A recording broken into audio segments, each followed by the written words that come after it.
nobody's stopping me now. I'm taking back all of my freedom, 'cause I know there's only one crown. I got the keys to the kingdom. I got the keys to the kingdom. You know I'm living in freedom. I got the keys to the kingdom.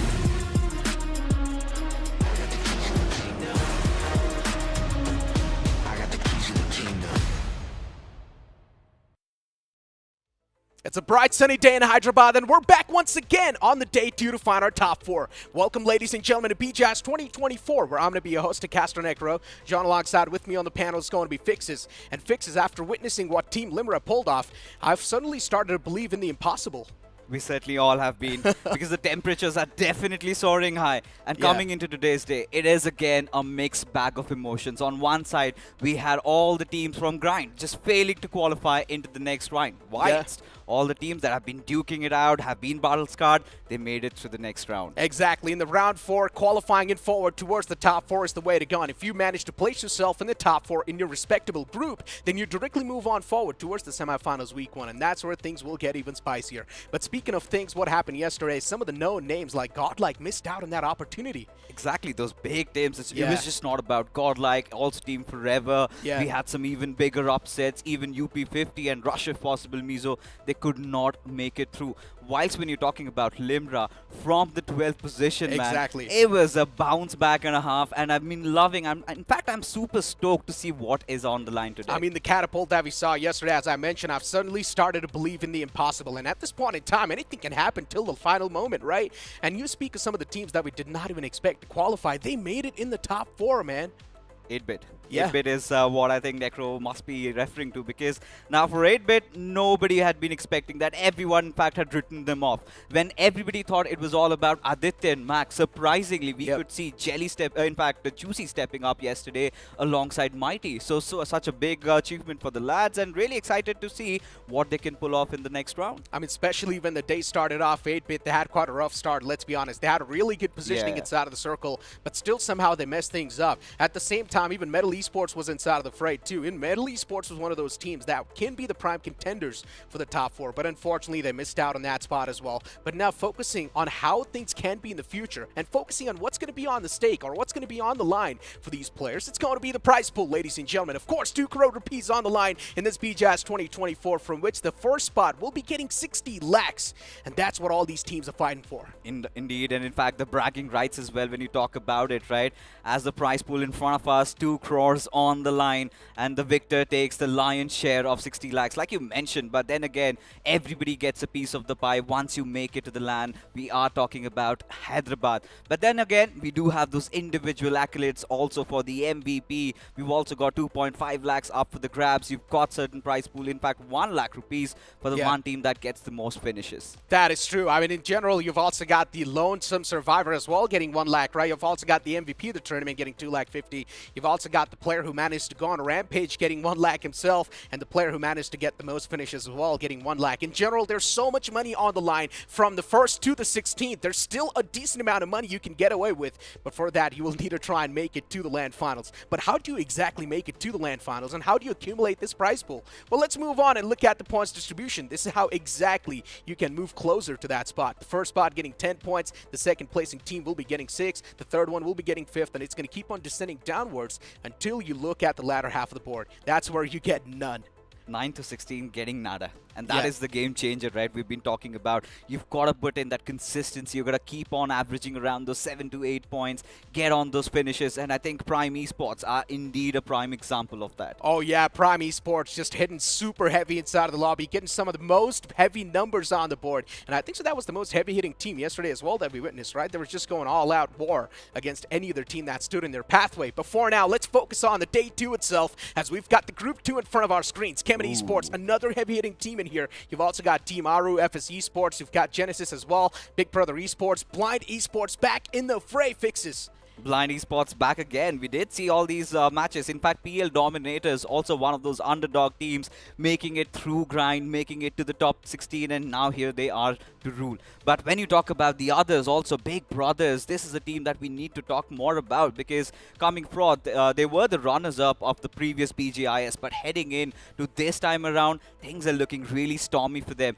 They've had some massive changes in the rosters, but eventually decided to stick with what worked for them in the past, and that's with the four boys themselves. Hey, but you know what? What maps are these teams going to duke it out against each other? Let's move on and look at the schedule. As we know, since yesterday, we've also added Vikendi in the mix. Things have definitely been spiced up inside of the tournament. Of course, we're going to kick things off with Erangel and end things off with Erangel, but that Vikendi map is something that just outshines everything.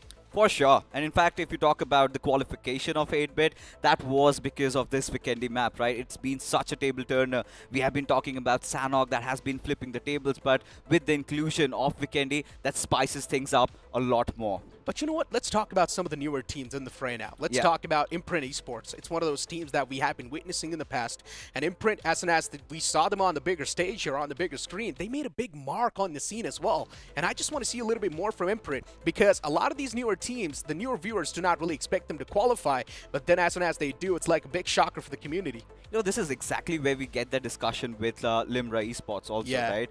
They have been battle-scarred, they've been tested, they've been duking it out from those initial rounds, and they know the intensity of the lobby, they know the pressure that they're always playing under, the scrutiny all the time, still making it. I think round number 3 was the biggest hurdle for them, and for the likes of Imprint to have overpassed that, I think they might come up really big this time. I mean, speak of the round number 3 being the biggest hurdle, I'm just still surprised over the fact that Big Brother Esports qualified. I mean, they have been struggling through and through, and the fact that they're over here in the round 4 now just brings my expectations towards that team even higher. But ladies and gentlemen, for now, let's move on forward and look at this promo.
I mean, whenever I see this promo on the screen, I just get jealous over the fact that you and Spiro, you've got your hands on that companion. I'm still trying my best, okay? I mean, the first spin is just NUC. Might as well try your luck, because now even I'm trying to grind it through. I need to get this extra pet XP so that I can, you know, increase its size. But regardless, I think coming back to business for what awaits us for today, we've got some big, heavy hitters. I think Kemini Esports, they've been the find of this tournament so far. They've been dominating in the third-party tournaments. Coming forward, I think 99 points is what they've accrued in round number 3. And I'm so excited to see how they perform today. I mean, they're the usual suspects, though. Let's talk about some of the newer names, right? All right. Dragonclaw. We saw this team in the round 3. Making it inside of the top 3 as well was something none of us saw coming. But Dragonclaw, they somehow just dominated the lobby in quite a consistent note, getting decent amount of elimination points on the board as well. Not even dropping a single map. Yes, one single map was here and there. It's fine. Shaky, it's fine. One single map, okay. But as long as the recovery is fine, that's all that matters. And Dragonclaw was one of those teams. Indeed, they were. If you talk more about Dragonclaw, they do have Dynamite. He had it spell well in Hydra. So he's having been represented those bigger names and under those bigger banners, certainly does have that experience. When you talk about experience, I think he must be the oldest player. I think he's already crossed 30 and still playing in esports. That's a big feat. Along with Dragonclaw, I think we also need to talk about FS Esports. Now, these are the two teams that even without a chicken dinner, they still managed to get a top 3 position into round 4. I mean, FS Esports is one of the known Norks inside of the entire country, right? And the fact that we're also seeing FS Esports in the round 4 over here try and duke it out against some of the known names, even the fact that this lineup is also quite new. I just want to see how this one's going to pan out in the first game itself, because as we know, it's pretty much going to be the momentum setter. Whichever team gets the first game, or at least gets the double digits on the board in the first game itself, that's going to give them a really good head start in the overall standings. But we've got the matchup for the game 2, or for the game 1 itself. As we do see the teams in front of us, we've also got Raven Esports. That can be the prime suspects to come out on top in this first game. You've also got Blind Esports, Kemet Esports. I mean, of course, what do you expect? This team has cracked the code. We forgot to mention Rivalry, though. Oh, indeed. Rivalry, one of the older names into the scene, but they've got some new talent, some new blood. When you talk about Artho, we've seen Bichlu also coming out swinging, but they've pretty much been in that middle order, right? Now things are getting even more exciting, more intense, and this is where I think the first game really comes into play. Quite important to sort of set the momentum for the evening. That is true. I mean, in general, even the teams that we did not really expect to qualify, speaking of Big Brother itself, they're over here. And now we've also got a team face-off between Big Brothers and Raven Esports, where you see Big Brother Esports not that far behind from Raven, man. It's really head-to-head. Oh, it indeed is. When you look at their finishes, almost similar, just a point here and there. Even, I think Big Brother just has that minute edge with just those 2 winner-winner chicken dinners. But Raven Esports, they've been a beacon of consistency. Now, all the teams, or in fact, all the 16 teams that we have inside the lobby have something special, have what it takes to make it to the next round, and that is to the semi-finals. But let's not forget, even if you do not make it, there's another chance. You can play it through the wildcards, which is going to be even more tougher. That is true. I mean, in general, Big Brother Esports, I love the fact that you brought up one point, right? Raven Esports, they have been the beacon of consistency. They have been the burning torch. They've always been consistent in every single game. While you speak of Big Brother Esports, we have seen a lot of those mishaps, and it's something that Big Brother Esports cannot really afford at this point in time, because top 4 is going to be the cut. But the fact that they made it in the top 3 in the round 3 itself really makes me question what I just said as well at the same time. You know, that is where the discussion really arises. Is their Cinderella story already over? Because after what happened in the previous BGIS, I think everybody thought that they might be the next big thing. And then come with BMPS, they could barely even make it. And after that, we've seen so many of those roster changes. They've been struggling. But like we discussed earlier, they finally come back to what worked for them the best. I think getting back to the old boys, I think they do not even have any substitutions. It's just the playing 4. They will be playing it throughout. Like you said, question marks. How did they even make it from round 3 to round 4? Barely managed to. But today, they will have to perform. What matters is the synergy, and Big Brother Esports definitely can have that over the experience they have gained in the few years, right, that they have been performing in the T1 circuit. But now, moving on forward towards Raven Esports, it's a complete newer team, or a complete new lineup trying to play in 2024. We have seen the same banner represented in the past, but the players are complete new. And so far, the players are doing a fantastic job, in my opinion. Certainly, I think no second thoughts about it, because when you look at Raven Esports, one of the oldest orgs of India, and have stood the test of time, have always scouted out for new talents, and we've seen them perform. Like I said, right, have been quite consistent on the block. But again, with Raven Esports, if you're talking about some newer names, I think we have to talk about Magnet Esports, because this is one of those teams that I'm really excited to look out for, because we have not seen them even once during the broadcast stages, but they have been getting quite a lot of numbers on the board. Ooh, interesting, Magnet. They're definitely attracting a lot of that attention on themselves, and considering the fact that they've also entered in with quite a stark breaching point, I just want to see how Magnet Esports is going to be able to continue that momentum forward. But you know what? Just to let the audience know once again, in the round 4, no one's going to be eliminated. They're still going to have that silver lining. They're still going to have that cushion where even if they do not really manage to move in towards the top 4, they are directly going to be pushed in the wild card. So that's sort of a good news, right? So round 4 is like a hard pill to swallow. At the same time, you can't say it's a little bit easy as well. then again, I kind of have a little bit of a differentiating opinion over there because, again, you're going through the wild card, you might feel like you have a cushion, but I feel like a lot of more of those hungry wolves might be waiting for you. We had a couple of teams, in fact, 16 teams coming in from round number 3. They're watching whatever is going. They're collecting all that data, all that statistics, and they might use it against you. And for the teams that think, right, okay, we could not make it, there is wild card. Who knows? Only the top 16 make the cut from the 64. And it's a whole different lobby. We're going to have that group reshuffle once again. So much in the back. You definitely would not want to travel through that. Yes, there's the cushion, but you need to hope and maybe work for it that you make it to the next round. Consistency is the key, and that's what the players and the teams need to rely on, be it in the round 4, be it in the wild card, be it in the semifinals. That's going to be in the future. But for now, focusing on Blind Esports. This team, yes, we know they're quite consistent sometimes as well, but sometimes we've seen some of those moments where Blind Esports do miss out. Now, they're quite good when it comes to the firepower, right? We all know that. Blind Esports, they're known for that firepower, but the main issue with this lineup is that sometimes they end up losing a lot of the players early off. And I think I love Team Blind Esports. I love it because, as well. When you look at this particular team, they have been quite adaptive, quite dynamic. There have been instances where they go in for a lot of those frags, go in a lot for those eliminations. We've seen that happen.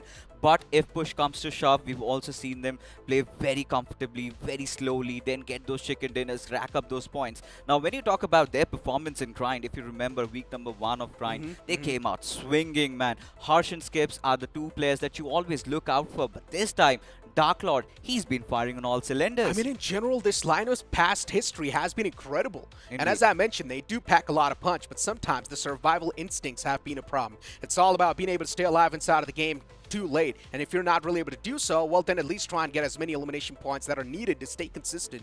As I mentioned, it's all going to come down to this first game, ladies and gentlemen. If you do get the win in the sails off the rip, that's going to give you a really good head start. And if you do manage to get a chicken dinner as well, then you can't see you at least have that one single game leeway where even if things do mess up, you can still afford to be back in the race. Oh, certainly. And, you know, carrying this conversation along, when you have to talk more about Team Blind, as an organization, we know they just recently won the BMPS. But if you talk about this particular lineup, they still came third. We're representing the banner of Team Insane.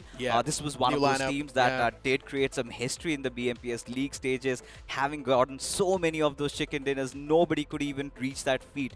But yes, I think this is one of those teams that I'm really looking at. I'm expecting they could go all the way, considering how gruesome, how challenging this format has been. I think the first game, like you've been talking about, is of the utmost importance. That is true. And speak about the importance as well, we've also got Team VST in the mix now. Indeed. And Team VST, they've always been that usual prospect inside of the race where we've seen this team back in 2023 as well. And VST, they always had that special spot for themselves in my heart.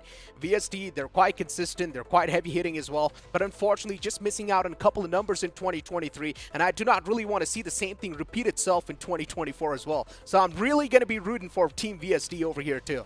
We certainly are going to be. But, you know, we're going to talk a little bit more about VST, but now we've got a little bit of that comparison being drawn off. We're talking about Magnet Esports and Infected Mushrooms. I think both these teams have had a quite an insane journey so far. But when you're looking at Magnet, this is what I was talking about, right?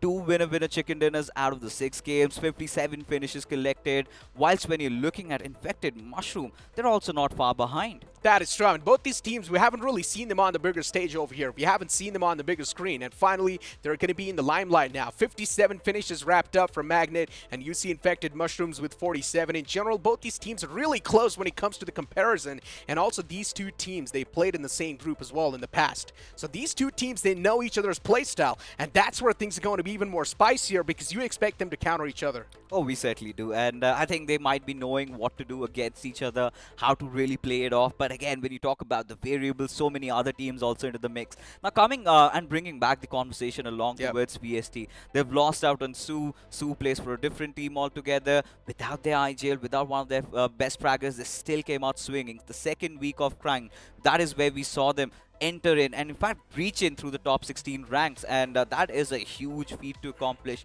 You talk about some dazzling plays. It was Dazzle, it was also Shiraz, he was also phenomenal. But then again, along with all these teams, PL Dominators, this is also one of those teams that we really need to talk about. Yeah, PL Dominators, but still I would say it's quite unreliable though for some reason. PL Dominators, yeah, in some of the games they do miss out on the opportunity quite easily, and it's something PL Dominators would need to try to just at least keep their eyes on. Off the rip, they do tend to lose a lot of their players, and then in the final few moments they just have two or one-man squad trying to secure stuff. But their firepower is something that's really impeccable, and that's something PL Dominators should try and rely on. And as I mentioned, it's all about getting those early game frags as well. That's going to put you in such a great mindset for the rest of the game. Now, you did draw a comparison, right? Yeah. They were in same groups. We did talk about Magnet and also the players of Infected Mushroom. But there's also a little bit of another rivalry that's been brewing up. Yes, ladies and gentlemen, we're talking about FS Esports and Team Aru. Now, Team Aru, they barely managed to squeeze through into the top 16. Let's not forget, they are former FS. That is true. Team Aru, it's one of those teams that has got really good synergy as well. And these players, they have been playing with each other for a long time. We know Aru, of course, one of the most OG players in the community. And in general, this entire lineup consists of the OG players. And of course, you expect them to perform, right? It's not even a question. But you know what, ladies and gentlemen? All the mysteries will be unraveled in front of us as we step in the map of Erangel, as the big bird's going to be hitting the skies once again, as the plane flat path starts all the way from Sanhok military base towards Shorjapol. This plane flat path is tilted towards the southern side, but it's still not going to be that big of a deal. A stormy weather right from the very start, Necro. A flight path towards the western side. That means that the eastern teams are going to be having so much of that issue trying to get over there, which leaves them susceptible to so much of those early vehicular collisions, and anything could really happen. Eyes definitely will be out on Kemin Esports on how they will be performing, how they're going to be starting their day off. But so many other of those teams. Genes is also one of those names that we barely even got to talk about. But yes, they come with high hopes, and even their fans, they would be looking out for them. I mean, Genesis is one of those banners that is there. We know this banner as well, but the main issue is that we haven't really seen this team too much in the limelight. And now finally that Genesis Esports is back over here in the limelight itself.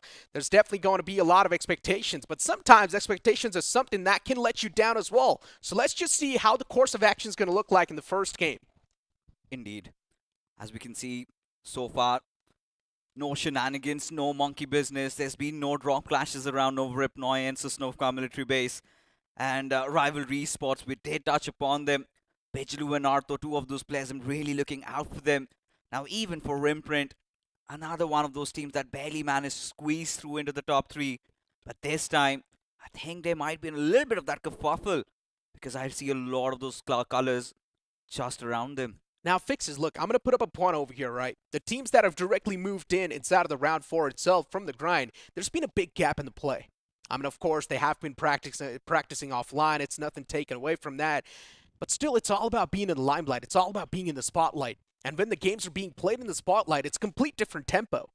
And sometimes, considering it's been such a big gap, readapting and adjusting on the fly can be a little bit tougher for these teams. That's why you do see the teams returning back from the grind sort of struggle to get the momentum. Indeed, that's what we've been talking about, right? They've been battle tested. They've been sort of acclimatized to that pressure that this tournament brings along, because it's just not about this tournament, right? It's a question mark on their careers, because one good game, one good tournament could open up those floodgates for you. But for now, Kemin Esports, oh my god, look at one of those players of VST. Just managed to get one with the nature and has gone unchecked. So much of while migrating from that western side to the eastern side, you could see a number of teams. And now this is Infected Mushrooms in front of us, and Fury feels like he has got an idea.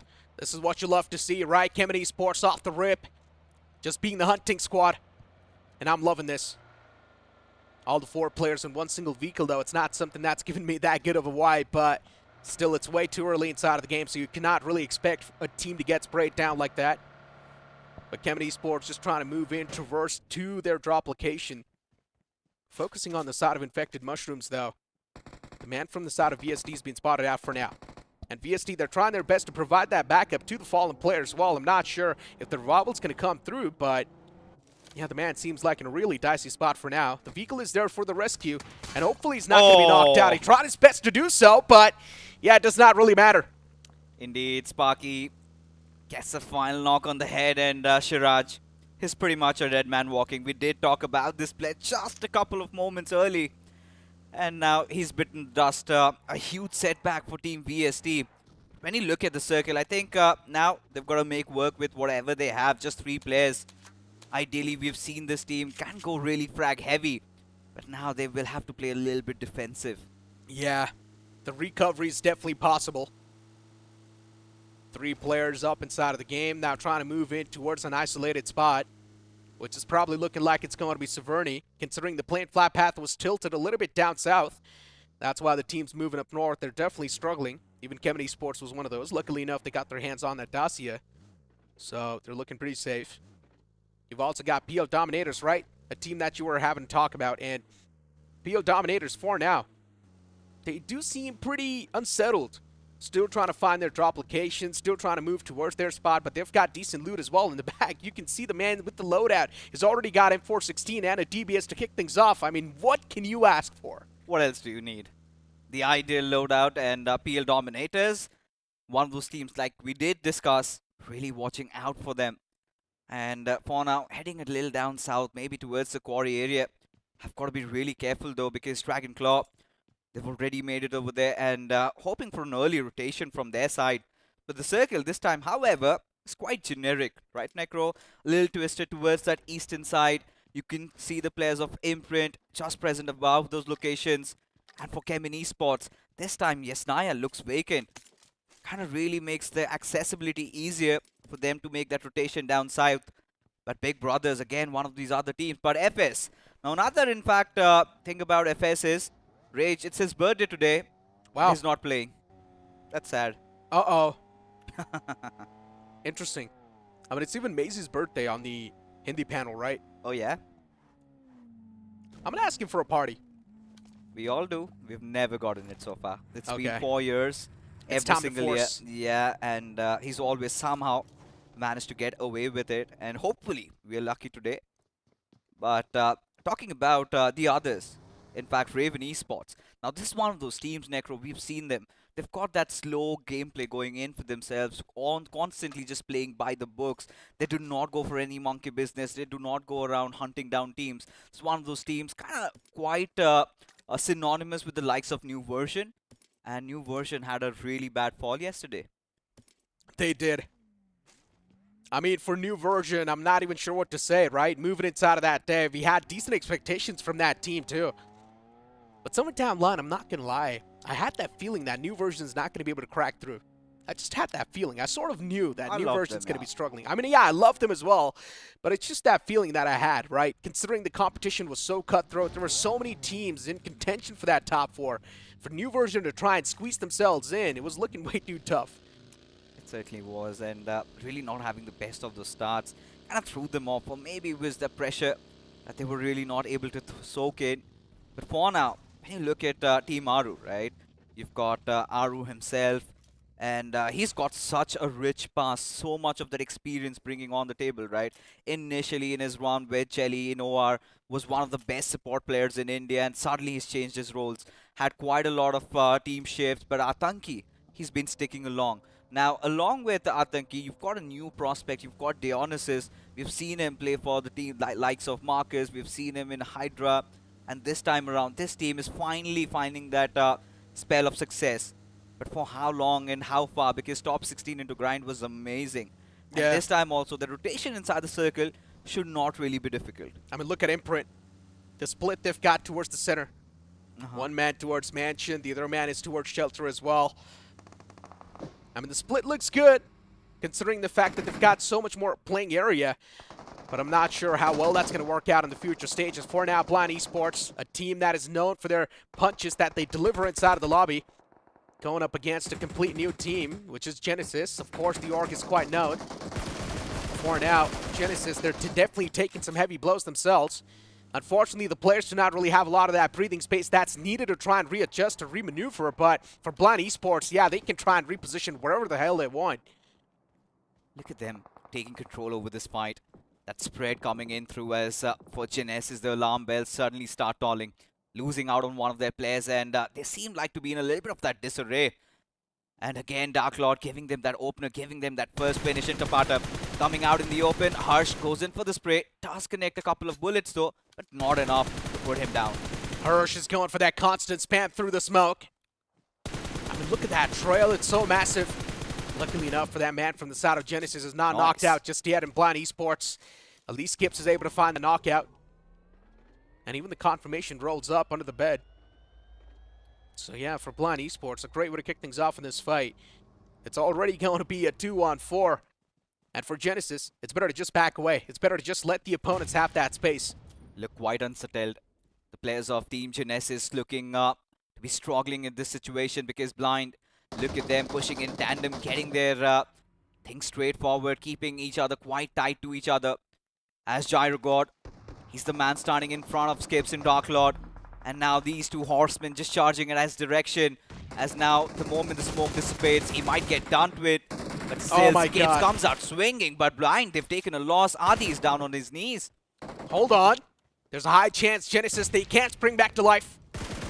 1v3 in the front lines. He finds another knockout as well, but Tapato is taking too much damage. Pulls out the shotgun as well. Has 12k in the hand to try and back this man up, but even the zone is doing a lot of damage. He's barely surviving on a sliver of HP, and one single bullet will find the deal sealer.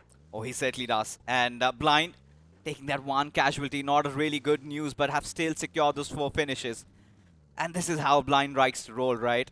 They come into the game and always are the ones to set the momentum rolling for them. And this time around, Genesis, they were caught in the middle of nowhere, had nowhere to run or hide. But for now, Team Blind, they're going to face some challenges trying to get inside the circle. But even yesterday, if you talk about the first game of Erangel, it was Prime Esports coming in from the very edges. They'd managed to get that first chicken dinner. The center again so much clumped up. The moment the hard shift hits, that is where majority of the teams have so much of that trouble trying to disengage. Really looking forward, Big Brothers, they do have that smack center position. That is where my concern really comes true. I mean, it's all about the individual blows, right? And right now, there's 3 teams that have received that. And we've also seen one complete squad wipe in the name of Genesis taking an exit from the lobby. A rough start for the players, that's for sure. Big Brother Esports on the screen, and we know for this team, man, their journey has been filled up with a lot of thick and thins, but finally, they're over here in the round 4 to try and make some sense and to try and make some statements. So let's hope for Big Brother Esports, the journey from here on out is going to be smooth. It will be tough to crack in the top 4, though. It certainly will be. Because right now, again, we've had a lot of conversation around Big Brothers. Now, Seth is definitely one of those players to watch out for. And if my memory serves me right, was the finals MVP during the previous BGIS. But look at Raven Esports. They're trying to surround the players of Rivalry. And Nartho, he might be the first person that Reaper could connect those shots to. It's all about finding that one opening knock. And then maybe the floodgates might open. And then maybe they might just push through. Raven, a banner that has been known for years, but the players are completely new. Hanzo, Hulk, Reaper, Aim God, every single player sort of like that heavy hitter in the lobby. But Raven Esports, they have been having their own struggles as well at the same time, right? It's all about ironing those out when it matters the most. And right now is the time. You cannot really afford to get those hiccups to you. And this is how that man almost got taken down from VST. That's Shiraj. He tried his best to rescue the player, but yeah, I mean, his teammate wasn't really successful enough, and Sparky was able to get that closure. And then Blind Esports just wiping out the entirety of Genesis. Even that was a big blow delivered to the lobby. Really wanted to see what happened to Adi, though. Did he lose that 1v1 battle? Because they were unable to save him over there. And the last player surviving from Genesis, he tried tooth and nails to do whatever he could have possibly done. Did manage to take down 2. But again, 2 more players surviving. But look at Raven. They might have a lot on their plate going on. They've got their eyes set at the players of Rivalry, all spotting out the players of Team Aru. But for PL Dominators, they want to have a slower start. And this is a nice holding position. True that. Pretty much at the smack center. Looking pretty comfy in the apartments. Usually, school apartments are known for their chaos. And you never know, things can be the same way soon. PL Dominator is all good in the hood for now. And you talk about a complete new team. Once again, it's going to be 47 Esports. We've never seen this team on the bigger stage or on the bigger screen. Finally, once again, another team in the limelight for the first time. I think they kind of remind me of Team Galaxy Esports, if you remember. A lot of finishes, always itching for a fight. but the position points kind of a little bit lacking over there. I mean, right now, they're not really going for any sort of fights, right? They're not even It's the going for any pressure, peaks, I yeah. guess, yeah. First game jitters. hmm You will have those butterflies, and you need to get over it. And once you're through, I think glory awaits. At least if you are 47 esports, like you said, right? Not having seen them even once, really kind of a mystery box that might get opened up. And imagine if they start off with a chicken dinner. Who knows? That could set up that pace, that momentum for them. But Magnet, not a good start for them. They've already lost out on one of their players. They have. A lot of these teams, they have been delivered that individual blow. And that's going to be stinging them later on. Down to a 3-man squad. Recovery still possible. Nothing taken away from that possibility, but it's just going to get even tougher, right? A lot of these teams, they have been struggling to qualify with all 4-man squads. So, yeah, now things taken down to a 3-man. It's just a bad start. Clan Esports, they do pack a lot of punch, so you can still say you can't give them that benefit of doubt. Yeah, losing out on that one single player, it's fine. They have been playing with each other for a really long time. They've got the synergy. They've been put in these type of situations time and time, so they can't afford to do so. Certainly can. Now even Team Maru, they're taking quite some beating over there. Sarwar getting a knock on towards Dionysus. And this is again quite troublesome, especially if you are Team Maru, especially if you've got so much of that pressure coming in from the grind, making it into the top 16. The bars are high. And these early losses, these early casualties, which mean that your armor is getting depleted. And now they've also lost out on one of their vehicles. Definitely not a news that Team Maru might be enjoying. That is true. And Team Maru on the move for now. At least trying to contest that centric part of the circle. Not finding any issues just yet. Team Maru looking pretty fluid. Easily able to adapt accordingly to the environment. And Kemen Esports, there we go, finally kicking things off in a great note. VST, Beast OG got blown to smithereens in that vehicle.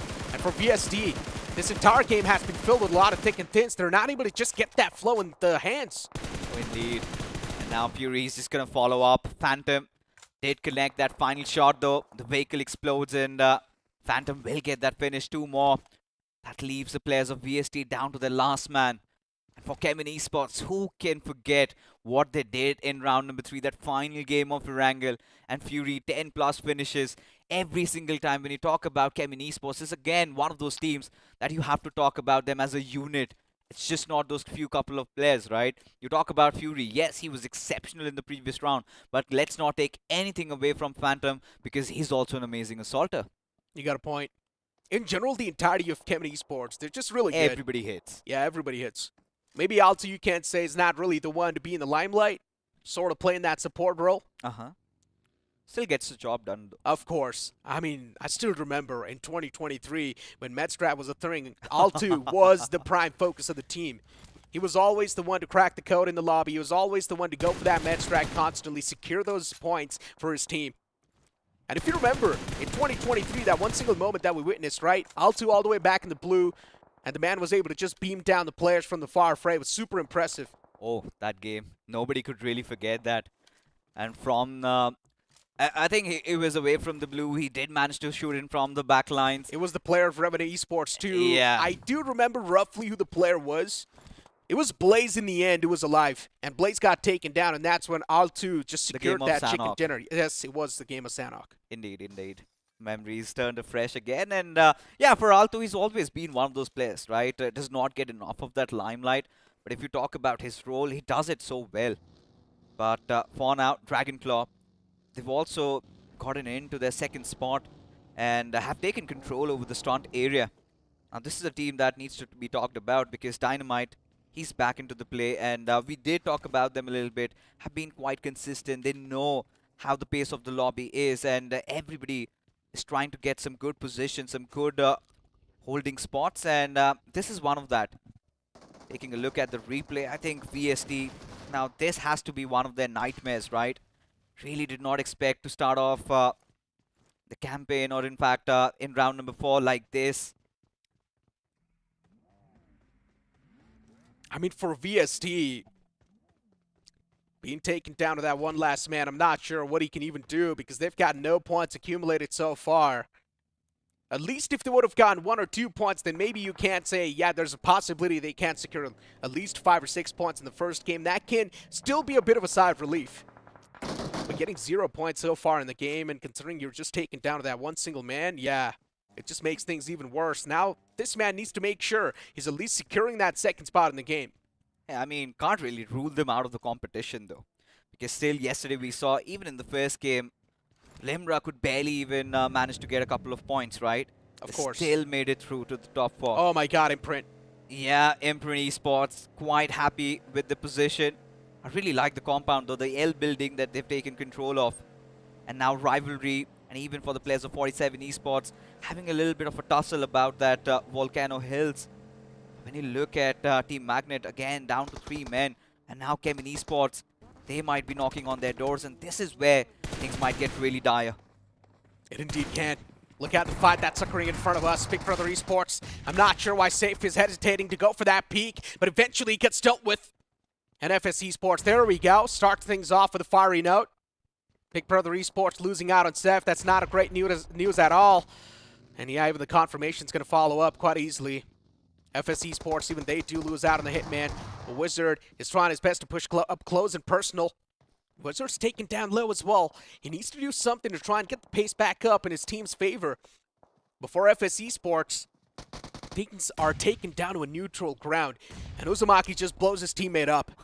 I'm not sure what he did there, but yeah, big blunder indeed. That was quite unfortunate. A little bit of that mishap, but for Hitman, he needs to get that res ASAP. At this point, Wizard will be lobbing that grenade, though. Needs to turn a little bit around. The big problem for Team FS is they're all kind of pincer down. Uzumaki responds back in fashion, and this is where Hitman coming back into life, but still the problems there. FC Sports struggling quite a lot, and Hitman, now this could be an interesting position, getting on the rooftop. We're talking about those off angles, maybe he could find one. FS Esports did lose out on that one single player. Wizard for now, I mean, he's still knocked out. Probably going to be back up on his feet soon enough. Big Brother Esports just backing away, giving the opponents their personal space they need. And I like that decision, right? It's quite a mature one. It's better to just play things a little bit safe when you know you've got a decent compound to play with. It's fine. But as long as the opponent's not brute forcing, it's okay. For FS Esports, this is not where the trouble ends, right?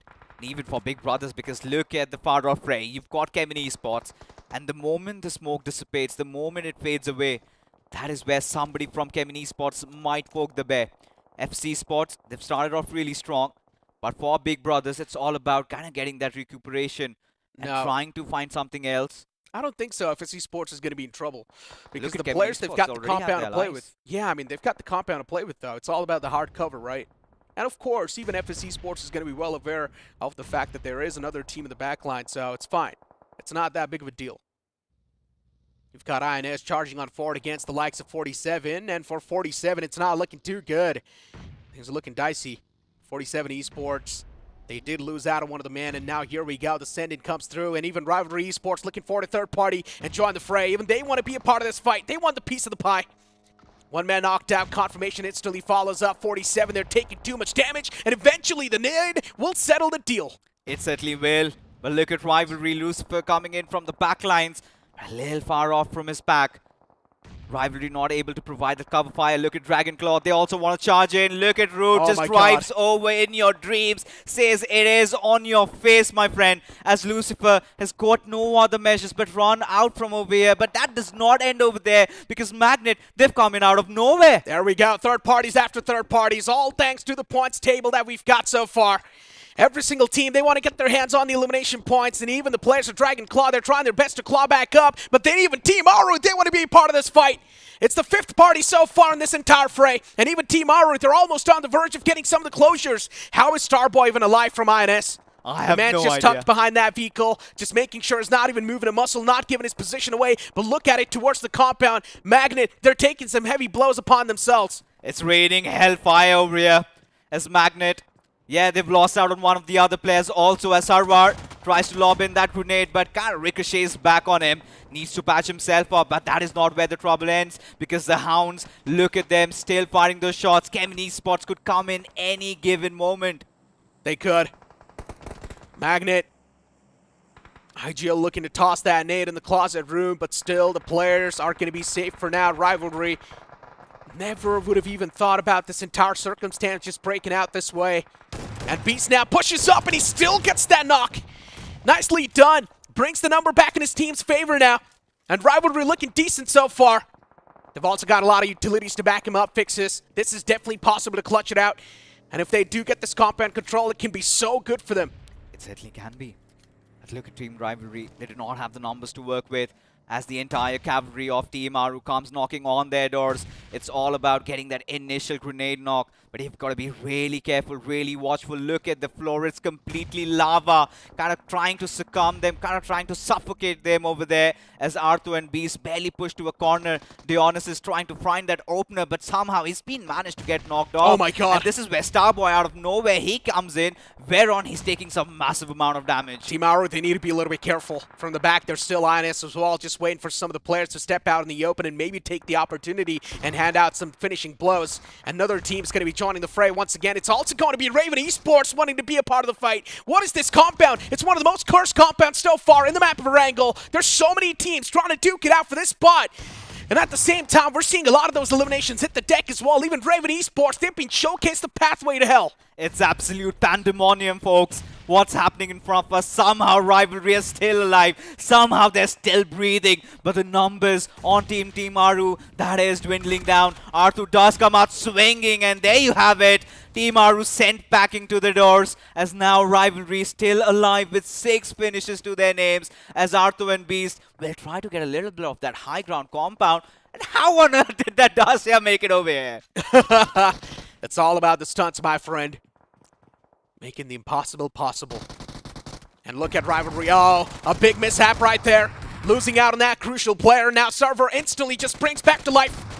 High chance for MG as well to get things back in control. And Magnet, definitely looking forward to Magnet all the points in their bank accounts. Server, even if he does end up winning this fight, the man will need to try and expose himself to try and get the better spot in the zone. And that's where he will be ended. But so far, he's just focusing on this fight. Utilities are being tossed in as well. He's got the exact info on where the opponent's going to be as well. Those utils are not able to find anything so far. And for Rivalry, the man's still knocked out. He's run out of ammunitions, though. He has. Still got the ammo on the M4, though. It's fine. And that's what matters the most. Does secure the knock. Utilities being tossed in towards the staircase. The wall of death has moved up as well, and now it's going to start chunking up a lot of that damage. Beast peeks out. Jumps down with the DBS in the hand. All it takes is that one single shot. S12K to the face, and it might just do the deal, but no! It does not. Instead, it's Sarvar to close things off. So many teams in Sarvar makes it through. You still have the players of INS to deal with, and in the midst of it all, Kemin Esports now, they're starting to lock horns against the players of Team FS. All of the players of Kemin Esports together. One good grenade from Team FS, and the numbers could go falling down, but it is going to be Team Imprint from afar. They've managed to dish out some heavy amount of damage. Now FS just down to the last 2 men. And Wizard, he's got the entire department of Kemin Esports to look out for. As Team INS, I do not know. They're still breathing. The only one survivor that have come out from that trap that had been laid in out there. Oh my god. As Wizard, this is an 8.5. It was. Gets the confirmation. Also gets another knockout on the name of Phantom. Kemin Esports in a big world of trouble right now. Needs to move out of that line of sight of the utilities. And that's why you see Phantom just backing away towards the rest of his teammates. The revive is still possible. The only things that blocking the line of sight of the opponents right now are the smokes. And as the smokes, they start to dissipate, there's a high chance even the lifelines of Kemin Esports will start to fade away slowly and steadily. For Imprint, it was all about being able to play that tower defense, and they have played that perfect. And now it's their time to strike. They certainly have. Staying away from all those fights, and now it's going to be important to see what happens next. Kemin Esports, they've also rejuvenated. They've gotten their numbers back up. 3 players in front of us. A Stray Scott. He's being pushed down over by the players of Team Imprint. They now have something to work around with. They've finally come out of their covers, and now they have to make it inside the circle. Considering the zone taking a shift on towards the players of Kemin. Now Imprint, they're on the receiving end of things. And this is where things go all awry for them. But for FS, 9 finishes strong already, and Kemin Esports right in front of Wizard. Oh my god! He's going to be rattling them down with the spray, and one goes falling down. FS Esports, there we go. A Kickstarter in the final few moments. Kemen Esports, they're probably one of the gigantic teams that you need to try and get rid of. And already, I mean, one of the mans knocked out. Venom is there in the clotheslines to try and get the revival on the fallen player, but I'm not sure this late inside of the game. You should try and go for that. Even FS Esports losing out on Visor, that's another big blow being delivered. Both the teams back on the equal grounds. It's all about the circle shift now. And FS Esports, they found themselves on the lucky side of the bed as Alto gets knocked out in return. Now it's all down to Venom. It's going to be a 1v1 in the end, Fixes. And I think so. There's also a revival coming through on the player of FS Esports. A utility being tossed in. It might just get the confirmation. No, it does not. Hitman still constantly peppering down the shots onto Venom. And he's not able to find that closure. Venom needs to get inside the circle. FS, they've got the ball in their court. All they need to do is somehow survive and live. Hitman, a desperate attempt to try and get Clutch back to life.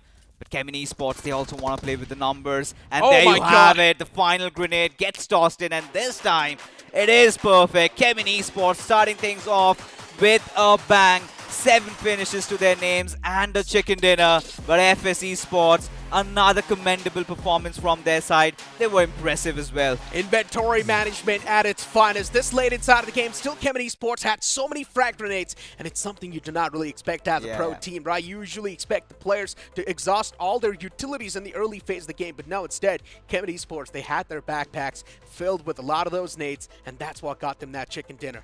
Indeed it was. And this is the best thing about Kemen Esports that you would love, right? So many teams were fighting in contention of that squad house. They did not want to be a part of it. All they could do was try and get a couple of finishes here and there. Anybody coming out in the open, they had their eyes straight. They had the focus. They wanted to get inside the circle.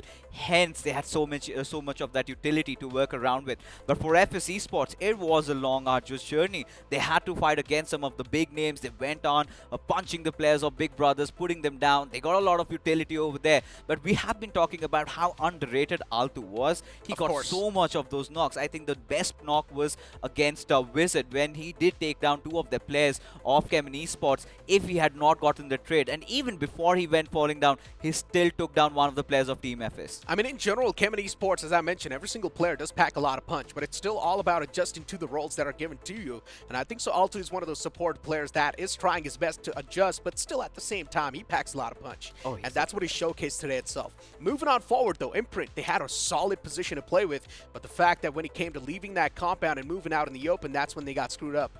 Really wondering what happened to the vehicles, because we could see them, all of the players kind of trying to move in from that smoky path, rather not resorting to vehicles, because it was an ongoing fight between Kemen Esports and FS, right? That did not go into a reset. All they could have done is maybe gone for a drive with the buggy, maybe had knocked down a couple of players, but instead I think they kind of ran out of juice in that one. But still a decent start for Imprint. But a lot of those fights, I think we cannot really ignore the fact that we had around 5 to 6 teams fighting for control over that squad house, and I think it was the players of Team INS that were the last man standing. Yeah, of course, it was that one single man Starboy who managed to prevail and come out on top in that entire scenario. Still remember, even Raven Esports got eliminated in that cluster of teams. In general, so many known names were not able to survive that, because at this point you might as well just call that compound as the cursed compound, right? Because Rivalry Esports moving inside of the first game, we had a lot of expectations, but unfortunately for Rivalry, they were just being held at by another team that was right underneath them.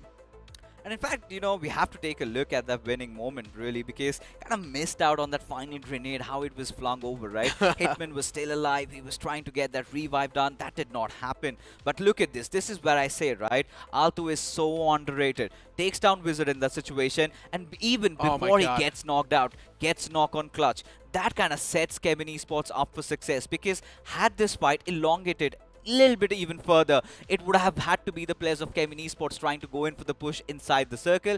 That is where FS could have changed it all. And as I mentioned, it's all about the utility management, right? And Kemen Esports, the fact that they had so many nades in the final moment, it's definitely something that's impressed me. I love the fact that they're utilizing the utilities in the right way. They're taking the fights that are necessary to be taken. They also eliminated the likes of some of the known teams, right? Even Blind Esports, unfortunately, after eliminating the team that we saw in the past, Genesis Esports, later on, the transition wasn't really that smooth. Oh, in fact, exactly right. When you're talking about Genesis and Blind, I do not really know what happened to them.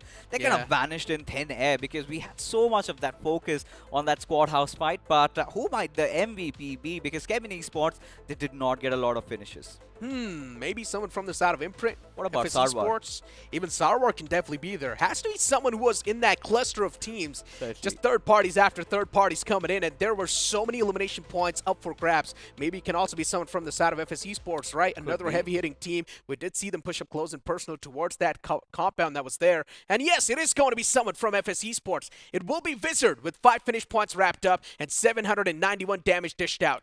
He was getting so much done for his team, opening things up against the players of Big Brothers, even in the final fights, getting a lot of those men down from Kevin Esports, and these numbers really do not do justice for him. I'm pretty sure the knocks would have been even higher, but yes, Sarwar was not far behind. Magnet Esports, after having one of their players already taken down early on, still managed to swing through, and how on earth did that last player survive, I have no idea. But for Team Blind, they've had a fair run, did manage to get 4 finishes on skips, but I want to see how much points have they accrued for themselves. That is true. I mean, in general, the point standings or the match standings are soon enough going to be in front of us off the game one, but we also need to speak of Magnet Esports, right? Another one of those teams that you were speaking of, and unfortunately, from the side of Magnet, we did not really see a lot. The same thing can be said for VST too, where the players are so scattered, they did not even have a proper game plan in front of them, right? VST, off the rip, they just started losing out on the players against Kemet Esports, and you can't really blame them. When you collide against the stronger force, the freaks of nature, of course it's going to be tough to come out on top, but we've got the point standings in front of us. Kemet Esports at the top with 17 points only, FS Esports with 17 points as well. It's a little bit of a tie in the overall standings. You've also got Imprint Esports with 12. You've got Magnet Esports with 10 points accumulated. Decent start. Oh, it was a decent start. In fact, for Imprint Esports, considering they might be feeling that pressure, I think 12 points is quite decent. Oh, really? When you look at the cutoff, somewhere around 48 to 50 points, I think that's a good start. They have to keep this momentum rolling. But for Rivalry Esports, considering what they had to face through inside of that squad house, R2 and along his teammate, I think it was Beast, they came out swinging, man. 5 to 6 finishes there, and there you have it, 6 finish points for them, considering they should not have even been able to get one with how entire kerfuffle really happened. But for Inspiration Esports also, this is one of those teams, Starboy, making it to the final stages. Team Aru might have taken an early exit, but considering they were kind of quite proactive, getting those 5 points kept things afloat for them. That is true, but now let's move on and look at the latter half of the board. This is where we're going to be seeing a lot of those upsets. And yeah, some usual suspects over here too. Dragon Claw, we saw this team in the final few moments. Still, Dragon Claw not been able to get anything done. And all thanks to that cluster that we saw. You've also got VST over there with 0 points accumulated. Raven Esports too. Bottom 3 teams, no points gotten. And then you move up towards Genesis, getting that 1 single point against the players of Blind Esports. Infected Mushrooms as well, getting none. You've got Big Brother Esports with just 2 points. PL Dominators, 5 points in the first game. I would still say that's a decent start. Yeah, for PL Dominators, I think the last we saw from them was around the apartments area. So Yeah. much happened. They could not get those the position points. But yeah, the finish points, again, keeping things going. I think 5 finishes to start things off, not too shabby really. Because, hey, for PL Dominators, they are one of those teams coming in from that grind. We have that curse rolling. Now, when you talk about the teams coming in from grind to perform, I don't think anybody did. Yeah, I mean, in general, we did see a lot of those setbacks, right? Yeah. And now moving forward, I'm not sure how the momentum's going to look like, but as I mentioned, it's all about the first game. It's going to be setting up the tempo, and the tempo is already set up. But ladies and gentlemen, there's so much to talk about. Let's move on and look at this promo for now.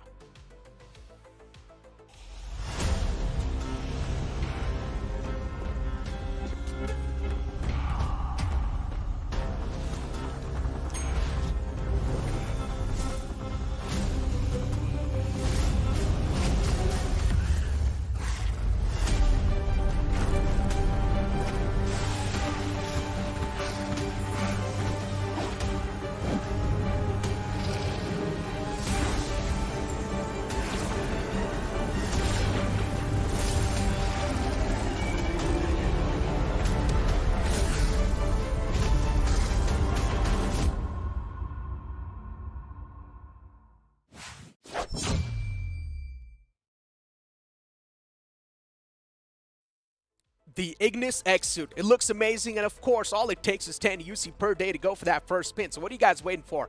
Go log inside of the game. Maybe you can be on the lucky side of things and maybe get your hands on that X suit. But you know what? Moving on with the conversation. Now the upcoming map is going to be the map of Miramar. Things are definitely going to be quite settled, in my opinion, for a lot of these teams, considering it's easy to rotate but tough to sustain. I really hope we do not get to see a massacre once again. That would be really painful. I mean, I loved how teams were itching for a fight. I love what was going on. But for Miramar, I think we need to mellow it down a little bit. Because now the tone has been set, right? Kevin Esports, they are the team to beat. FS Esports, they're also throwing a few punches. Yes, not a chicken dinner, but still 17 points for both these teams. I think the teams coming in from grind, they really need to step up in this one. I also think that even VST can stand a high chance to play really well in this upcoming map of Miramar. A lot of those teams that were left out in the previous game, there's a high chance they will be on the redemption arc, right? Even Genesis Esports is another one of those teams that will definitely try to get something done. Blind Esports as well, another one of those teams that is quite solid on this map. In general, Blind Esports, they're known to assert their dominance, and what better to do it on the map of Miramar, right? Being able to get that high ground in the hand, being able to get all the information that's needed. But ladies and gentlemen, for now, let's move on and look at the schedule. As we mentioned, it is going to be the map of Miramar in the upcoming stages, and considering it is Miramar, things are definitely going to be quite metaled down. There's definitely a high chance we might see a drop in that pace, and it's something that might throw a couple of these teams off guard, but it can be good news for the majority of the teams as well. For Raven Esports, not being able to get any sort of points. For Big Brother Esports too, considering they like to start things off on a tactical note, this map can definitely be one of those maps that can bring the swing of things back in their court. But now we've got Johnny alongside with me on the panel, and Johnny, upcoming map of Miramar, considering this lobby's looking super intense, I'm hyped up. I mean, I'm hyped up as well, so I would disagree with what Fixtures said a few moments ago. I want that 5-squad cluster again. That was exciting to watch from the back lines. And of course, I mean, it was extremely chaotic for the teams involved as well. But as you guys were discussing when we had a look at the overall rankings, big upset, especially VST. A lot of expectation to kick things off on the right note, but turns out that's not the case. Yeah, not just that, even Blind Esports, right? Being able to start things off with 4 elimination points. After that, the follow-up wasn't there. A lot of these known names were just struggling, let's be honest. But maybe you can just give them the benefit of the doubt and say what's the first game of the day. Even Big Brother Esports, you can also say the same thing for them, but at this point in time, I mean, there's a reason why I'm laughing, right? Big Brother Esports' journey, it's been really shaky. It's really tough to bank upon them. Yeah, it's been quite shaky in 2024. This year, not going too well for them. And again, I mean, it's not just them, right? And I think this is going to be a trend in the entirety of Round 4. We are going to see a lot of big names, not just in this group, but the groups to follow up as well take a tumble in terms of their performance. You know why? Because the safety cushion of wildcard, it's still there. That is true. I mean, no one's going to be eliminated, right? And that's the best part about Round 4. It's tough, but at the same time, it's a little bit mellow. Yeah. So you can't say the teams can take their time, understand the lobby, even if things are being messed up. It's fine. Go back to the drawing boards, understand what mistake you made, and why you were not able to qualify in the top 4, and then maybe try and come back with a better mindset in the upcoming days. But Dragonclaw, Johnny, another usual suspect. You expect them to perform really well, but you saw the cluster of teams. That's where Dragonclaw messed up massively. They took a part in that fight. I mean, no one wants to back off right now. No one wants to take their foot off the pedal. They have built the momentum by finishing in the top 3 of their respective group in the previous round, and they do not want to lose out on those efforts now. So everyone is fighting tooth and nail to survive, to stay at the top, and I think it is going to be interesting to see how they face the challenge, because first of all, Kemen, they are built different. They have proven that time and time again, even in the previous round. And FS, I loved the performance from FS in the previous match. I mean, considering we haven't really seen a lot from FS Esports, it is definitely quite impressive to see this team on that bigger screen. And now that they're able to perform pretty well as well, it's just definitely adding those 7 stars on them, right? Kemen Esports, though, they've cracked the code. They just know how to survive to the late game, no matter what map you put them in. And I'm pretty sure even on the map of Vikendi, Kemen Esports, they might just prevail. But here we go, ladies and gentlemen. The map of Miramar booting up on the screens. That's the plain flat path that's going to be in front of us soon. Starting all the way from Valle del Mar towards Campo Militar. This plain flat path is pretty balanced. Yeah, it is quite balanced. A diagonal flight path, as you mentioned, starting from the southwestern edge of the map all the way towards the northeastern edge, allowing all the teams to drop towards their desired drop locations. I think unless you're heading towards Ruins or Porto Paracia, you are going to be okay in this game. But then again, Necro, a question every single time we see the teams drop into a new map for the first time, a set of teams, in fact, any new particular group, is drop clashes. Do we see any new switch drops happening, drops being switched up by a lot of these teams, and does that result in any major drop clashes? Well, right off the bat, I think interesting start to the side of Blind. We've hardly ever seen them there. Yeah, I mean, we've never seen them there. I'm not even sure what they're doing there, right, towards the prison island. Yeah, true. towards Minas del Sur Prison Island. It's one of the most isolated areas on the map of Miramar. And now you see the entirety of Blind Esports just dropping over there. That's actually pretty smart, though. Realizing the fact that no one goes over there, it's also quite a decent loot to be grabbed up as well. So Blind Esports, they're definitely going to be having a lot of that swing of things in their side. And looking at the spread, too, one of the players is on the main island. The rest of the players are on the prison island. So I think Sohursh's job is to provide that cover fire, also get his hands on some vehicles. Yeah, I mean, that's a good thing. Grab a vehicle and secure a bridge. That is the only thing Harsh needs to do over there. As long as he can keep a bridge protected, make sure no one else from the main island side gets a hold of that bridge and starts camping it, Blind will have a way of moving back up north. But let's see how this game plan of theirs is going to come out. We do see Harsh moving along with Skips towards Spartona, so I mean, they have committed completely towards that southern island, but one big question, where will the zone take us right now? It is going to be important because that will decide the fate for a lot of these teams that are playing the southern shorelines right now. Blind isn't alone over there. You got a point. And we have, well, it's centered around truck stop. That is interesting. Yeah, don't really have that good of a feeling about the circle, right? Anything can happen in these type of circles. I mean, yesterday we saw that Impala zone as well. Oh, that was amazing, though. Yeah, it was one of the most weird zones that we witnessed. So many teams got caught off guard, including Team Forever, who were supposed to prevail in that moment. Oh, but Kevin Esports off the rip, they kick things off this time. FS Esports are going to be in the fray, and they're prey. It was just one man, in fact, two players from the side of FS who were caught mid-rotation, and Kemen Esports, they are out on the hunt. Altu, and he hit those shots. I mean, praise God, he is trying his level best to survive. It's just one that has fallen from the side of FS right now, and Kemen, again, as we spoke about them, not looking to lift their foot off the pedal. They keep on pushing, and they've managed to make sure that FS, they have nowhere left to run in this fight. How can you not love this team, my friend? I mean, off the bat, they're just starting things off and firing out. That too against FS Esports. Yeah. And utilities are being tossed into perfection as well. Trace got knocked out this time. No trace of his life so far. Even Venom is right there. He's being chipped up. Yes, but they've got the man advantage in general inside of the fight. Just make sure you're not really overstepping a lot of those boundaries. And Vizard, he backs away from that fight. Kemen Esports, I'm in love with them. Alrighty, Necro. I mean, you and a lot of people that are tuning in right now. That was an amazing play. I mean, settling their differences from the previous game right off the bat in Miramar. I love that action. And again, Wizard, he's quite lucky he was able to get across the ridge right in the nick of time. Otherwise, that AKM would have done some serious damage to him as well. Although, FS now, how do they recover? Lost two players within the first few minutes of the game. Kemen Esports, one of the most hard-working teams, and you can clearly see they do have the analytical data. They know exactly where each and every single team goes. They know how to hunt them down as well. We saw the same thing happen in the previous game of Erangel, where they did try to hunt down one of the teams. I mean, it's a whole other story that they were not successful, but once again, it's knowing all about the positions of the opponents, right? And that's what the players of Kemen Esports knows, who exactly drops where and what sort of a play and fly path. The most impressive thing about the squad is that things weren't always going this well for them. Just a few months ago, we saw them struggle. We saw them take a tumble as well. And now they've made their way back towards the top echelon, and they're playing like a top-performing team. Yeah, champion team already, in my opinion. But still, Johnny, all it takes is one single bad game to just instantly set you back.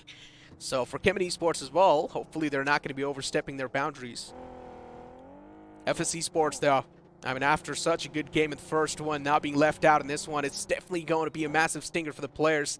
And considering the fact that FS Esports is not even able to move towards those bigger cities, with just a two-man squad, it's going to be a big pill to swallow. I think the only way they can survive in this game now is by utilizing that northern highway, moving from Torre Amuda, Campo Militar toward the Bronca. There's absolutely no one there towards the northeastern quadrant of the map. It's just Inspiration Esport, and they are playing LSR, so there will be some breathing room available for the players of FS. But even Big Brothers in the past have been known to utilize that northern rotation in circles that are towards the northeastern quadrant. So that can spell some trouble in the future, but I think that is the only option. One of the few options that FS are left with. Or they can just breach the circle directly through water treatment. I mean, that is the shortest path available for them.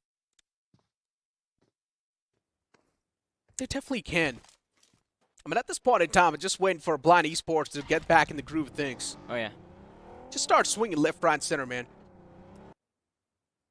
And they can make it happen as well as Blind Esports. Right, in the past, this team was, of course, known as the most aggressive team, and once again, they still are. But you can see that settle back, though. The players not going too aggressive, right? I mean, the fact that they are starting from that prison island shows that start. Yeah, the safest start of this game, and of course, definitely not going to allow them to showcase any aggression inside of this early game of Miramar. Although, I mean, expecting a little bit of a clash towards that eastern edge of the zone. In the meanwhile, the Imprint. Now, this is a quick rotation. They were somewhere towards Picado, between Picado and Los Leones. Found some vehicles, decent loot done, and they're already pushing for Impala. So, Imprint, I believe the intention is clear. They want to play along the shorelines, maybe. Yeah. Now, in fact, they're turning towards La Benedita, so taking control of the compounds in open fields. I mean, you gotta love the proactivity, though. Yeah, definitely. This is quite early. Yeah, quite early. The stage 1 hasn't been ended so far, and the players are already on a move towards that centric spot. They dropped in towards Picado. You'd really got to love it. Imprint just going to book it towards the center spot. But once again, as I mentioned, it's all about the sustainability, though. You will get that good spot, but on the map of Miramar, you will be challenged to the toughest levels when it comes to that tower defense that you're going to try to play. And again, I mean, not a lot of big hills available towards this eastern half of the map. Rivalry Esports on our screens. Now, this is a team that I was expecting was actually going to clash against Kemen, because they do drop quite close to each other. And of course, both of them right now playing quite close to the northwestern edge of the circle, but Rivalry, they have already made their way towards Picado Hills. Kemen, in the meanwhile, still lurking towards San Martin and Hacienda del Patron. So there is at least a few hundred meters between the two sides. If there are any shots fired, and of course, considering Miramar, long distance vision is available to you. I mean, long distance line of fire due to how the terrain is. This can definitely spot out the opposing side if they have those scopes on them. But moving on to the players of Magnet Esports. Now, this is quite interesting. Magnet, they've started with the 2-2 split drop. 2 players dropped just west of El Pozo, outside the main city, in fact, and 2 players are still in ruins, all the way towards the northwest. Yeah, playing it too safe. I'm not sure how to feel about it, though. Me neither. Yeah, don't really have that good of a feeling. You gotta love the skin, though, my friend. It looks pretty clean. Yeah, what color is your Bugatti, Necro? It's, transparent. It's made from a special material? Yep, it is. Specifically customized for me, for my liking. And if you can't see it, well, then it's a skill issue. Yeah, we've already decided if you can't see Necro's Bugatti, it's a skill issue. Yep, it is. But I think there could have been an issue for Blind Esports as well. We saw the players of Infected Mushroom right above them along the shorelines, but Blind just delaying their rotation, delaying the cross just for a few extra seconds, allows them a little bit of a safe haven to work with. In the meanwhile, switching perspective now, Inspiration Esports playing from Impala. They are going to feel a lot of pressure soon. On the map, we do see teams closing in on their position. You look at that, Imprint up north. You have 2 different teams coming from down south, and the circle is going to shift right on top of their heads as well. Once again, the same thing happens, right? Imprint in the smack center. Yeah. Somehow they've cracked the code when it comes to the circle, but when it comes to firepower, Imprint's lacking. And they need to start building up the mark over there as well. Slowly and steadily, there's going to be so many teams trying to move in towards that off-centric spot. You also do see the side of Team Aru. INS is there too. Even 47 is right there. Yeah. Infected Mushrooms, they're going to find that late breaching point. But look at Blind Esports, all the way in the outskirts moving in from that southern side. And as I mentioned, if you're one of those teams that rotates in late, you need to be able to assert the dominance. And considering it is Blind Esports, we know they can do it. There is a nice little mountain for Blind Esports to work with, and since no one was blocking that just northwest of Puerto Palacio City, there's no one blocking that hill. If Blind take control of that hill, it will be extremely easy for them to clear out the front line. So let's see if that is going to happen, because they are moving along that southern highway. The possibility is still there. In the meanwhile, PL Dominators, this is another team that could have been a huge threat for the players of Inspiration Esport, Imprint as well. But again, they are also moving back, taking that high ground control away before anyone snatches it. Pretty much. It's I a mean, defensive move, I think. It is, it is. And it is the game of Miramar too, man. It's going to be easy to rotate, as I mentioned, but it's going to be tough to sustain. But hey, we have to appreciate the pace of change that has happened from what went down on Erangel and how slow this Miramar is. As expected, right? We expected it to be super slow and safe, and that's what is exactly going on the map so far. I have a question for you now, though. Yeah. I mean, yesterday, after the first game came to an end, instantly, right off the bat in game number 2, we saw a lot of turnarounds, right? Teams started bouncing back. The winners of the first game were the first one to be eliminated in the game of Miramar. Do you think we're going to see that level of switches today as well, or are we going to witness just Kemin and FS and the likes of Big Brothers and Blind just take it all? I mean, let's be honest, though. I mean, yesterday, the flow of matches was just really weird. Yeah. It was some of the most weird flow of fights that we saw, and it was really tough to keep track of what exactly is going on. At the same time, there were so many individual blows being handed out. Until the final few moments, you just never know who's going to be the one to get eliminated. That is true. I mean, yesterday there were a lot of turnarounds because of individual players outperforming the opposing team all by themselves. And again, those moments are quite rare, but this might have been a mistake. PL Dominators, they've spotted out the players of Genesis right in front of them. And Genesis, they definitely need to recover. The previous game, it wasn't that great. They do. PL Dominators, interesting suspect in the list. They've got the high ground to play with, looking pretty comfy for now. With this high ground, the intel's going to be there. It will be a constant flow as well, but how do you channel that in the right direction? It's up to the players and the experience that you gain over the years. PL Dominators, it's not like it's a complete new squad. Yeah. They have been tried and tested. So one thing is for sure, they should be a little bit calm and composed, considering it's still the second game of the day. And as I mentioned, you cannot really afford to even let one single game let lose. Unless if you've got the chicken dinner, then maybe you can't afford to do so. Right now, Kevin Esports, they do have that cushion. Yeah, but the cushion is also only going to be there for one game. Yep. They can make mistakes in one game and mess up one game. After that, they will have to be consistent as everyone else. In fact, a little bit more if you want to qualify. Yeah. I mean, they've got 8.5 points per game so far if you look at it, if they do miss out on this game. So, for Kemin Esports, still it's not going to be that good of a strike rate to have. Yeah. Oh, but look at this. Inspiration up against PL Dominators. I was just about to say, I mean, PL Dominators, they are being extremely patient. The opportunity is there for them to actually engage on one of these teams because they had spotted out the opposing side on both their flanks. Instead, seems like they want to take control of these compounds away from the players of Inspiration Esports. Though, man, he's trying to size things up. He's still waiting for information. He has spotted out one player, I think, in your dreams. The shoulder was spotted through the window, and now he knows that he's not alone in your dreams. There is another player from the side of Inspiration Esports present over there. But Chico, is his position compromised? After this nade, it will be. Okay. But what a perfect nade. Wow. What a quick bounce that was as well. And just like that, slowly and steadily, like a house of cards, the players just come tumbling down. INS, they've got the inspiration to wipe out this entire squad in the front lines. And right now for PL Dominators, they're the one getting dominated in the fight. 2 players knocked out. Out and over. The players did not even see this coming. But this nade from Aryan can definitely be the deal settler as well. Another nade being tossed. Unfortunately, it's not going to find the mark. Barely misses off the target. Yeah. All the 4 players once again back on the feet, so you can't say PL Dominators. They can be in the back, but you never know. The reset is there, but it's not going to be easy with the way Inspiration Esports are moving forward this fight. PL Dominators, they need to be extremely careful. Complacency resulting in 2 players getting knocked out. This could have been so much worse, Necro. Had that nade not bounced off the wall, had it gone through the window, Yep. it would have resulted in 2 more knocks. Would have been perfect. Yeah. Look at this. The idea was good. And the fact that the players of INS know exactly the layout of the building as well, Yes. know exactly where to toss the nade. They were there a few seconds ago. Yeah. That was their building. Still, though, it's all about the presence of mind, right? True, very true. Surrounding awareness, and the players of INS, they're doing a great job in keeping that up.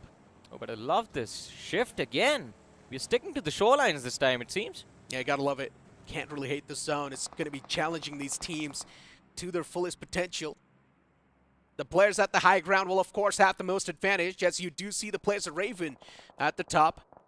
And they're probably going to try to rain down some death and destruction. Even Team Aru now joining inside of the frame. Not sure how good this is going to be looking. But Inspiration Arya now just trying to back away from this entire moment that's currently happening in front of him. Packet fires there from Chico. It's constantly going for the tap shots. Team Aru, they do assert some dominance. They do get that breathing space. Well, for a few seconds, it felt like they might have walked into what seems like a trap, but apart from a few shots connecting on the body, nothing else of significance happening over there. Meanwhile, Rivalry, it seems like they are involved in a fight of their own. And it is a conflict. Interesting one, in fact. Between 3 teams. Infected Mushroom already out of the picture, but there was one more squad over there. Yeah, I'm Not not even even follow sure. up what's going to happen over there, but for now, I think this is kind of a standstill. Genesis up top, Raven down below. Oh my god, 3 points. Why? Genesis, only if they peek over this ridge, they should be able to get at least 1 knockout, but they're not doing so. They're too scared to do so. But looking at what's going on currently, meanwhile, you've got 2 teams duking it out against each other. Blind Esports, you talk about asserting the dominance, and finally the players are doing so. All the 4 players ramming their vehicles inside of the compound. Considering Yappy's already being found, it's now taken down to a 2-man squad from the side of 47. And this is the exact fight I was talking about. This is where a few moments ago Infected Mushroom have been eliminated. Blind is there. You have the lineup for 47 Esports, but look on the radar, Necro. Rivalry, they're not too far away. That is true, and they're also taking some pop shots in the back. If Rivalry is able to scoop one out of the rug, that's definitely going to be quite great. Oh! But there we go. Wow. The nade just booms on the face, and just like that, the man's lifeline poofs away. Well, now we have to observe if Blind are going to be caught blind by the players of Rivalry. Of course, not a lot of options available to move out from here as well. The moment you get in those vehicles, Rivalry, they are going to start emptying out their clips, their magazines, trying to see if they can either take out the tires or the players themselves beforehand. Back to Impala. Yeah. Back to square one. Look at how many players they're spread out all across the city. I mean, we've got the map feed, ladies and gentlemen. And it looks like a nice, colorful ball right in the smack center. That is true. I mean, look at the radar. Look at the beautiful visual that's there. So many teams. Yeah, but I do agree with you. Genesis from the top of that hill actually have a pretty nice opportunity to just spot out everyone. Yeah. And just make sure that they're tracking the fights properly. Yeah, but it's about channeling that information that you've got, though. Yeah. And a lot of these newer teams do tend to struggle. So, I mean, they have got the intel. It's all going to come down to this upcoming circle. And why do I feel like Kemen Esports, they're going to be on the lucky side of things, and the circle's going to shift outside of the city towards them? I mean, if that happens, Kemen, we can just say that they're too blessed at this point. Because Kemen, ladies and gentlemen, by the way, this is the 3rd stage coming to an end. 4th circle will form in front of us. And Kemen have just entered the zone. There Okay, they are. there we go. And what is going on, Necrom? My man, you are the fortune teller today. I'm not going to lie, I should be the coach for Kemen Esports. Are you sure? I'm just messing around. But look at that. I mean, things can take a turn for the worst for Kemen as well at any given moment. You have Big Brothers closing in on their position from the rear. And if Kemen get caught off guard, then, well, it's all going to be over before it even begins. It seems like a fight has been initiated from both the teams. Yep. Because we did see a knock on the finish feed, and it seems like Kemen Esports, it's one of their own that has gone down. But they do find the trade. Sarvit and Rishi both taken care of. What a brilliant play from Altu. Exactly one of the main problems, right? Always been able to find those positive trades Oh, in Kemen Esports. They somehow, nice. this man managed to juke that vehicle and then jumps up and turns around and gets the knockout. Oh, impressive plays from the side of Kemen Esports. And Venom, of course, the IGL steps up on the occasion and starts making some big waves on the board as Big Brother Esports, their hopes and dreams have been shattered in this game. Oh man, I thought it was going to be Big Brothers catching Kemen off guard and not the other way around. And of course, Venom for a second turning into Spider-Man, just jumping out of the way, I mean, dodging that buggy. Even Venom is quite athletic, so. Yeah, that is true. I mean, he is a parasite. He's feeding off of the opposition. Yeah, that's what he's doing. Their life source. He's I mean- devouring the opponents. I mean, you do end up looting the crates of the players you take down, so Yeah, that reference works out. it does. He is devouring them. Kevin Esports, all the 4 players looking pretty comfy, considering the circle shifted right on top of them. Big Brother Esports, hopes and dreams shattered. Safe is right in the smack center, but that just makes things even worse. I have another question, Necro. Why is Rivalry all of a sudden holding back? I mean, they've been in this position for a long time. They've had an opportunity to take a fight, the third party against the players of 47 Esports, Infected Mushroom, Blind, that 3-team collision that happened. Now they did spot out the players of Kemin and Big Brothers in their own fiasco, but Rivalry, they're holding back all this time. They're just gathering all this information and not doing anything with it. I think so, in my opinion. Rivalry, they just need that Kickstarter. Yeah, they do. Once they do get that chicken dinner, once they do get that heavy numbers on the board, that's when Rivalry will start to feel the flow of the game. And once that happens, they can start to feel that groove, get back in the swing of things. Look at that. Now that is beautiful. The eastern edge of the circle. Oh my god, just stacked up with so many teams, and it's just going to be all-out chaos for Kemin Esports. All they need to do is just chill over there, take a nap, and wait for all the teams to eliminate each other. Well, I think that is what a lot of them are going to be hoping for, but we do have Magnet Esports losing out on Chandan. He was the last man to be moving in from the blue zone. He was rotating along the eastern shoreline. Gets picked off over there.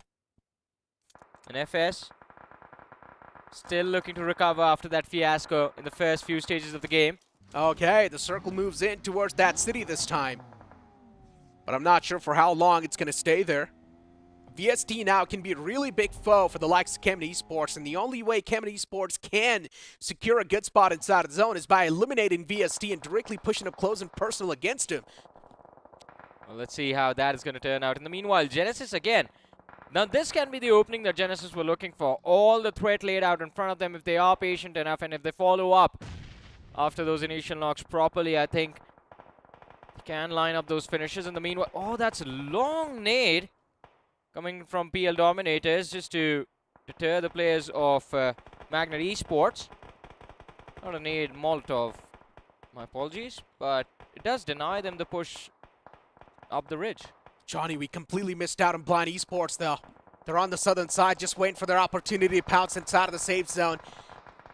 And imagine Blind Esports is probably going to be backstabbing so many teams. Rivalry, MG as well. And we know they do pack a lot of punch as well. It won't be that tough for them to execute that entire flank. But Team Aura, even they're taking some heavy blows upon themselves as they collide against Raven. But Raven, even they're starting to feel the brunt now.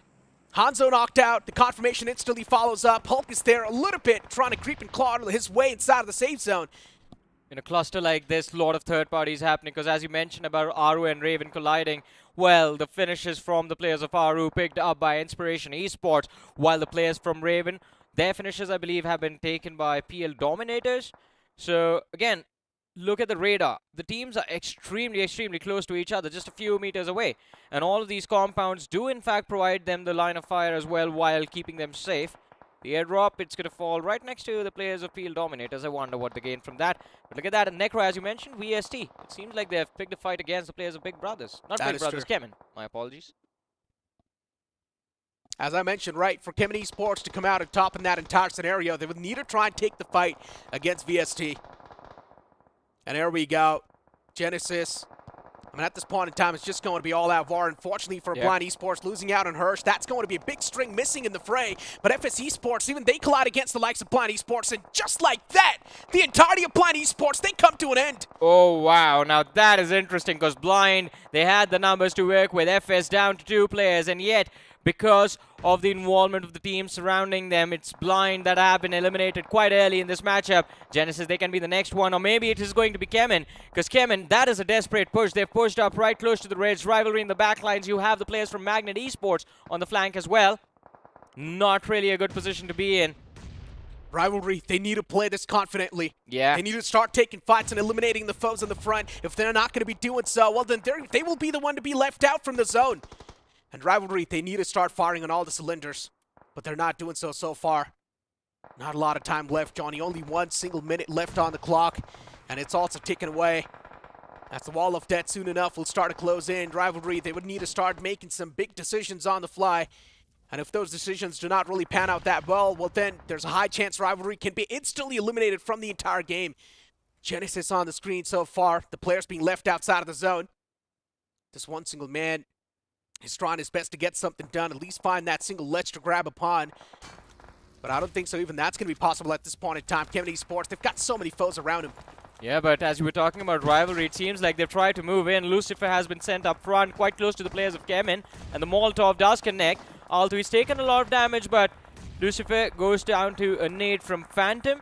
And this revive, it's going to be extremely difficult. The finish point finally secured by Kemin Esports, but they're down to 2 players. Rivalry, though, in a world of hurt as they show up. The players don't have any HP to work with, and in an instant, they got wiped out. What was that big blunder made from Rivalry in a position where they were set up for success? They just failed. Adaptability lacking from Rivalry. Not able to adapt on the fly, and that's where things were just really shaky for them. And as I mentioned, as a pro player, you should be able to adapt to whatever circumstances you will be put up in. VST, Shiraj knocked out. Beast OG as well, the same storyline for that player. And now the man in the front, Dazzle, is trying to back away towards the fallen comrades. But is the revive possible? That's my question. Look at MG slowly and steadily trying to inch on up. Out of nowhere, I have a feeling that MG are in the perfect spot to secure this win. Because look at the other teams that are playing in the city of Impala. Right? As soon as they try to step out, cross that open road, they are going to collide, and there's not enough cover for everyone to be able to make it to the other side. All MG have to do is take care of VST. If VST finish off MG, then they have the advantage on this side of the ridge, because they can just hold their position and wait for the other teams to cross over. This is their game. VST or MG, top contenders for this match. Top contenders. Does he not have ammo? Util being tossed up. Molotov as well to back it up, and now the man moves out in the open, and just like that, Dazzle gets knocked out. Has no clue that the utilities were being tossed in from this direction. Dazzle tried to make the run, but he miscalculated the timing. And VST now on the verge of being eliminated and exterminated from this entire game, as MG, they swing back into life. For the second time in the last 60 seconds, VST find themselves in the same spot. And MG this time, since they have the information to work with, I think they are going to try and go for the push. We see Saber and Bijoy moving along the flanks. Although on the other side, it's finally time for the push. The teams in Impala, they are going to try and step out into the open. PL Dominators colliding against Aru, who was the last surviving player for his team.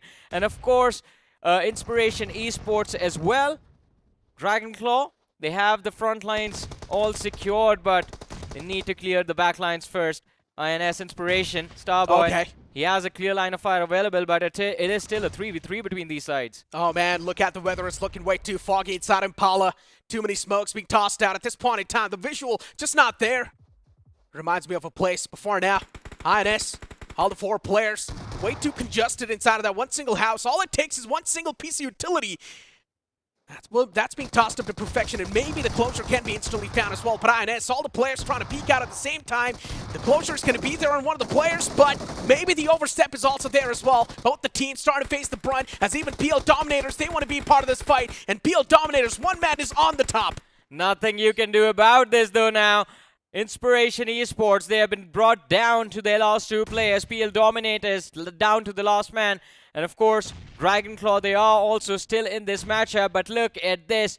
MG, Magnet Esports, as I said, set up for success this time around. If this final shift is in their favor, this is going to be their game. And of course, INS, 1 nade and they're going to be done. I'm not sure where the shift is, though. The circle is way too small, Johnny. Yeah, I think it's right on the road. Yeah, PL Dominator is bad at the top. You see Dynamite as well from the side of Dragonclaw. You've got the final 3 teams, or final 4 teams up and alive. Just one single man surviving from the side of PL Dominators. And I'm not sure what Bat is trying to pull off here, but eventually he gets snuffed out. Nicely done by Starboy, just clearing out the flank line. And yeah, when he's going to be knocked out from the Wall of Death. INS, I'm not sure what the game plan is before the side of MG. This is their game to be grabbed up, and easily they do so as well. Dynamite moves out in the open. He's of course not going to get anything done. And with that, it's going to be the players of MG to finally get that closure.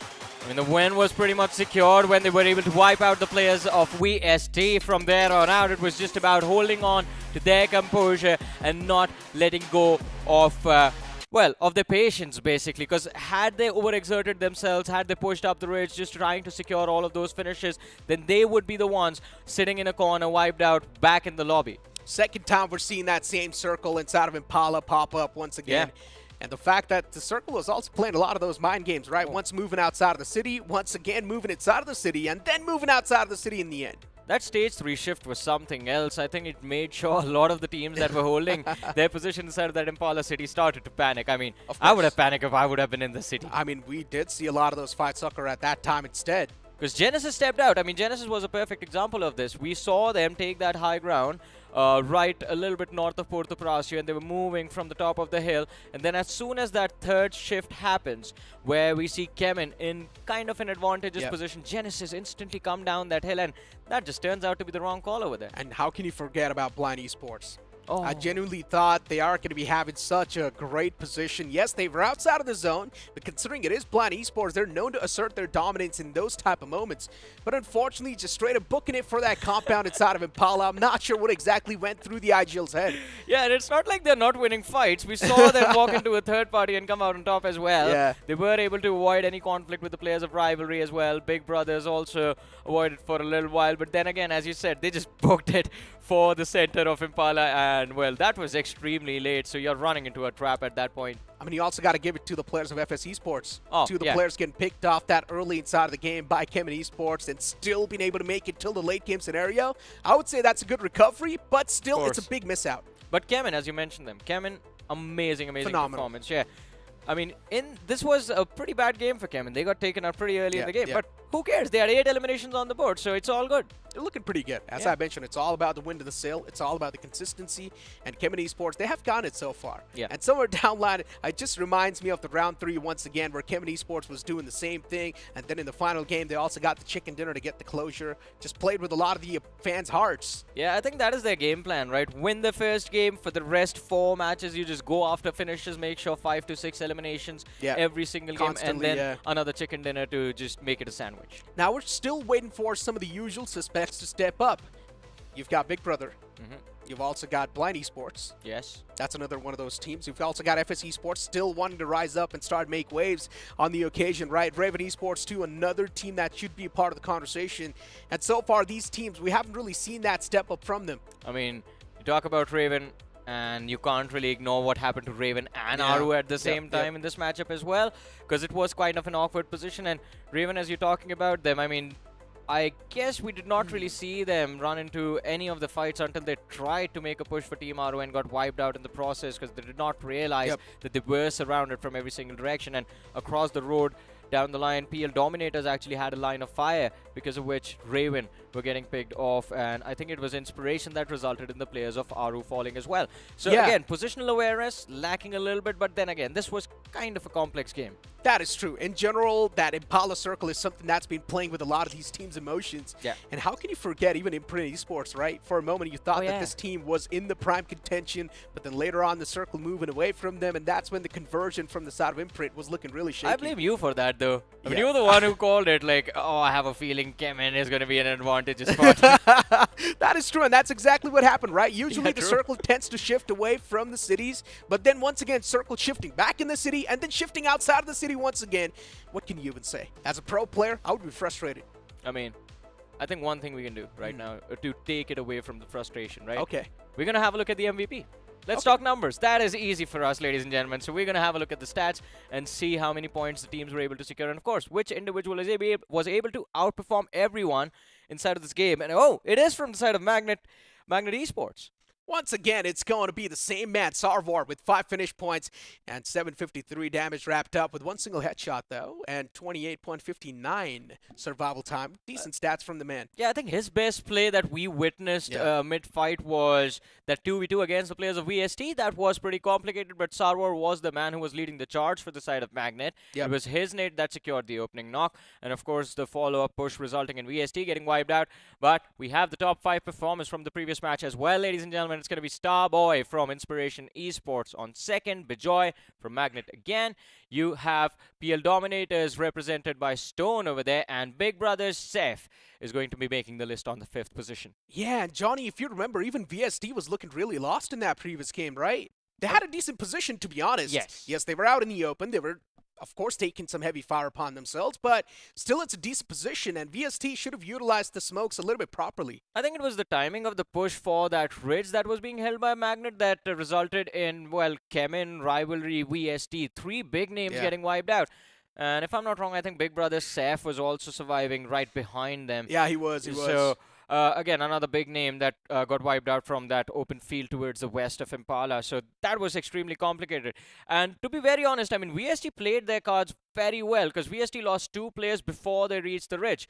And still, they were able to deal with the threat from Kemin first. Rivalry just messed up because, as you said during the game, I mean, when we saw Kemin Esports take control and Rivalry in the backlines, Rivalry had the perfect spot to just line up those bodies right in front. Exactly, man. But that push from Lucifer and Lucifer falling out just resulted in the whole team collapsing. It just feels like a lot of these teams started to panic in the final few moments, and I don't understand. It was a panic, yes, but still, considering you're one of the most experienced packs, you do not really expect them to panic in these type of moments. But you know what? Let's move on and look at the point standings. 20 points accumulated from Magnet Esports, Inspiration Esports as well, getting 12 points. Constant right there. Yeah. They're quite consistent. You've also got PL Dominators, Dragonclaw finally rising up and making waves. Yeah, and again, I mean, on the 5th, Kemin, as you mentioned, I mean, it is going to be interesting to see what their journey looks like up ahead. Aru, I think a little bit of a step up compared to what happened in the previous match. 5 points secured. VST as well, definitely a big improvement because they did not get anything in the previous game, so 5 points is definitely a big improvement. Big Brothers on that 8th position. Now, Big Brothers, I mean, I wish we would see the same team we saw in the BGIS finals last year. I'm just saying, it's the second game of the day, and you should not be having single digits on the overall standings.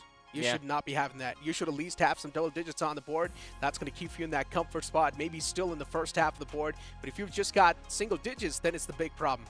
But hey, I mean, talk about turnarounds in FS. They have taken a dip, so their spot at least is up for grabs. And if anyone can close in the difference against Kemin Esports in the next few matches, then even they are going to be under threat. On the second page, though, I think Raven, as you mentioned, of course, a step up is going to be required, and it needs to happen in the upcoming games. Same thing goes for Rivalry as well. But let's have a look at the overall rankings. Let's see what the situation is after 2 matches. Enough speculations. Directly move on towards the overall standings. And we've got the top 4. Inspiration Esports is barely cracking in. PL Dominators is on that chase. You've got FS Esports on the 3rd. You've also got Kemin Esports on the 2nd. Magnet Esports at the top with 30 points accumulated. But yeah, I mean, somewhere down line, you can say Kemin Esports, they have sort of booked that spot, but you still never know. Maybe one single mishap and things can go bad. Yeah, I wouldn't say they've already booked that spot. Anything can happen. I mean, imagine they mess up the next 3 games as well. And Inspiration Esports, well, they're already in the top 4. But Inspiration PL Dominators end up performing. Even FS steps up.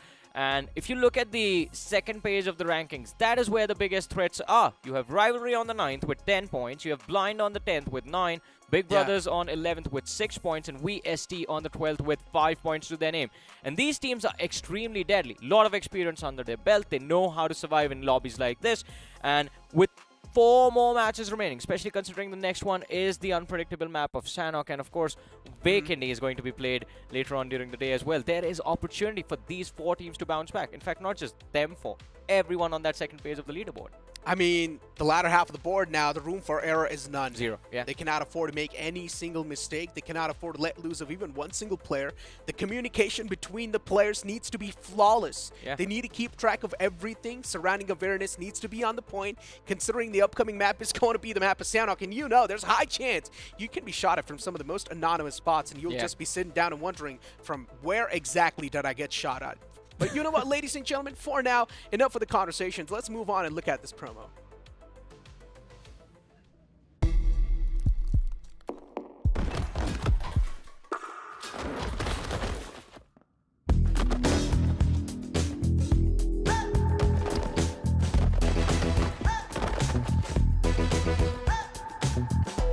Make sure they know with a new Royal Pass. Get epic skins, catch unique emotes, collect exclusive rewards. Don't be default, wear your cred. Battlegrounds Mobile India.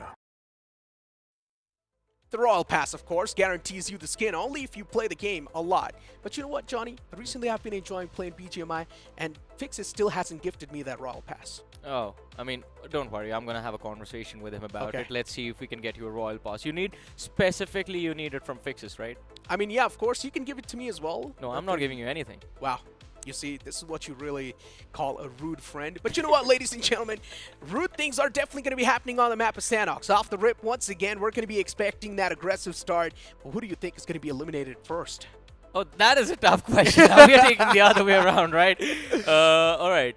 I don't know. Maybe Genesis? What about you? I mean, Genesis has been struggling a lot, man. Yeah, I mean, that's what I've been going off of, that the first 2 games haven't really gone their way. It's quite rude to go for Genesis, but still, I would say, if you talk about a team that there's a high chance can be picked off early this time, will be Imprint. Imprint? Yeah. All right, I mean, again, we don't really know what the drop clashes in Sanhok are Yeah, going to look like true. this time as well, to be fair. Because over the past, what I've noticed is, especially starting from round 2 to round 3 to round 4, the Camp Alpha cluster has completely faded away. That is now true. we are seeing drop clashes along the shoreline, specifically the southwestern shoreline. And that is quite interesting because there's not a lot of movement space around there, not a lot of compounds. You have Tambang, Nakam, Bantai all the way down south, and no one, squads hardly ever go there. So it is going to be interesting to see how this Sanhok is going to turn out, considering now, as we did have a look at the leaderboard and the discussion was the same, a lot of big names are struggling over there. A lot of big names require a big game, and this Sanhok needs to be it. 50% of the journey of this round 4 will be done and dusted for these teams after the Sanhok is done. Then you have Vikendi, which is going to be an off-map for all of them because they haven't really played Vikendi with this point structure in an official tournament before. And to follow things up, ladies and gentlemen, match 5, Miramar, and match 6, Erangel. But as I do the countdown of the matches, ladies and gentlemen, the switch that we want has happened. Fixes, he's back on the desk. Fixes, how are you doing? Did you enjoy that previous game of Miramar? You know, there have been vile accusations made against me, and I Yeah, did, let's discuss that however, first, yeah. gift Necro the UC, only for him to having been spent it on the X-Suit. So, yeah, he's a liar and he's a big one. But then again, coming back to the discussion, what games are we having, man? Because we came into the evening, we were thinking about the big dogs, but suddenly out of nowhere, Magnet Esports, they come out swinging. And you talk about that one single lad, Sarwar, he's been doing so much of that heavy hitting, right? 10 finishes already accumulated. But when you're talking about Sanhok, it's all about the table turners, right? You would want teams like Blind to step up. You would want Aru to get some consistency there. This has to be the match. Otherwise, I think wildcard is the way to go. And Blind with this performance are catching a lot of people completely blind. No one expected them to actually bomb 2 games back to back. I mean, Erangel, we understood all right, first game of the day. And of course, this is round 4. It's not going to be easy. We knew that from the start. But what happened on Miramar? I mean, the start was great. They win a team fight. But then, as Necro also pointed out, that move of just sending it straight up into the city of Impala, you do not expect that kind of shenanigans from a squad like Blind Esports. Considering how the circle was really panning out, yesterday we saw a similar circle like this. Yeah. And if you remember, the final iterations were towards the southern side. The match where TMG won it all, I think Blind had that slight idea. They were thinking that it might be a similar shift, and hence the push. And that is where things really went rough for them. But then again, if you talk about things going rough, let's talk about rivalry. That was a gift and a half to the players of Kevin Esports. In a burning vehicle, they decide to just slam in, and all Phantom had to do was just connect 4 to 5 bullets, and in a poof, I they all don't think vanished. it was 4 to 5. I think it was like 1 or 2 maybe. Because first of all, that Coop was smoking, and the players were on single-digit HPs by the time they showed up.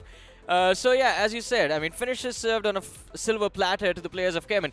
And then Kemen also replay the favor to the universe, right? Karma in action, because they also end up giving their frags to the players of VST like it was nothing. I mean, again, for Kemen Esports, the work has been cut out. They've been getting those averages, right? 8 points, not too shabby. Yeah, Team Aru, they've been getting 5-5. But there's another team that we need to talk about, and we need to take them seriously. Has to be Inspiration Esports. First game of Erangel, you look at Starboy. He was the only one that came out of that death compound alive. Even in this game, while that commotion was going on, somehow he still managed to keep things afloat. Got a couple of finishes here and there, and Inspiration, they're still in the race. And I mean, I'm glad you pointed out Inspiration, because yes, that is another conversation we need to have, because these lads are proving to be sneaky assassins. You don't see them coming, but you're going to definitely see them in the overall leaderboard, ladies and gentlemen. But let's move forward with our journey of this day. The map of Sanhok, ladies and gentlemen, will be on our screens in the next few moments. And of course, it is Sanhok. Things are about to get extremely chaotic. Let's see where the flight path takes us. It starts from the well, the eastern edge, the city of Lakavi, and this time it's going to stick to the southern side, just a little bit off center, and goes all the way towards Tambang. Hopefully, we do not get to see any of those drop clashes. Please, Oh, we've I had want enough. a few of them, man. I mean, you've got that sinister thoughts in your head. We've seen a lot of that happening. Again, those urban circles really panning out. Yesterday, by all means, it was a little towards the eastern side. But imagine, now I think it's high time we need to go back towards Camp Alpha. I was just about to say the exact opposite. Since you have asked me not to start wanted praying Bravo? for drop clashes. No, I was going to say Sami Circle. All right. I mean, yeah, that I would take that, Johnny. I'm not going to take it away from you I think because it's been a long time, yeah. yeah. But let's see. I mean, we hardly get what we want in life. And in Sometimes the we game do. of, well, when was the last time that happened to any of us? Well, it seems like, all right, Kemen, again a part of the early action, this time against Team Aru, though. Oh, no, this is not looking good. Phantom is all alone over here. The rest of his mates are all the way towards Ban. Doesn't really matter because Phantom is sometimes a one-man army, right? And for I think he does have managed to find that level 1 vest, but still not enough to work along with. Would love to see what Phantom has on him. That AK on that range could be really devastating. But taking a look at the map feed, if it comes in front of us, you could see the cavalry does arrive. Kevin Esports, there you have it. Even the players of Team Aru, they've also closed in. Veron and Aru. Aru has taken some damage, but still alive for now. And now Phantom, he's had to deal too much on his plate right now. Veron on the other side. Phantom still swings though, but the trade is there. Yeah, Phantom was just meant to hold his ground, and he's done a phenomenal job. Look on the radar. Fury, he has showed up, and he's furious about his boy going down, but they need to follow up with the entirety of Kemen Esports. This is such a risky move from the side of Kemen. Team Aru, they have a clear advantage in Fury. I think he is going to cut his losses, and he's going to fall back. They do not want to risk losing out on the entire squad in this fiasco of this early clash. And as we talked about it, Phantom over there was completely surrounded by the players of Aru, Team Aru, and everyone else from the side of Kemen. I don't know why, but the didn't even go to Camp Bravo, actually. They went just outside towards the eastern side of Paradise for some reason.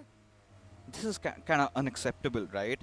Kemen Esports and even for Team Aru, they have played against each other. They know that both these teams kind of share those common spots. And in such a tournament like this, you cannot afford to make those mistakes. And this is where it starts getting me worried, right? Even Team Forever had a similar start like Kemen Esports did yesterday. The first few games, they were looking really strong, but eventually losing out on that top 4 position just by 1 point. And for Kemen Esports, I really do not want to be the one to be cursing it, but they have to really play this properly. Oh, of course. And it's not going to be easy, of course, with 3 players, especially knowing that that is a frag-hungry team. They are looking for fights anywhere and everywhere.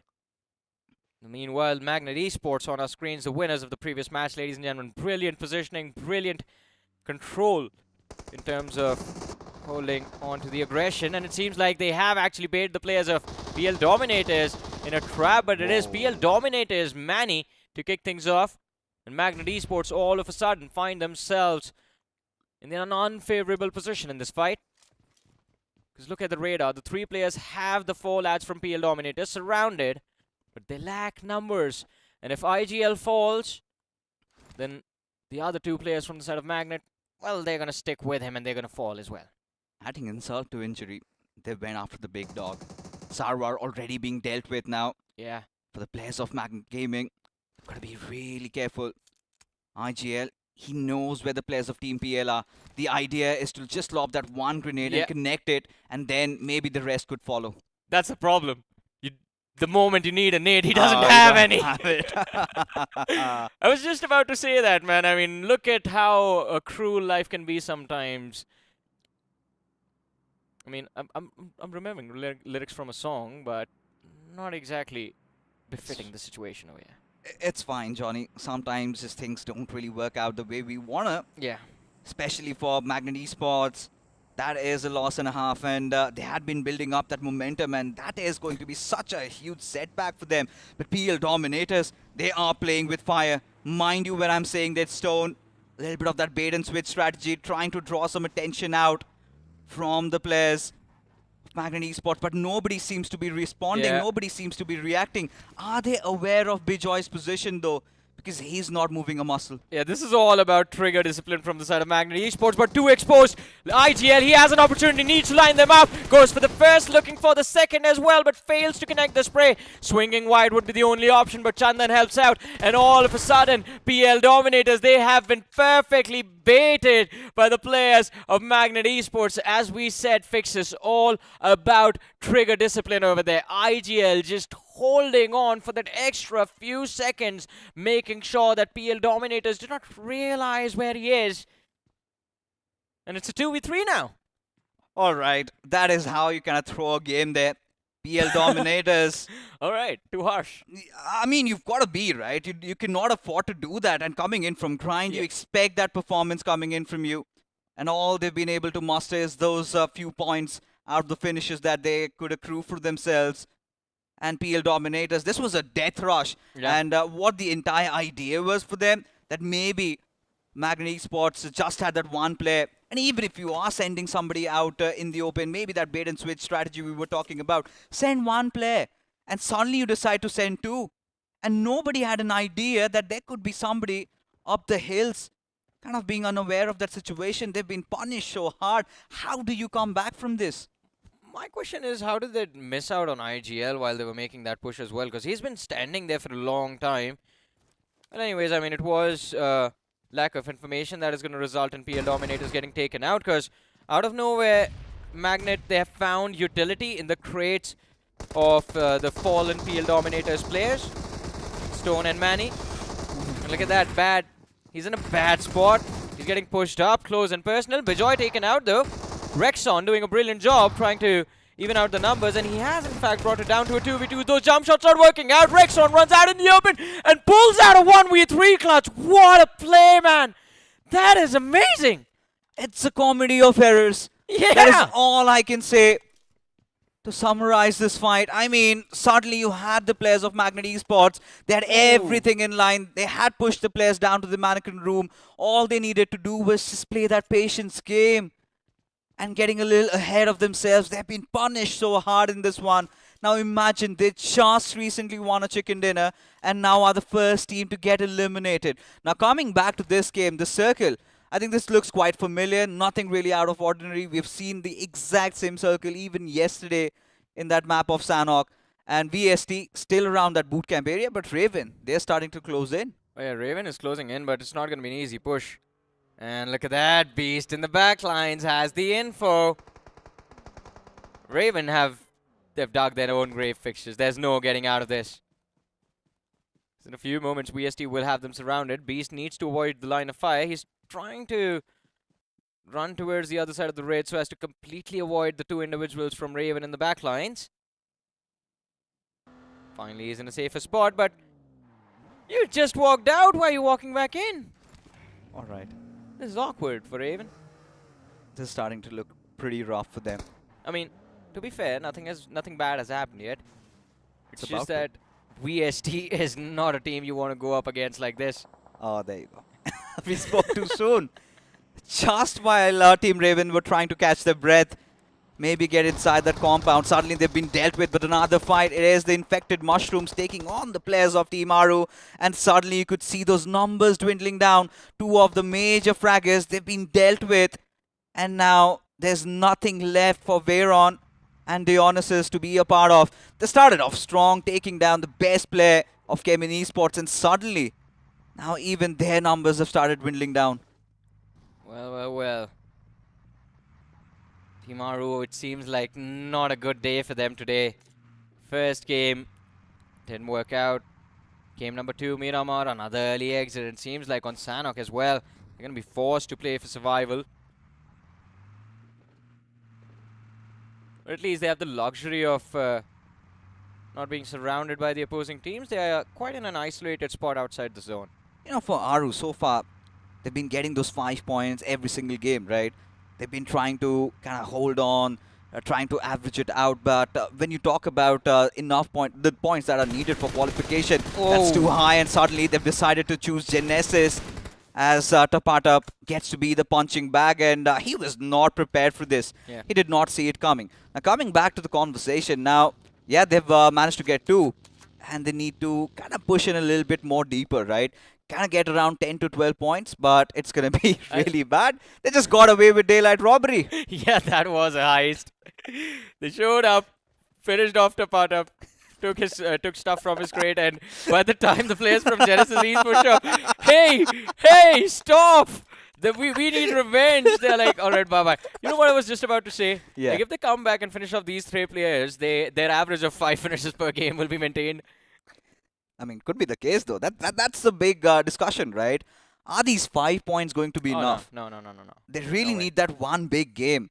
And they're trying to find that consolidation from their side. It's clearly not there. Even in the game of Miramar, they had those numbers intact, Johnny. But again, it was the same old issues, the circle going away from them. But this has to be Team Blind's redemption game. We've seen Team Blind had really good performances in this game of Sanhok, but have been quite unfortunate so far. Yeah, and this time around as well, I mean, they are trying to avoid conflict for as long as possible. And that leads me to believe, I mean, is this a lack of confidence in Blind we are witnessing for the first time in the history of these players, in their careers? Because we have never seen them play like this before. I mean, they are going to be on that southern edge of the circle, and from the perspective of Harsh, it seems like across the hill, he has an inkling of information about the players of Genesis.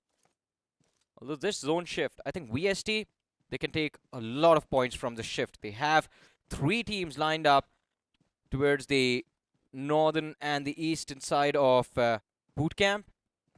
And of course, Beast playing the outer edges does help them gather a lot of information as well. The only problem is that squad of INS. That is a big gamble. Again, INS is a big threat in this lobby as well, so you have to be careful when you fight against them. You certainly have to. No other way around that. Yeah, they also stole Tapatap's buggy there. Oh But, my God. You know, coming back to the discussion about Team Blind, right?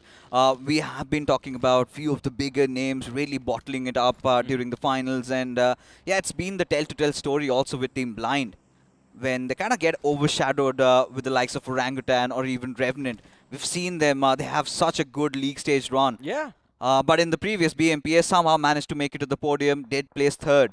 But now the expectations, the bars, they're definitely set high, and it's high time they managed to get their hands on that trophy. But for FS Esports, now this is an interesting team.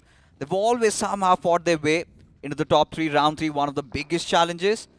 First game, they started off with a bang. The second game, not going the way they wanted. They really need to find some momentum in this. Yeah, and this game of Sanhok can be it, right? As you mentioned, that reset on Miramar was not supposed to happen. FS was supposed to maintain their consistency because one of the most experienced teams inside this particular lobby. And I think their position right now with how they are making sure their backlines are cleared as well, and majority of the threat is right in front of them on boot camp. They have that nice little high ground, the hilltop to work with as well. I think FS have kind of set themselves up for success. It all now comes down to whether the zone moves on top of them or not. In the meanwhile, the rivalry, it seems like they want to pick this fight against the players of Dragon Claw, but they're quite hesitant in pushing up the ridge as well. At least they've learned from the mistakes. Yeah. Not 4 players in that one vehicle, not at least in this map. But Arthu, I get the idea. Trying to snuff somebody out of his cover. And so far unsuccessful. But they've got a seed in their head. A feeling in their bones that say that somebody is watching over them. Could be the players of Dragon Claw. Dragon Claw had a really good game in Miramar. The survival games really on point. And finally, the silence has been broken, Johnny. And there you have it. Lucky he opens it up against Arthu. Yeah, but this time can Rivalry find the reset? They have information about the players from Dragon Claw. Dynamite, he's quite exposed. Low in terms of HP as well. But Lucifer, what was that? A big mistake, and he gets taken out. Dynamite, he's managed to stay alive all this time, but now he's going to be burned extra crispy with that Molotov. Oh my God. Rod switches over to the shotgun, charges forward for Bijlu, but Bijlu in the backlines, he has backup available. Beast right behind him. So Rod, he needs to be careful. Takes down one, looking for the other, gets taken out. It brought it down to a 2v2, but is that enough? Team Rivalry, they've taken so many losses there. 2 finishes secured, but 47 esports just in the horizon. And look at the circle shift this time. It is going to be a hard shift a little bit towards that northwestern side. And 47 Esports will be really happy. They've been looking for that redemption game, and this certainly could be. For Big Brothers Esports, though, runners-up of previous BGIS, they have been going through some rough waters. But this time, things are looking even tougher because you've got Kevin Esports right on their tails. Oh man, Fixes, look at the cluster forming towards the northern edge. It's VST, it's Rivalry, it's Big Brothers, it's Kemin closing in as well. That mountain, well, it is going to have a river of blood flowing down it in a few short moments. Rivalry Bridgeley is the last man left standing, and VST, they are hungry for those points at this point. Big Brothers, you see the radar. They're sharing the compound with one of the individuals from the side of Dragonclaw, and they could get backstab at any time. Look at Rishi. Just closing in. Bijlu. He doesn't move. He doesn't budge, at least for this moment. As Sarvit is inching in closer, and there you go. Gets dealt with. Big Brothers finally open their counts up. Get those finishes on the board, but VST, they've heard that commotion. They know there's somebody lying in wait, waiting for them. FS Esports still keeping their numbers intact, but Big Brothers, they're hungry for more. They want a few more finishes for their name, and then the last could be the last final player of DC alive, and he's going to be chewed up alive. Saif has just been given the classic BGMI experience where he was completely unaware of where Noob was hiding. Noob hid there for a good 4 or 5 minutes for that one frag of his, and that frag was Saif's. At least a gift. But Saif, there you have it. I mean, kind of being clueless a little bit can hurt you, right? That is why I said that's the classic BGMI experience. Yeah, at least in Sanhok, right? Yeah. You've got those tall grasses, you've got those snakes, all sorts of reptiles. But as things are, as the dust settles, finally we could see that little bit of that silence taking over, that eerie moment inside of the lobby. It's all about 47 Esports. They've got such a strong compound to work around with, even for the lads of Team Blind. It's all about that circle shifting away from them. And now, we did have that hard shift, looking for the next one. This is going to get quite intense now. No cover available inside the circle. Fixtures apart from the one that is in control of 47 Esports. Blind, just a few small compounds to play with, but Infected Mushroom looking to move forward. Genesis blocking the way. Just 2 players left, though, from the side of Genesis. Although, if Genesis engage the fight, FS, they have a higher ground up the hill. And Infected Mushroom, they're going to end up walking into this valley of death and destruction. Not a good position to be in, but somehow, just because they do not have a lot of men running around, Genesis are able to hide in plain sight. Oh, Infected Mushrooms. Did have a good start into this game. Did get a couple of finishes already. They had been struggling before this. Just that 1 point accumulated. Really need a biggie to make a comeback into this one. As the circle shifts again, FS quite happy with the position as now PL Dominators. They're being hit hard. Down to their final player, Rexon somehow still surviving. But look at Team Aru on the far distance. Veron is still there along with Dionysus. But Kemin Esports, they might go out on the hunt. And in fact, they did find the final player surviving there. But what's the next step of action for Kemin Esports? How do they breach their way inside the circle, Johnny? I think it's a clear answer. Northeastern edge. They're quite close, just a few meters away, but we'll come back to that in a bit because Raven, it seems like, have walked into a trap laid out by the players of Infected Mushroom. One player out. Second one goes down as well. Brilliant timing on that push from Eclipse. He's looking for that man lying in the tall grass. Fails to find him, and Infected Mushroom, without wasting any time, do make the push, take on the players of Genesis. Gyro God, he's pinned out in that shack, that Molotov to flush him out. Didn't do anything, he's hiding in a corner, and he's still there. Faith runs into check, and in fact checks him with the UMP. Secures the frag, the last man falls to the nade, and that is the end of Genesis, ladies and gentlemen, in this game. Again, a big fall for Genesis. And seems like the way into round number 4 has been filled with treachery. As now Kemin Esports, they come in striking on the doors of Team Aru. Dionysus, the final player surviving. Fury does go falling down. It is going to be the players of FS though, but still out of harm's way. A couple of smokes and he can get the revive. But no, FS want to see this through. Yeah, all that noise and commotion from the side of Kemin and the players of Aru. has resulted in FS being in a great advantage spot right now. Trey's got, he is in a 1v1, and as long as he connects that nade, in fact doesn't even need it, the spam shots inside the smoke actually get that final play out of the picture, and Trey's God realizes that there's a big threat waiting for them in those shacks in the form of 47 esports, and they're going to try and clear it as quickly as possible. By the way, Fixes, the zone has moved into the middle of nowhere. Infected Mushroom out of nowhere. I think all of a sudden they are the team with the biggest advantage, and FS, they need to fight for this hill control if they want to stand a chance to win this game. Everyone else, they're outside the zone, and everyone else is towards the northern side in this cluster. This is everyone, basically. But who comes out standing? It's going to be a Royal Rumble. VST taking on 47, who were feeling quite settled right from the very beginning. INS, they also need to close in. Big Brother's keeping a close watch on all that intervention as Blind, they decide to be the first one to try and make that movement. Infected Mushroom sitting with already 10 finishes. They've kind of started losing out on numbers though, as Rishi, he's going to get a couple of his own. Aryan, he's being dealt with, but now Big Brothers, they're losing on HP, losing on men, and finally their graves have been dug. Yeah, this was a labyrinth filled with terrors, and everyone else is getting taken out. Starboys managed to stay alive for a few extra seconds, but I think 47 esports might be the next in line to bite the dust. The line of fire available to the players of FS esports. It's only a question of how many finish points can they rack up from this high ground advantage. Clutch needs to be careful. He needs to be extremely careful. Flanks are exposed for FS as well. But, alright, one more on the board. 10 finishes secured so far. They can pick off Jappy as well. Oh no, Blind! Blind is getting compromised, Fixes. Oh, they certainly are. Being on the lower grounds, but FS seems like they've got a lot on their plate. Now they have to go against the big hitters. Infected Mushroom starting off with a shebang in Sanhok. After that huge fall off, they've got that higher ground to play with, but not anymore. Look at the circle shift. It's gone into a no man's land. And now with just 5 teams alive and 2 teams already outside the circle, Gabbar, if he backstabs the players of Team Blind, that could be really deadly. Yeah, and I mean, we have been praying for Blind to make a comeback in today's series, ladies and gentlemen. Finally, I guess this game of Sanhok could be it. Jappy, he's being extremely sneaky, still gets spotted out, gets finished off by Trey's God. An incredible shotgun connected right to his head, but Blind, as we were talking about them, opportunities there for a comeback. They've made it to the top 4.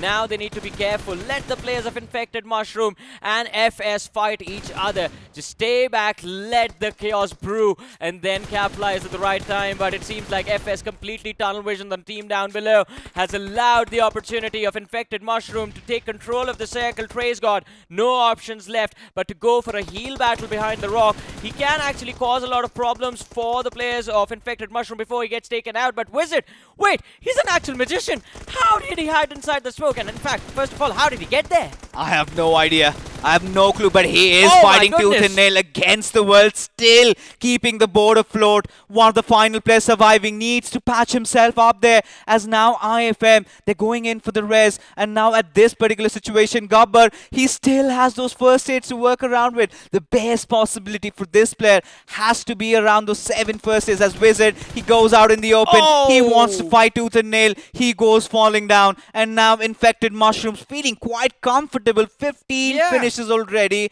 and now maybe looking for that 16th. What a big game from the side of Infected Mushroom. I mean, we were hoping for a bounce back, and they have bounced back indeed. Gabbar, well, he can't do anything in this matchup. Just 3 first aids left, and as you mentioned, the only thing that can be done by him is just give an extra point to the players of Infected Mushroom. But considering how tough the competition has been, don't do that. We always talk about Sanhok. Has always been that table turner, and this time in the favors of the players of Infected Mushrooms. But let's not rule Gabbar out, because look at the players. They're going out in the open, and now Gabbar, he wants to take a couple of shots. He's getting baited, and Faith, he has something to say about it, but it is going to be Eclipse who gets the final nail in the coffin. And that being said, IFM stage a comeback and a half, because the first 2 games really not going their way, but in the 3rd game they bounce back and with a bang. Yeah, it was an impressive performance, this one. And of course, that last bait of running around in the buggy and making sure that the player is exposed to secure that extra point. 26 points for this matchup. That is a big leap. We saw the differences weren't that big within the top 8. In fact, the top 4, the next 4 within the top 8 bracket, and the 9 to 16th position, the second half of the overall leaderboard. So there was an opportunity of a big bounce back, and Infected Mushroom weren't lagging that far behind from the top contenders. So again, this was a big game for them. But bigger than that was the bounce back from the side of VST. I definitely enjoyed that as well. So both these teams, amazing. I really want to see the number of finishes VST did get for themselves. 12 or 13. I mean, if that was the case, then that's definitely a big game. But when you talk about teams that have been consistent, I think FS Esports, they finally redeemed themselves in this one. Getting a lot of finishes. I mean, Wizard towards the end, somehow surviving against the world. But now, when you look at Infected Mushrooms, Johnny, 26 points out of this game. In the first 2 games, they barely had 1. And suddenly, they bring themselves back into the race for top 4. Let me correct myself on one thing. VST, I don't think VST had 12 to 13 finishes. It In was FS. Yeah. VST, I think, was still at single digits.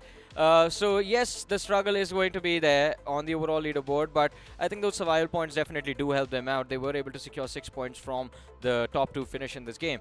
So, that will definitely help them take that steady climb up the overall leaderboard. But, ladies and gentlemen, this was one of my favorite endgame moments. There was absolutely... First of all, Wizard had no business being inside the zone like this. And second of all, he had absolutely nothing to offer with those 2 knocks. He still found them. And he almost found the 3rd frag as well. It was just the fact he had no cover to work with. He was forced to run uphill out into the open.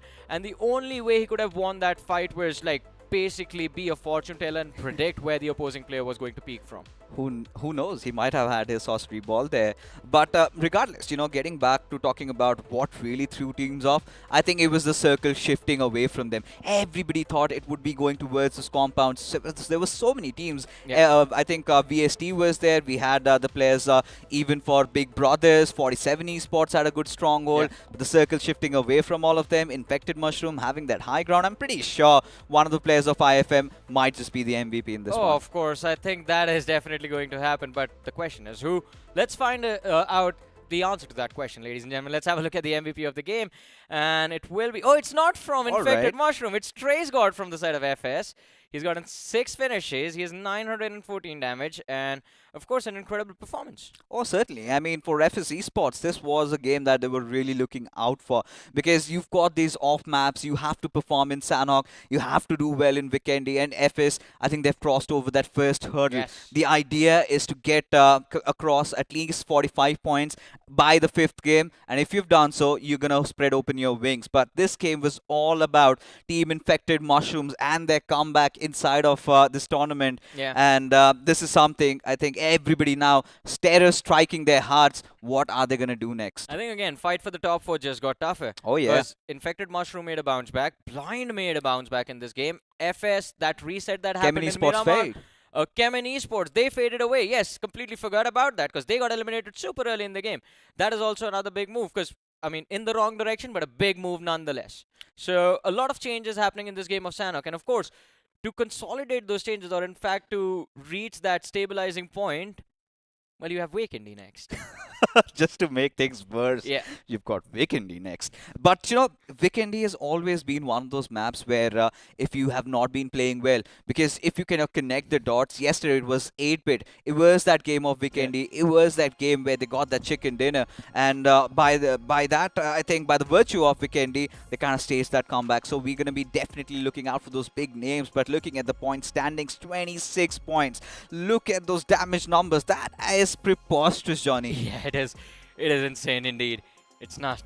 It's Infected for sure. And of course, I mean, a big game from Infected Mushroom, but props to FS as well. Those 13 finishes do help them out quite a lot. I think they will be in a perfect position inside of the top 4. VST 9 points. Decent game, I have to say, not too shabby, but considering the start to the day was kind of slow, I think they definitely need to hit double digits in every single game from here on out. Same goes for Blind Esports as well. 47 esports, I think they are still going to be lagging behind in the overall rankings. PL Dominators, same goes for them. And oh no, Aru, their average goes away fixes. Yeah, just getting worse by Yeah. every single passing game, right?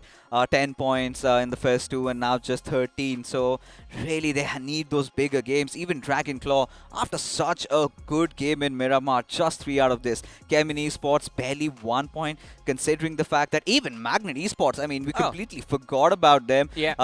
I mean, yeah, it was a loss for Sabar initially in the early games. Then they somehow gained control just to throw it all away. Yeah, I think as you said it, that fight was a throw. Because Rexon, I believe it was the player from the side of PL Dominators, who just ran out in the open. It was a 1v3 and he ran out. And Where do you get the confidence to make that play? And he somehow came out, right? He was victorious in that fight. And I think Magnet Esports had the players pinned down, Yeah. right? Dead to rights. But somehow just breaking through the shackles. But the overall standings just got a lot more exciting, folks. Oh, for because sure. once we take a look at that, we're all going to be blown away. We will have infected mushrooms into the mix. And right, scaling up, propelling themselves to the 3rd spot. Now this has to be hurting Kemin Esports after being so good. Look at one game, one bad game, and suddenly down to the 4th. Kevin got 1 point in this match. Had they gotten 2, they would have still been in contention over there. So that has to sting. That has to sting a lot for them. But I like the fact that PL Dominators have somehow kept themselves in a fight. They're still on that 5th position, not too far away from contesting the top 3, in fact. And maybe even the top 2, because Magnet Esports not too far away. I think the only team that has some safety cushion is FS. But FS have been struggling in closing out the matches. I think I would love to see them secure a chicken, and it needs to happen either on Vikendi or Miramar. That last game will be too risky. Listen, let's be honest, right? Yeah. Even in round number 3, they did not have a single chicken. They somehow managed to sail through. And this time around, 38 points, considering we're looking at the cutoff to be around 50 with 3 more games to go. If they get a couple of finishes on the hood, like I think they're good to go. Yeah, I think they might be good to go. I do agree with you on that, because FS, look at the trend in the leaderboard, right? That's the only team that has gone beyond 20 finishes already in the first 3 matches. The closest anyone else has gotten is PL Dominators, and those 19 finishes are the only reason that PL Dominators stick inside of the top 5, because look at the placement points. They have 4 placement points. Just 4 placement points. That is not going to be enough. PL Dominators need to start dropping big bombs. I think they need to drop like 9 frags, 8 frags every single game if they want to survive, if they want to keep the dream of the top 4 alive. Don't you think they sort of remind you of Galaxy Esports yesterday? Yes. A team that has always been kind of itching for a fight every single where they spot somebody out, they go after them. Yeah, they did not also have those position points for themselves. But for Blind Esports, now talking about some of those bigger names, right? Again, the teams returning from grind, they're facing so much trouble. Yesterday also we could see Rush, if possible, Mizo. They were languishing at the very bottom. UP50, yeah, few couple of good games here and there, but they still lost out. But at least Blind and VST with that last game have just brought themselves in a fighting position. Blind needs 10 points to break into the top 4. VST need 14 points to break into the top 4. It's not that difficult. So in the map of Vikendi, where you can definitely slow things down in the early stages if the drop clash does not happen upon you. And of course, mid-game, the map itself is extremely slow. So I think the opportunity will be there for the teams to settle down and of course stabilize themselves, take a leap inside of the top 4. But let's see what's going to happen, ladies and gentlemen. Before we move ahead with our discussion, let's check this out. ये है बदनसीब लाल. इसने अपना नसीब बदलने के लिए काफी टैक्टिक्स ट्राई किए. अरे यार कब चमकेगा मेरा नसीब. पर नसीब चमकता ही नहीं, क्योंकि हमेशा थर्ड पार्टी हो जाता है. इनका आज का दिन कुछ टफ सा लग रहा है. Just like every other day.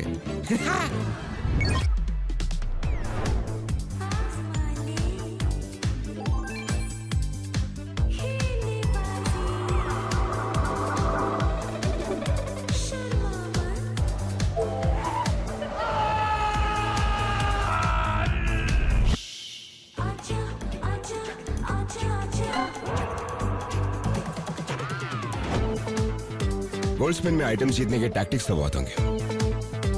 तू मेरी मान, बस स्पिन करता जा.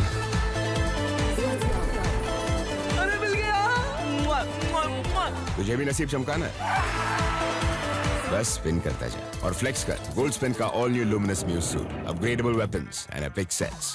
पहली स्पिन कर 10 यूसी में और बस स्पिन करता जा। Let's get spinning.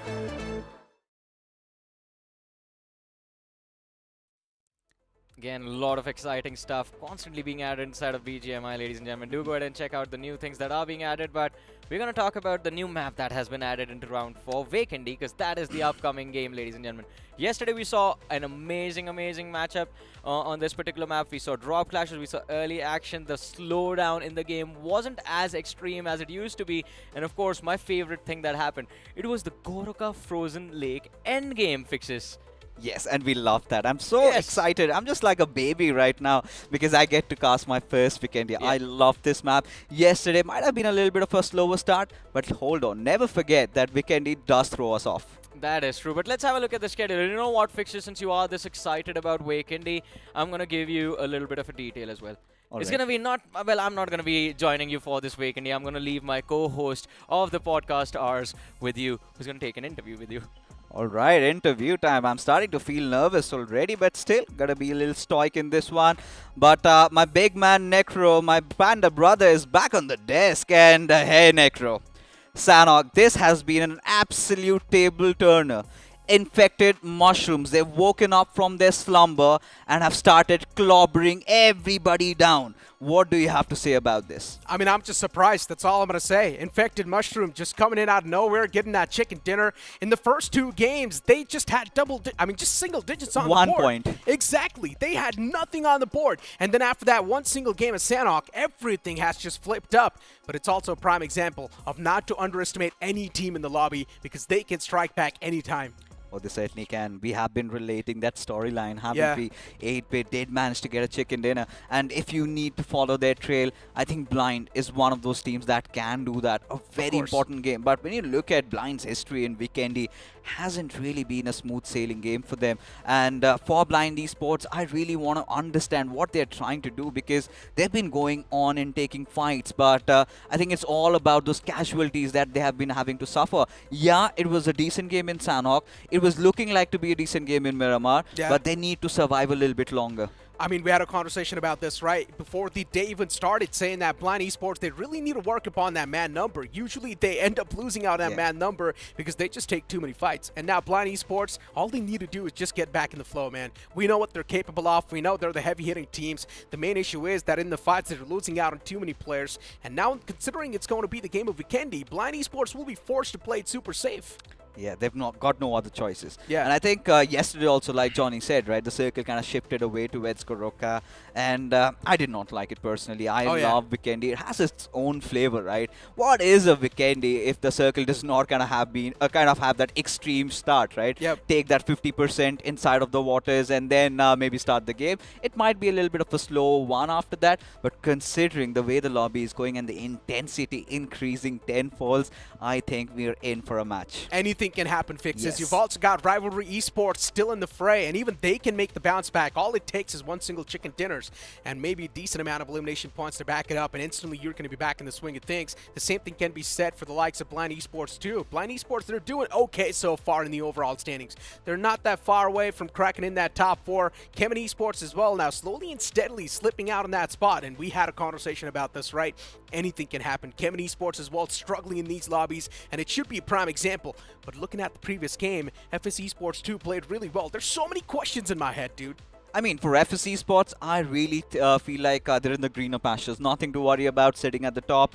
A couple more finishes here and there. They've still got 3 more games to go. But for Kemen Esports, that's what is starting to hurt me right now. Because Team Forever, they were looking quite solid. They had consolidated themselves in a good position. But towards the end, they started slipping up. And these were those maps, right? Vikendi, they could barely get any point. And from there onwards, they kept tumbling down. In Erangel, they fought back hard, but wasn't enough. I think could be a similar storyline like Medal, but suddenly I'm starting to feel a little cold because yes, it's windy, it's turbulent, and now it's chilly as well. Ladies and gentlemen, we are going to be taking it up the skies. It is going to be the map of Vikendi, and Dobro Mesto towards Cantra is where we are headed at. Exactly. Interesting play and flat path, right? Vinery is going to be easily accessible for these teams as well, but moving it towards Cosmodrome, one of the most favorite drop locations for a lot of these teams, it's just going to get even tougher. So I want to see how the adaptation is going to look like on the map of Vikendi so far. But speaking of things, right, off the rip, you do see the players of Raven Esports as well taking an exit towards Dapro Mesto. You have also got the players of Rivalry Esports moving in towards their own drop location. In general, I'm expecting some drop collisions here. We certainly are. I mean, seems like the way things are really headed. Would love to see some drop collisions happen, but every time it is that flight path trajectory of Vikendi. The only thing that runs through my mind is where is that first circle going to form at? We've seen those extreme circles. We have seen circles going up north. Sometimes this has also gone down south, but again, this is one of those generic ones. This time around Mount Kresnich. And that is the beauty of Vikendi, right? So many of these new players have come into scene. Not a lot of those playing time around in this particular map. This is where the IGLs and the players are going to be truly tested. I mean, there's so many teams that are not able to do anything, right? You've also got VST, a team that is known for their gameplay, but so far, VST, they haven't been able to make waves so far. You've also got PL Dominators. Yeah, I mean, doing decent so far in the overall standings, but is decent really enough? You need to outperform a lot of these heavy hitters, and PL Dominators, even they need to start making waves. You've also got Imprint Esports, a team that moved in with quite a lot of confidence inside of the round 4, but so far, that confidence just doesn't seem like it's there with the team anymore. I think for Imprint Esports, what I can really conclude about them so far is every single time a circle forms, they're in the smack center. But somehow they feel like a notched down version of Carnival Gaming. It's those fights where those trouble arises, and it's also the circle shifting away from them, even in the previous game of Sanhok. Now, you also did touch upon VST. Yeah, the previous game of Sanhok was really good. They did manage to get that second position. But hold on, Rahul. He's got something to say about this, as Team Aru's Dionysus is trying to take that glide, and seems like he's out of the woods. That is true. Another team we need to have a talk about is also Team Aru. Uh-huh. What exactly is going on with this team?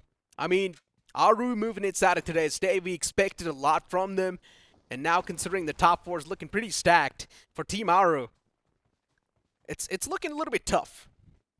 It's looking a lot more tougher, to be honest. Just sitting at 14 points, and Yeah. this has to be a game where they kind of try and put some position points along with those finishes on the board, because it's all about the synergy, man. I kind of feel like there's been a little bit of that disconnect, a little discord between the players, and during those fights, they kind of look quite unsettled. And yeah, they had a good start into the map of Sanhok. They'd get that couple of early eliminations, but then after infected mushrooms happen, and they kind of also faded away. But talking about the center and how things are really panning out, for Inspiration Esports, I think this has been one of those teams to look out for. They've also been swinging, but in Sanhok, they fell off really early. That is true. I mean, Inspiration Esports, I still remember the first game was really decent from these guys. And then after that, the consistency sort of missing out from the players. They need to do something to get back in the race, that's for sure. Speaking of FS Esports, though, a team that is doing really good for themselves. And so far, for FS Esports, it's all good in the hood. They're on the first spot in the overall standings, all thanks to the consistency this team is able to put up. In the previous game as well, FS Esports was there in the final few moments. Unfortunately, the clutch scenario was not exactly there, but still FS Esports. I'm just loving this new FS Esports. They're just so good. It's an all-rounder team. Especially when you come in from round 3, barely scrapping your way through, and now on the top, I think they've improved aeons. Goes without doubt saying. I mean, Tracecore and Wizard, they pretty much have been fined, at least in this particular group, and would love to see what they can put up in the semi-finals, because the way they've been playing, I think, Necro, let's be honest, they might just make it. But we did talk about Inspiration, and look at this, already finding their first victim, and suddenly in your dreams, he goes falling down. Man knocked out for now. And I'm not sure what they can do at this point in time. That's why you see the players of INS instantly tossing out a lot of those smokes to try and secure the fallen man back up on his feet.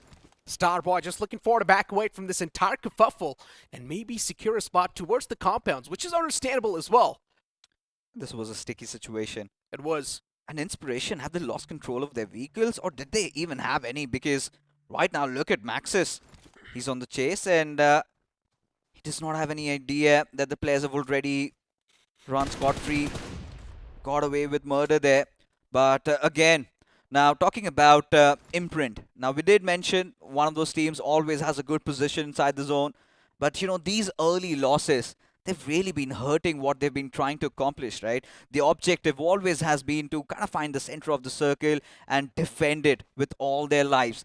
Every single time the zone reads, they've been perfect. They've been on point. But when it comes down to fighting, I think that is where they've been lacking. True that. I mean, especially you talk about some of the teams that are able to crack inside of the zone. It's been that usual problem with these guys, right? When it comes to the firefights, they do tend to struggle. And the similar struggles were there, even from Carnival Gaming, if you remember, all the way back in 2023. Yeah. It's a whole other thing that they have patched the problem, but still, it is there. I mean, we did kind of discuss about it, right? A little bit of a notch-down version of Carnival Gaming. Still, I think with every passing day, they gain that experience, they go up ahead, but inspiration, they're not looking for any inspiration at this point. In fact, looking out for a couple of vehicles, though, but Magnet Esports, man, they've also been the revelation of this particular group because we really did not see them coming. Kind of had those good numbers on the board in round number 3. Did not even see them for once during the broadcast stages. Everything was sunny at least till that game of Sanhok happened. And that was a mishap and a half. And I really hope they do not fluster it from there. I mean, Magnet Esports is a whole nother conversation to have, right? Uh-huh. Because, as you mentioned, just coming in out of nowhere, surprising all of us, it was definitely something that none of us expected. But it's all about the continuation, though, right? And if you're not able to continue on forward, then it's a big problem. MG, though, you speak of Magnet Esports, and they're on the screen for now. A lot of shots have been taken against that one single man from Imprint, and the man barely manages to squeeze away. So he's going to be staying alive for now. Yeah, again, that's Mayday for Team Imprint over there. But talking about Mayday, Raven Esports, they've been having such a tough time in the hood. Already Hulk having been dealt with, and even Reaper is gone falling down. Kind of opens the doors for Jappy to push in a little bit more further. That grenade just missing by an inch. But for now, Raven against the world. What do they do, Necro? I mean, when the day started, we had so many expectations from the likes of Raven. But now look at them. It's a complete downhill performance from these guys. They're trying their best to bounce back inside of this fight, but I'm not sure how well they can make it happen. Utilities are being tossed in the front to try and catch at least one of the players off guard. But Raven Esports, oh, they will be eliminated. The final nail is in the coffin. It certainly is. And now, seems like even 47 Esports really not out of harm's way, though. Because Rivalry, you can see them in the corners. They're trying to inch in close. They've been reading that finish feed. They've been analyzing what's going on. But at this point, even the players of Inspiration just around the block. And for 47 Esports, the previous game, they also had a really good position inside the circle, had a really good compound to hold on to up until that final shift where it kind of went towards no man's land and infected mushrooms really capitalized. Now 47 Esports, another one of those teams, Necro, we haven't seen a lot out of them. We haven't seen them in the broadcast stages. The first time they come out, really did not know how they would how they would perform. But they have been around those, you know, having those mediocre days, I guess. I mean, I would still say, as long as there's a possibility for you to make a comeback, it's fine. As long as it's not too much of a tall ask, it's fine. But when it comes down to getting that 30 bomber, that's when the real struggles start to happen. You would need 20 elimination points and a chicken dinner, and that's the only way you can secure that 30 bomber. But as long as it's not going to be that big of a task, it's all okay. Just try and keep double digits on the board in every single game, and that's what Kemet Esports and FS Esports have been doing so far. And focusing on Kemet Esports, the players moving up. All 4 players moving in like a pack inside of that circle, usually being the late preachers in the zone as well. Let's see how much success they're going to find this time. For Kemet Esports, the first 2 games really going their way, the third one really not working out. I think it's all about trying to get back into the groove, get into the momentum, but for Big Brothers, it's even bigger than that. They're fighting for survival even through round 3, barely clawed and scratched their way through. This time, you could see one of the players knocking the opposition down. As now VST, a good game in Sanhok, not a lot of finishes though, but they've got Imprint in front of them. And for both these teams, they've lost out on one of their players early on. Vikendi is one of those maps that really forces the players to be perspicacious, and if they're not really going to be doing so, well then, one thing is for sure, they're not going to be able to pave that pathway inside of the zone in the safer spots. At this point in time, every single compound inside of the circle is being taken away by the teams, and to try and do anything this late in the game, it just means knocking on your own grave. VST on the screens, and once again, that individual blow being handed out. VST, they have been looking pretty lost since the start. But let's just hope inside of this game, we might just see that change in the pace. Before now, 47 up against the likes of Aru. All right, I mean, for Team Aru, they've also been quite lost if you talk about how the games have been. Really trying to piece this together. Haven't really found that final jigsaw to their puzzle as Veron. He's taking some heavy beating over there. Now, coming back to this particular map of Vikendi, how the circle has been going through, right? I think in the heads of the IGL, the bigger question is, does it go up the Mount Crescent Hills or is it going to come going down, right? We've seen these two major iterations of the circle, and you could see a lot of teams have already stacked up, everybody fighting for the control, for that King of the Hill situation. Rivalry, they've got a really good spot for themselves, even the players of 47 esports. But imagine the circle going down. Kemin esports, they're going to have a ball in this one. And 47, they're starting to look hungry. They're starting to go out on a hunt. And maybe Veron could be the next victim. Utility pulled out. And speaking of the circle taking a shift down south, it's going to be taking a while for that. It is the map of Vikendi, my friend, in the first three zones. They barely move. It's the forced stage. That's when the real deal starts to hit. Before now, 47. Having the information on exactly where the opponents are positioned too, but the capitalization is going to be a little bit tougher to execute.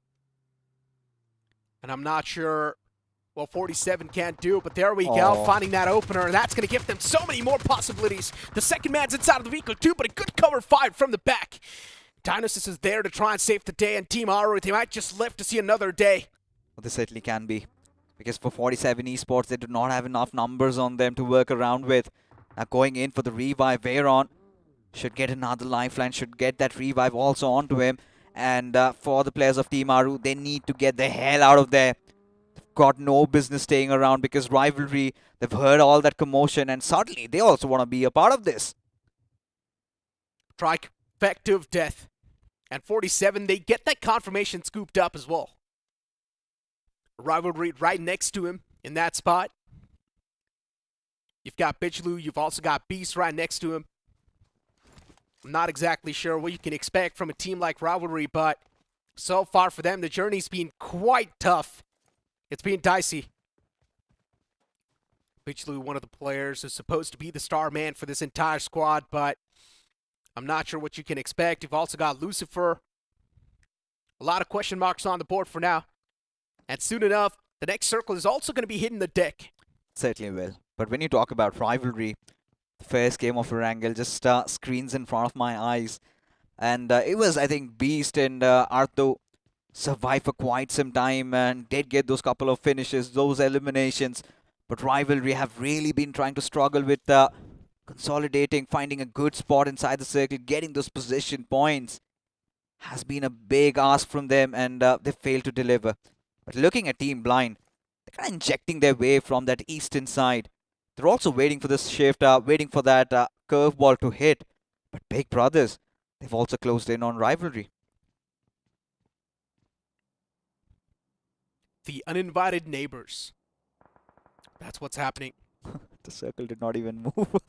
Yeah, it does not. First three stages, nothing's going to happen. Everyone's going to be in that good spot. But I just want to see that castle circle. It's been a while. Last time in 2023, we saw the circle twice, and after that, we did not see the circle pop up towards castle. And if that's going to happen, I mean, just trust me, Fixes. It's going to be a hell of a ride. All hell's gonna break loose over there. And you're absolutely right. And even a Villa Circle, I'm gonna take it with open arms. In fact, in the PS, we did witness a couple of Villa Circles, but we might be headed down south. I think that is a feeling that I've been getting on my heads right now. for VST. A really solid position this time though. They had all of their men alive, but look at Blind. They're making their movement down south, maybe through the castle bridges, or they could take control over that place. Still a good scouting area though. But majority of the teams have already made it inside the zone, and for 47, I think they finally had that feeling that the zone just might go away from them. Still way too early to speculate, though. You never know what's going to happen, right? Stage 3, once again, the circle barely moves. In Stage 4, it's not going to be that big of a shocker anyways. But you can't still say the vision might just be cleared up a little bit, knowing the fact that where the ending can't possibly be.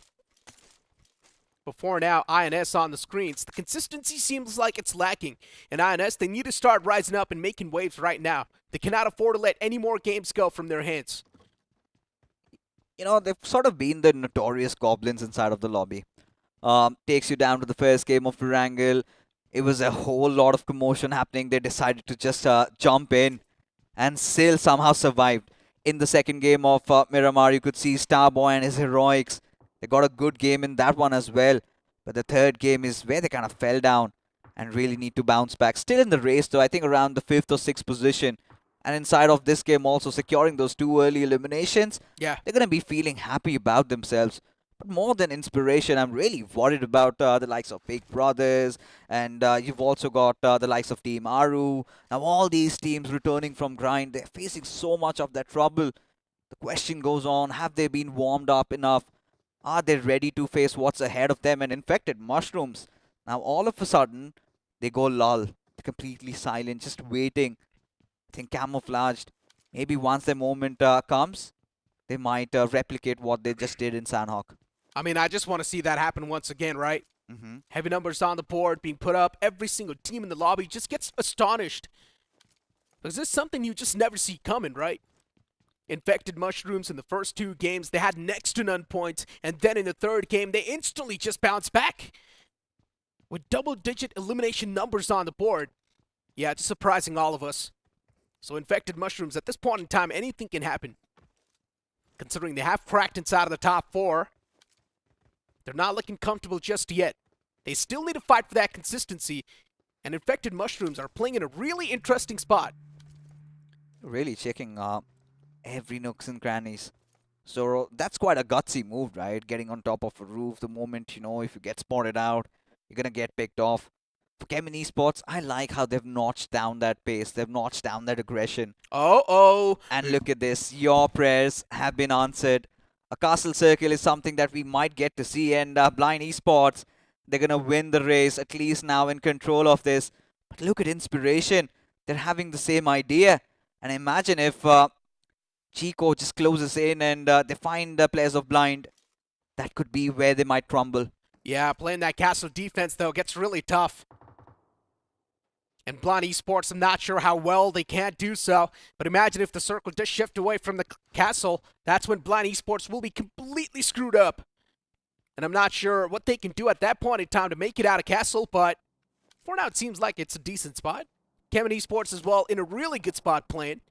You've also got Imprint looking decent. 47 as well, slowly and steadily closing on up towards that spot. In the off-centric. So many teams still in the race to try and get that better spot because not a lot of them have been accumulated so far. I kind of agree with you, Necro. I really feel like even this zone might just go away from castle. I really feel like Towar might be the way to go, or even the players of VST might enjoy themselves in the smack center. For Team PL Dominators, we've been talking about them. They've been getting those finishes on the board. In fact, the second highest finishes.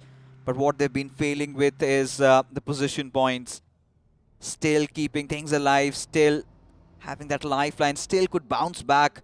Make their way inside the top 3. But in order to doing so, they need a good game at that. And suddenly FS Esports out of nowhere. I think last we saw from them, they were on the northern side of the map.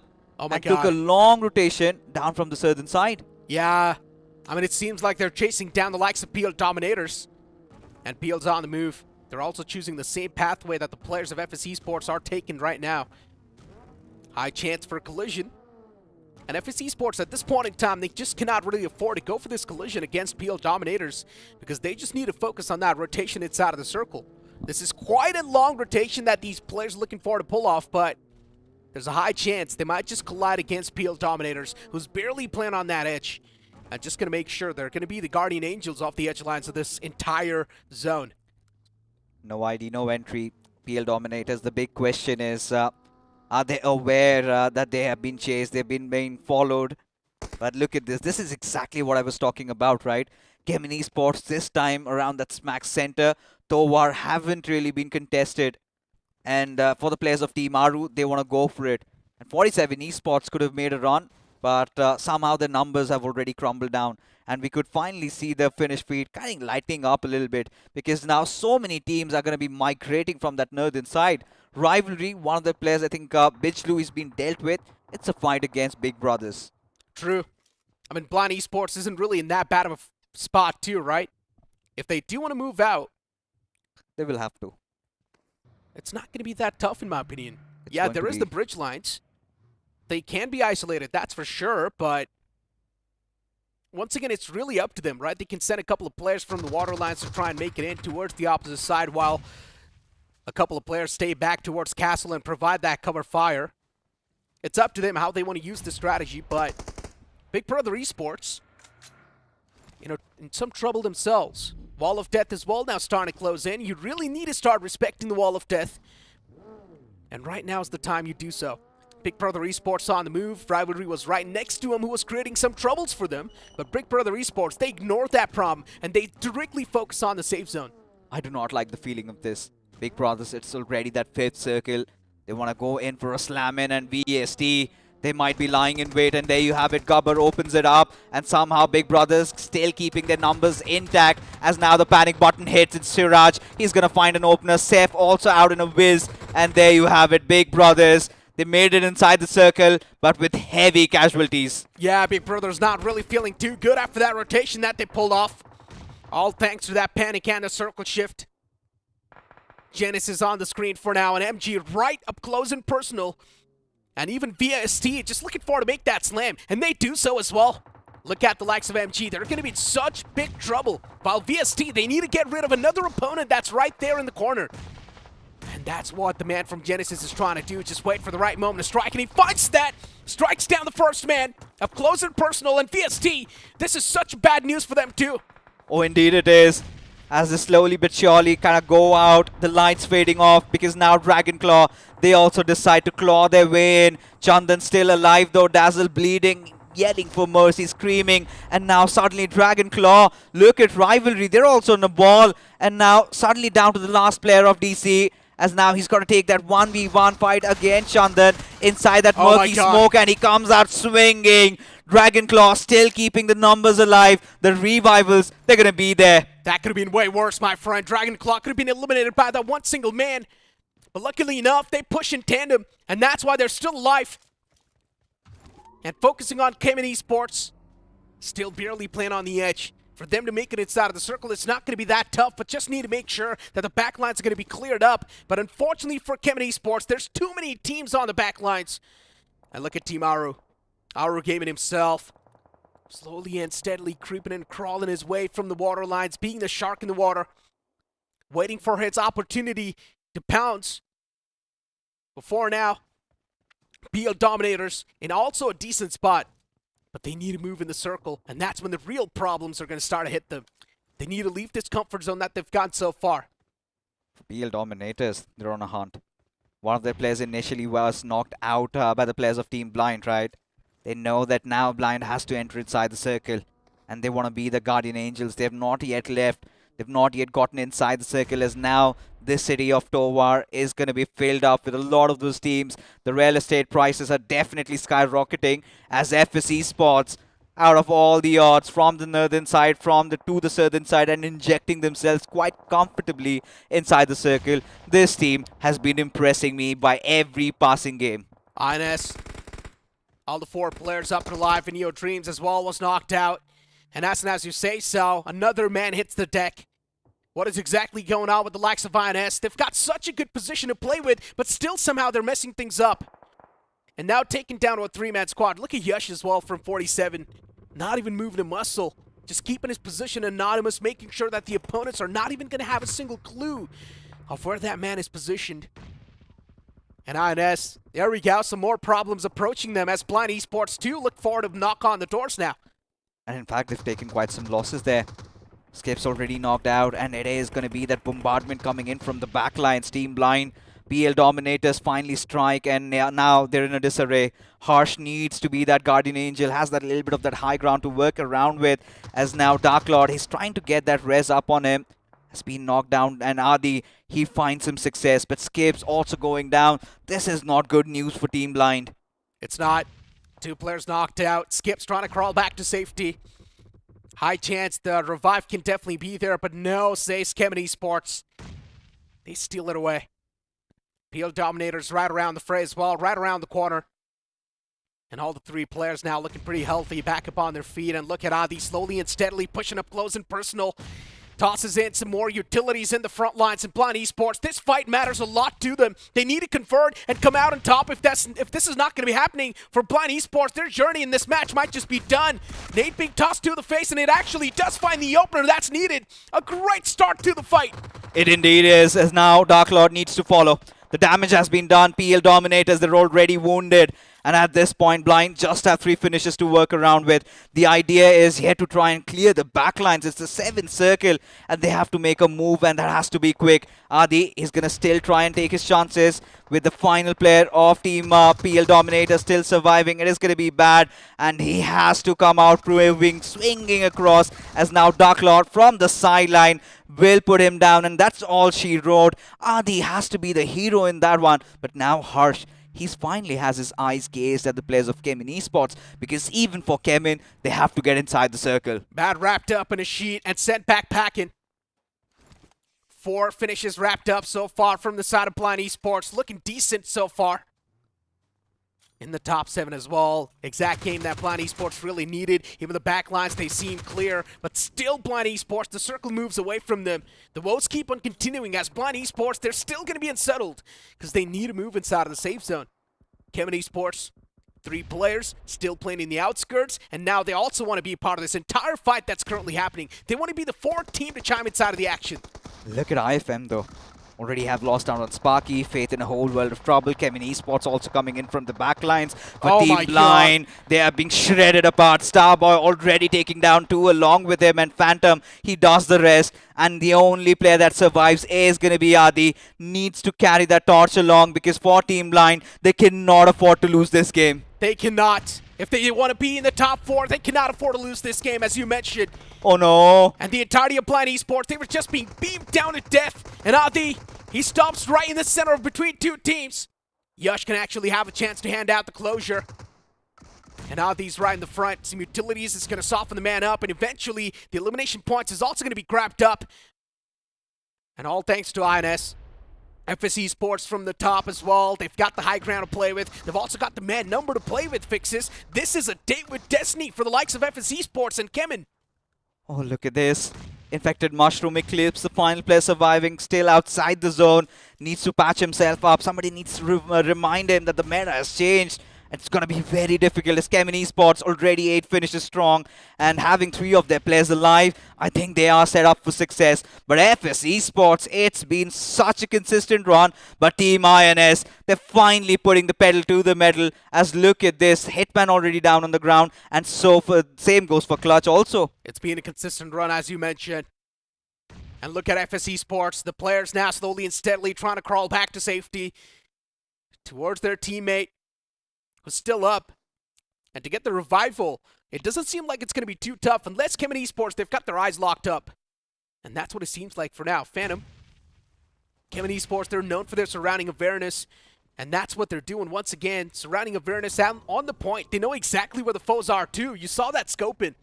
We certainly did. But look at Inspiration. Oh my god.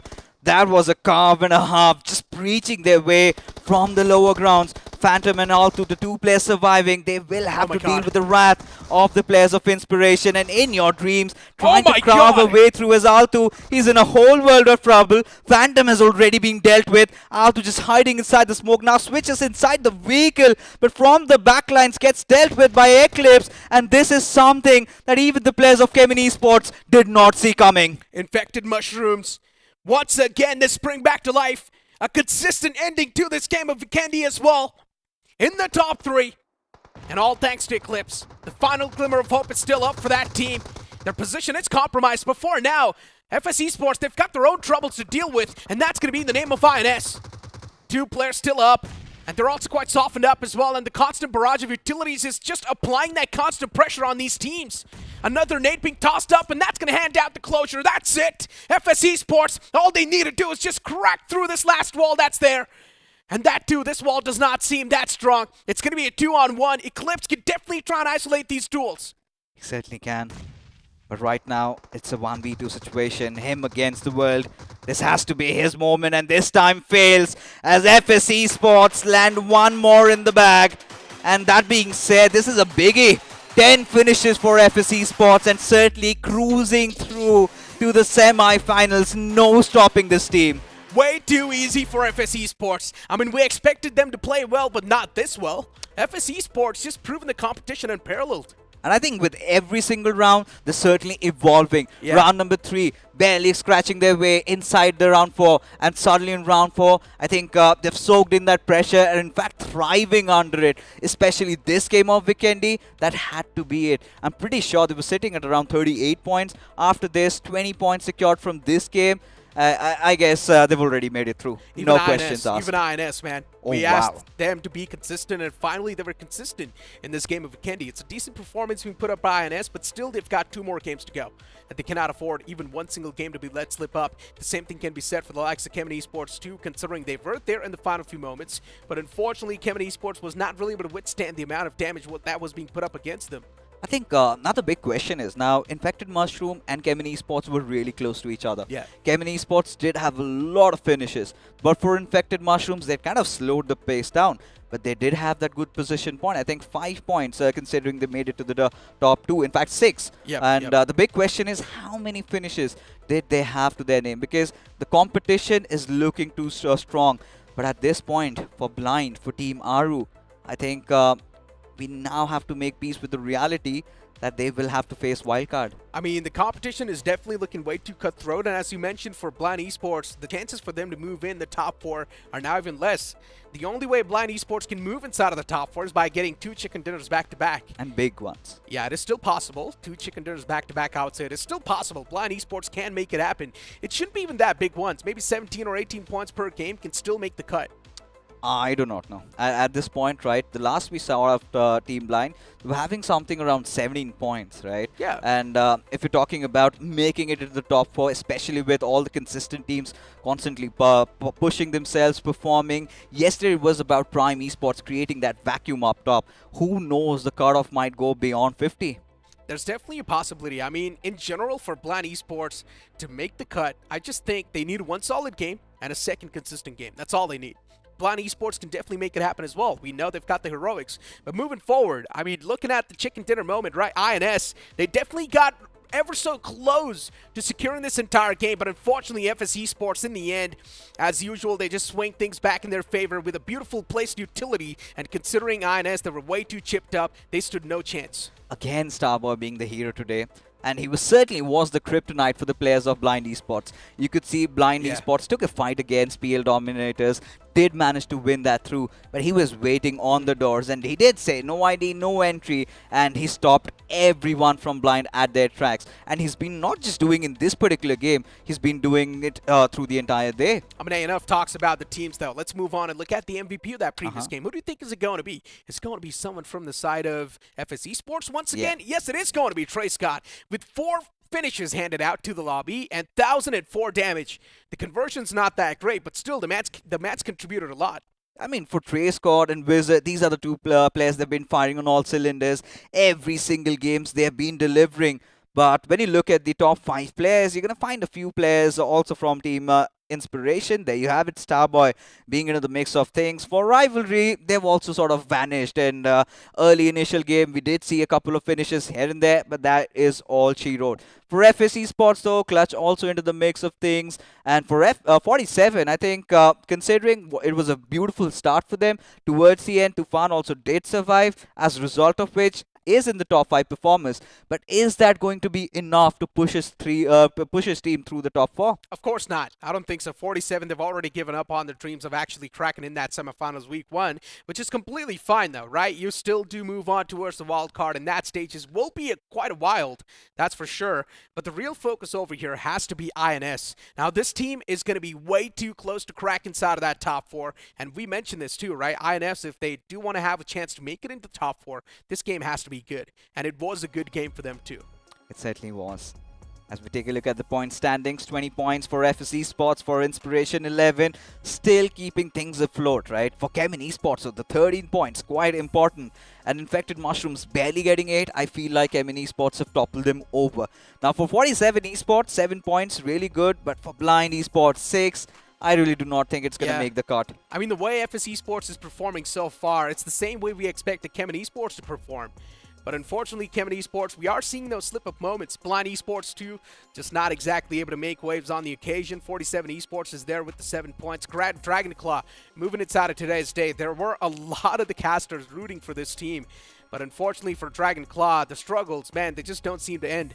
Yeah, towards that end moments, we saw how they kind of crumbled down. But for now, Team VST, the struggle still alive over there. Team Aru could not even manage a single point. And Big Brother, we literally forgot about them. Because they just haven't been there on the limelight. And even for Magnet Esports, another slip up. Yeah, Big Brother Esports, they're just not really being a part of those crucial fights. And that's why they're not even getting that limelight, that time on the screen that's needed. I'm not even sure what exactly is Big Brother Esports trying to pull off, because it's really tough to comment or say anything when you're just not seeing that team on the screen. And it's going to be such a fall, a huge one, especially for the fans.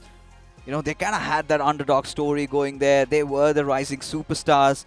And after that big performance in the previous BGIS, things have really gone astray for them. But now let's take a quick look at the overall standings. Where are we at? Who are the teams still in race? As, FS Esports, 58 points, cruising through to the next round for sure. No denying that. But the competition still looks quite solid. Kemin Esports at the 2nd point, Infected Mushrooms at the 3rd. But Magnet Esports not not far behind. But Inspiration Esports, they certainly have been on the chase. As I mentioned, right, Inspiration Esports, they desperately needed this game to get back in the swing of things. And once again, they're back over here in the top 5. Inspiration Esports looking decent. PS Dominators not that far behind too, my friend. They've gotten 27 points. And as I mentioned, for Blind Esports, they don't need that many big games. They're still there. They're way too close. All they need is one decent game and another solid game, and then that's how they're going to be confirming their slot in the top 4. It's still a big ask, I really feel, because the pressure is starting to surmount. It is going to get even worse because now Inspiration Esports, now this is one of those teams that has somehow found its group. But for PL Dominators, I'm kind of surprised, right? They barely have any position points to work with, but every single game, just getting those 4 to 5 finishes on the board and now sitting at some good 25 plus points. And who knows, in Miramar or the next game of Erangel, they kind of step up. But for Blind Esports, they will have to go out on the hunt. One good game and the other, I think, around 7 to 8 points, they might qualify. I would still say 17 points in the last 2 remaining games. You're good. At Then least you're try looking and at put up the what is the double digits cutoff on the you're board. looking out for? It's really tough to say. I'm not going to lie. The cutoff, I don't just want to comment anything because yesterday we saw something completely off the roof. It was 48 or 49. And if I do try to make the predictions over here for the cutoff, one thing is for sure, a team's just going to swing back out of nowhere. We just do not really expect that team to be there, and they will just be like, hey, now we're in the top 4, baby. And things are really starting to get very, very exciting. But when you talk about exciting things, Necro, our folks from Crafton have always been constantly getting those exciting stuff for you guys. Now check this promo out.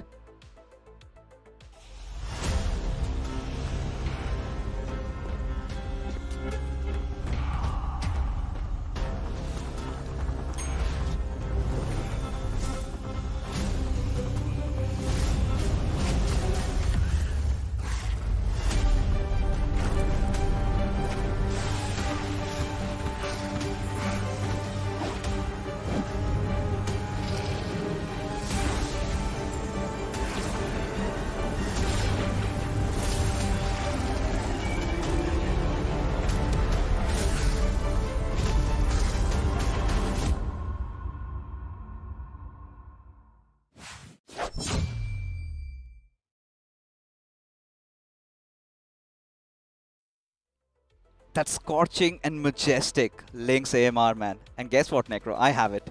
Okay. I just unlocked it the other day.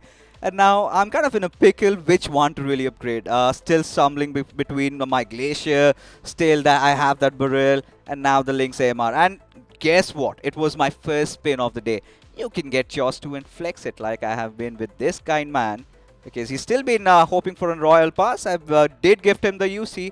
He did try to get his opening, found nothing, and now blaming it on me. I'm just not going to give him the satisfaction of making me jealous, and I'm just going to move on and focus on the upcoming game, because that's where the real deal lies, ladies and gentlemen. Let's move on and look at the schedule, because this will be the big icebreaker we all have been waiting for. So far, the overall standings are way too close. It's really tough to speculate or say anything on how things can exactly pan out, but considering this game of Miramar, it can definitely be that clearer of that brain fog that we're having so far. FS Esports, one thing is for sure, all the consistency they have been showcasing throughout the day, it's kept them at the top of the board. Kemen Esports as well now slowly and steadily starting to get back in the groove. Infected Mushrooms, that one single massive game that we witnessed, even that's sort of gotten them that wind in the sail that was needed. But so far, we haven't seen Magnet Esports being able to follow up. And now I've also got Johnny joining alongside with me on the panel. What do you think? Can Blind Esports crack into that top 4? I think the possibility is definitely there, but I think the possibility is also going to be there for teams like Big Brother Esports. They're sitting at 13 points.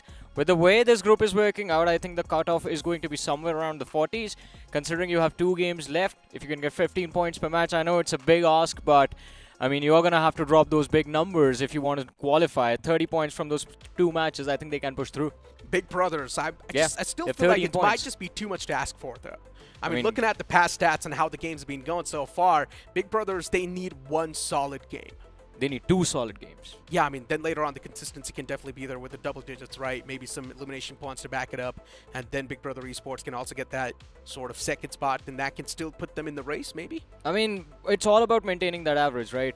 I mean, instead of asking for 30 points from just one game, it is much easier to divide it into 2 segments. Yeah. So that still feels a little bit doable for them. I mean, you can get a top 2 finish, as you mentioned, and if you are going to go for those double-digit elimination, even if you don't get double digits, you get 9 eliminations with a top 2 finish. That's a total of 15 points. You do that twice in a row, you make it through. And there's a lot of hypotheticals that need to fall into place. It's like a piece of puzzle coming together, and it needs to fall perfectly. So yes, for Blind, for the teams up ahead, it will be easier, but the possibility is still there. 2 big matches, anyone can break in the top 4. Now, the only reason why I really want Blind to make this leap in this game itself is because if Blind do crack in, look at the cutoff just rising up at the high. It'll be so fun to witness Blind Esports just dropping a big bomb in this game, and then the cutoff just goes really high. I think if you just want the cutoff going up, then I think we should just expect the top 4 teams to keep on performing in the last 2 matches. That's the easiest way it happens. That is true, but at the same time, I want to see that fluctuation, right? I don't just want to see the top 4 being at the top 4. I want to see a little bit of a kick out as well. I think, all right, let's draw comparisons. Let's follow the story that has unfolded in front of us up until now, right? Okay. FS and Kemen have been pretty much consistent, so Okay. those 2 teams are going to stay at the top. Infected Mushroom, they've been popping off recently in the last few matches, and I think Miramar, they would like to capture this game as well, so that is another big threat. The one big wild card along with Blind has to be the side of, well, PL Dominators, because again, they've been playing under the radar this entire time, but they've kept themselves in a fighting spot. That is true. I mean, PL Dominators in general, it is one of those teams that just came in out of nowhere, right? Yeah. In 2024, we saw this team for the first time, and PL Dominators definitely were dominating the lobby in quite a great fashion. But so far, with the way things are going, PL Dominators, they're definitely trying to keep the swing of things in their way. Yeah. But at the same time, it just feels like the wind is slowly and steadily sailing away from them. Yeah. And PL Dominators, right now is the hot time. They need to start taking things under control. But again, all of these teams are going to be a big threat for Blind. As you mentioned, you want them to make it through. All of these teams that we listed are the ones standing in their way. Let's see how this game is going to unfold, ladies and gentlemen. The penultimate game of today. It is here, the map of Miramar on our screens. This is going to be the massive icebreaker we've been waiting for as the big green birds hits the sky once again. And the plane flat path starts from the southern side of Los Leones towards Ruins. This plane flat path is looking decent, unless if you want to move in towards El Azahar, then it's going to be a tough stretch. Yeah, the last time it was exact opposite. It was diagonal in the other direction from the from the southwest to the northeast. This time it is kind of starting from the southeastern edge going towards the northwestern edge of the map. And again, as you mentioned, all of the northeastern quadrant is kind of off limits right now, but that also results in those early drop clashes that we would like to witness, maybe somewhere along the lines of Las Benedita, Impala, between those, the roadways that are there. Picado, a big drop location available to almost everyone inside of this game. But look at this, the last time, previous Miramar, Necro, we witnessed the side of Blind taking a start from that prison island. This time, it seems like Genesis, they have the same idea. So the drop clash that you wanted has finally happened.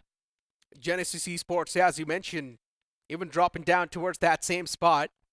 Is it just Genesis or are they joined by someone else? No, I think so. It's just Genesis. It's all good. Oh, Blind went back to El Pozo. Wow. Yep. Blind Esports, I think so the only reason why they dropped over there was because of the plane fly path, right?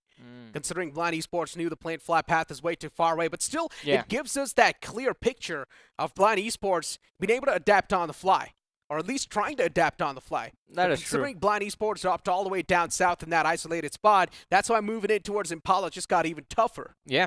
And again, I mean, this time around, the one thing that doesn't change is Magnet Esports. They've gone for that 4-man widespread drop along the western mountains of the map. One player taking control of Ruins, one just dropping south of Bijoy, the other two west of El Pozo. And Blind, they have full control of El Pozo, by the way, all to themselves, but in a trajectory that completely restricted the northeastern quadrant of the map, we have a northeastern circle, this time centered around Hacienda del Patron and water treatment. Interesting circle. Yeah, everyone's just pinned towards that southwestern edge. There's a high chance the circle might just stand towards Cruz del Valle. Oh, that's going to be amazing. Yeah, it's one of the most off circles that you'll witness, and it's definitely going to be catching a lot of these teams off guard, not knowing exactly how to adjust to that terrain. There's going to be so many teams just unknown off the fact how to play in that circle, and that's where the experience really comes through, right? Yeah. Another big change, I think, in this game is the fact that INS have dropped towards Los Leones. I think they started the previous match from El Azhar itself. So the restriction that was placed upon them by the flight path, they have decided to play along with it. The problem is that in Los Leones, they've clashed against the players of 47 Esports. Now, Los Leones, it's a big city, we understand. Early fights are quite rare, even in terms of drop clashes, but this time around, desperation is there from both ends. INS, they're looking to protect their spot inside of the top 4, and 47, they're looking to snatch it away. Still just looking, though. They haven't done it. Exactly. Kemen Esports. Oh, one single man found. And this is exactly what Kemen Esports likes to do. Isolate the duels against the foes. And Kemen Esports is one of those teams that is going to be unshaken in these type of moments. They're not going to be someone who's going to be shying away from these fights. And you do see them instantly just trying to press upon the charge. They have no intentions of backing away, but still that one single man is doing some serious damage. Eventually, though, he will be taken out. A little bit of a deja vu of how things went down on the previous Miramar for the side of Kemen as well. The only difference is last time it was FS that felt their wrath. This time it is going to be Rivalry. And Rivalry took full advantage in that previous Miramar of controlling the entire power grid, San Martin, even moving up towards Hacienda when Kemen sort of fell back. Now Kemen denied their position. Bijli is moving up slowly and steadily. Are they looking to find those trades? It's going to be tough. Kemen, they have full control of that factory. Yeah, it's too much to ask for, though, in my opinion. Rivalry should just back away. There's no point in taking the smoke. Too risky? Yeah, too risky. And that's what Bijli is doing, right? Just making that mature decision, knowing the fact that Kemen Esports, they've got the man advantage in these type of scenarios, and also they've got the hard cover to play with. Yeah. So no matter how much you try to take the pop shots against them, it will be converted into a stalemate. Rivalry, they need to fall back right now, and that is exactly what they're doing. The position on the overall leaderboard also not looking that great on the second page. They've been stuck there for a while. Not really something that we expected from this team, but the fate has not been too kind on them today. Slow game once again. Not a big fan of this, Johnny. It's Miramar. Can't do anything about it, though. Yeah, just go for some drop collisions, please, next time. Last two matches, man. We can't really ask that from the teams at the top. And as we mentioned, I mean, everyone, except from the bottom two teams, is in contention for the top 4. The only team that kind of have pretty much secured their qualification is FS. I mean, as in this particular group, what I feel is as long as you are over 40 points, you should be safe. Yeah. I mean, in the final 2 games, everyone's going to be feeling that pressure, right? No matter how good you're doing in the overall standings. Beat That's FS true. Esports too. I mean, they have been super consistent. Yes, they have gotten that leeway too, but imagine if this game is completely left out. 0 points. I mean, still, they have like a 13, 14-point lead against the team on the 2nd position, I believe. FS have pretty much set themselves up for success. As you mentioned, I mean, yeah, 0-point exit is a momentum breaker, of course. But as long as they walk away with like even 3 or 4 points in the last 2 games, I think they should be good to go for the next round, semifinals. Yeah, it's definitely not looking that tough for FS. For PL Dominators, for Infected Mushrooms, these are the stages of the real struggle. Yeah. They're barely on the edge of qualification, or being kicked out from the top 4 as Infected Mushrooms. For INS, there's a high chance they can't crack in too. And INS, so far, we have seen quite a shaky performance from them. Yeah. Start of the day, they were doing really decent. Later on, we saw that dip in the performance. And once again, in the previous game, they put double digits on the board. So that sort of brought them back in the race. But I'm not really sure what to expect from them in this game. I mean, INS, the only thing I was a little bit concerned about for them was that Los Leones draw, but they've kind of moved away from that. We were witnessing the players of Magnet Esports on our screens a few moments ago, and that is another team that is there in contention. But then again, just like Big Brothers, they need one big game, a chicken dinner, and Magnet have done that before. So again, opportunity is theirs for the taking. Do they mess it up? Do they drop the ball this time? That Miramar was a brilliant, brilliant win for the side of Magnet. Let's not forget it. And this again, they've started from the same exact drop location. The only difference this time is we have a northern circle towards the east instead of a southern one, in the just like the previous Miramar. But Yeah. Magnet, their rotation this time can be cut off by Big Brothers if they directly try to inject from La Cobriera. If they move down south a little bit, it's blind that are waiting for them, so it's not going to be easy. And then there's Imfrit again, Necro. They are again pushing for early center control of the zone. And they've actually got it too. would Once say again, Kind of, because now FS, they have information to trouble them over there. yeah, but Imprint, I mean, they've found a complete isolated compound. So you can't say Imprint for now will be in a comfort zone. And at this point in time, no one would want to take that unwanted risk. So Imprint, they can definitely take that sigh of relief. Wait, But look what at this. VST moving away from that player of rivalry. Lucifer did close on in. And luckily enough for Lucifer, there was not the whole squad on that compound. Yeah, he just showed up and waited politely for the player from VST to just leave. Asked him nicely, and he did so. But as you were saying, I mean, I think that's one difference of opinion over here. I feel Imprint, I mean, that's a big threat lurking upon them. Because now, earlier on, it was a 1-3 split from Rivalry that actually gave, not Rivalry, sorry, VST that actually gave VST a lot of information to work with as to how they want to engage upon Imprint. Now Rivalry have showed up, so there's a possibility they can get sandwiched between 2 different teams. And it can get extremely chaotic, but I do agree with you on that. No incentive to force a fight over there. Yeah. I mean, all 3 teams are quite safe. All of them have their individual covers available.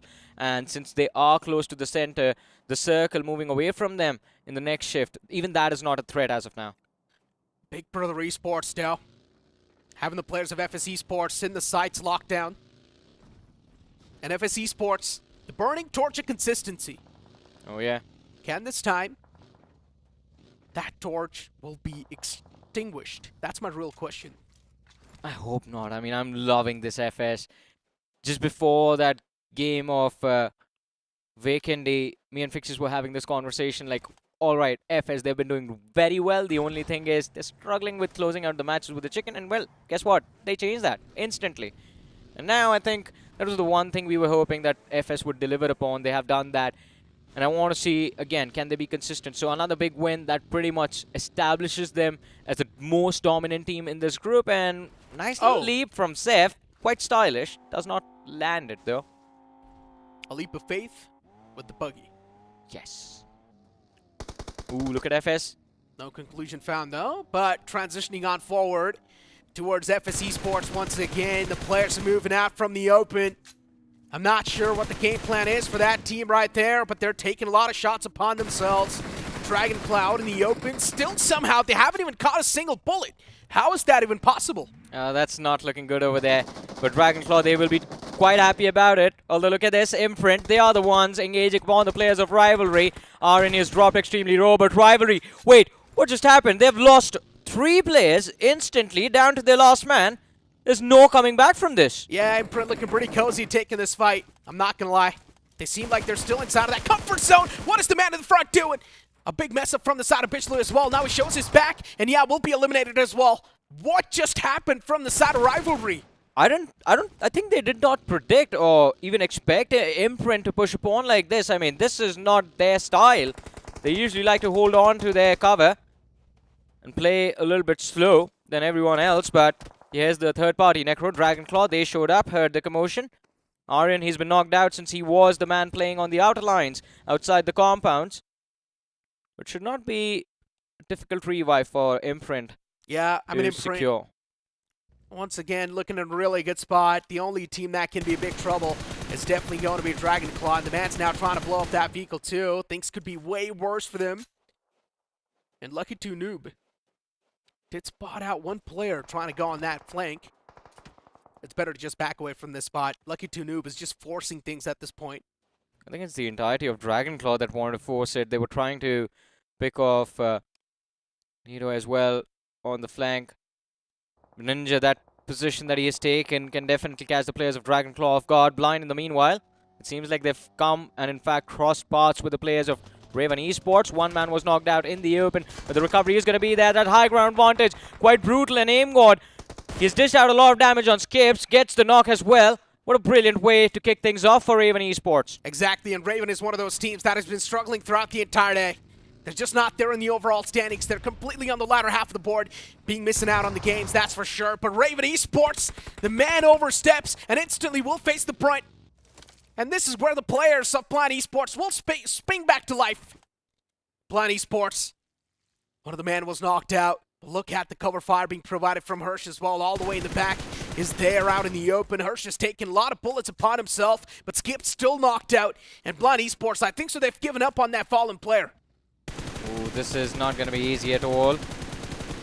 Anzo is trying to spray down the players of Blind in the distance, but it's quite a distance that he has to control the entire spread. Not easy, but 2 finishes secured for Raven, so it is a decent start.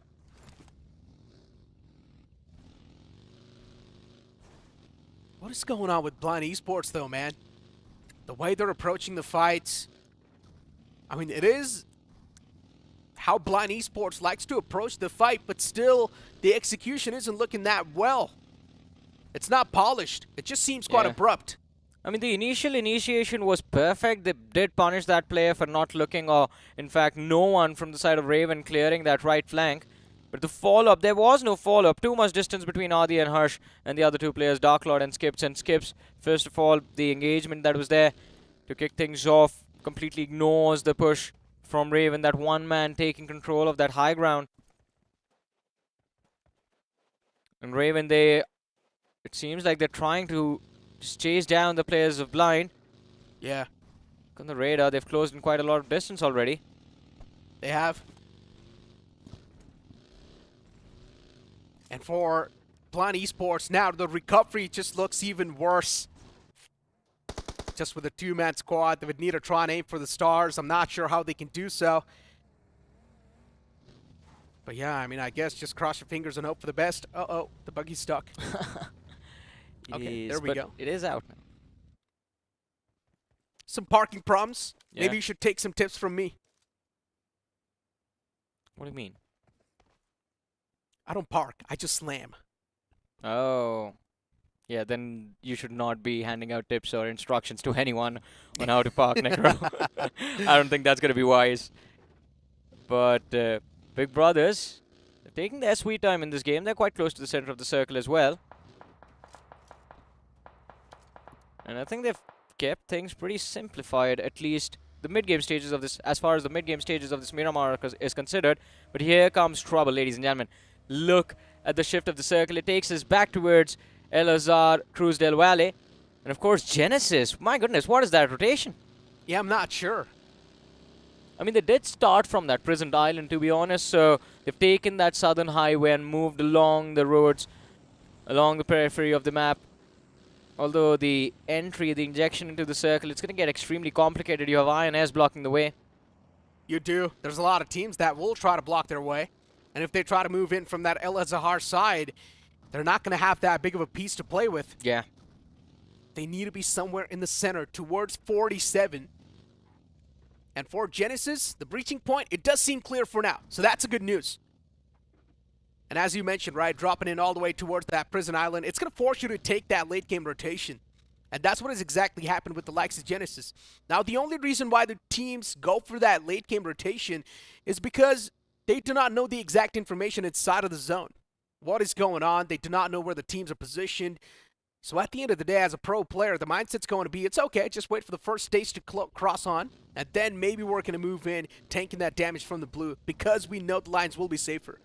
But look at Kemen now. They've been checking these compounds, and I think they expect someone to be there. But Dragonclaw, they haven't moved an inch. In the meanwhile, the VST against Blind Adi, and he's been caught off guard.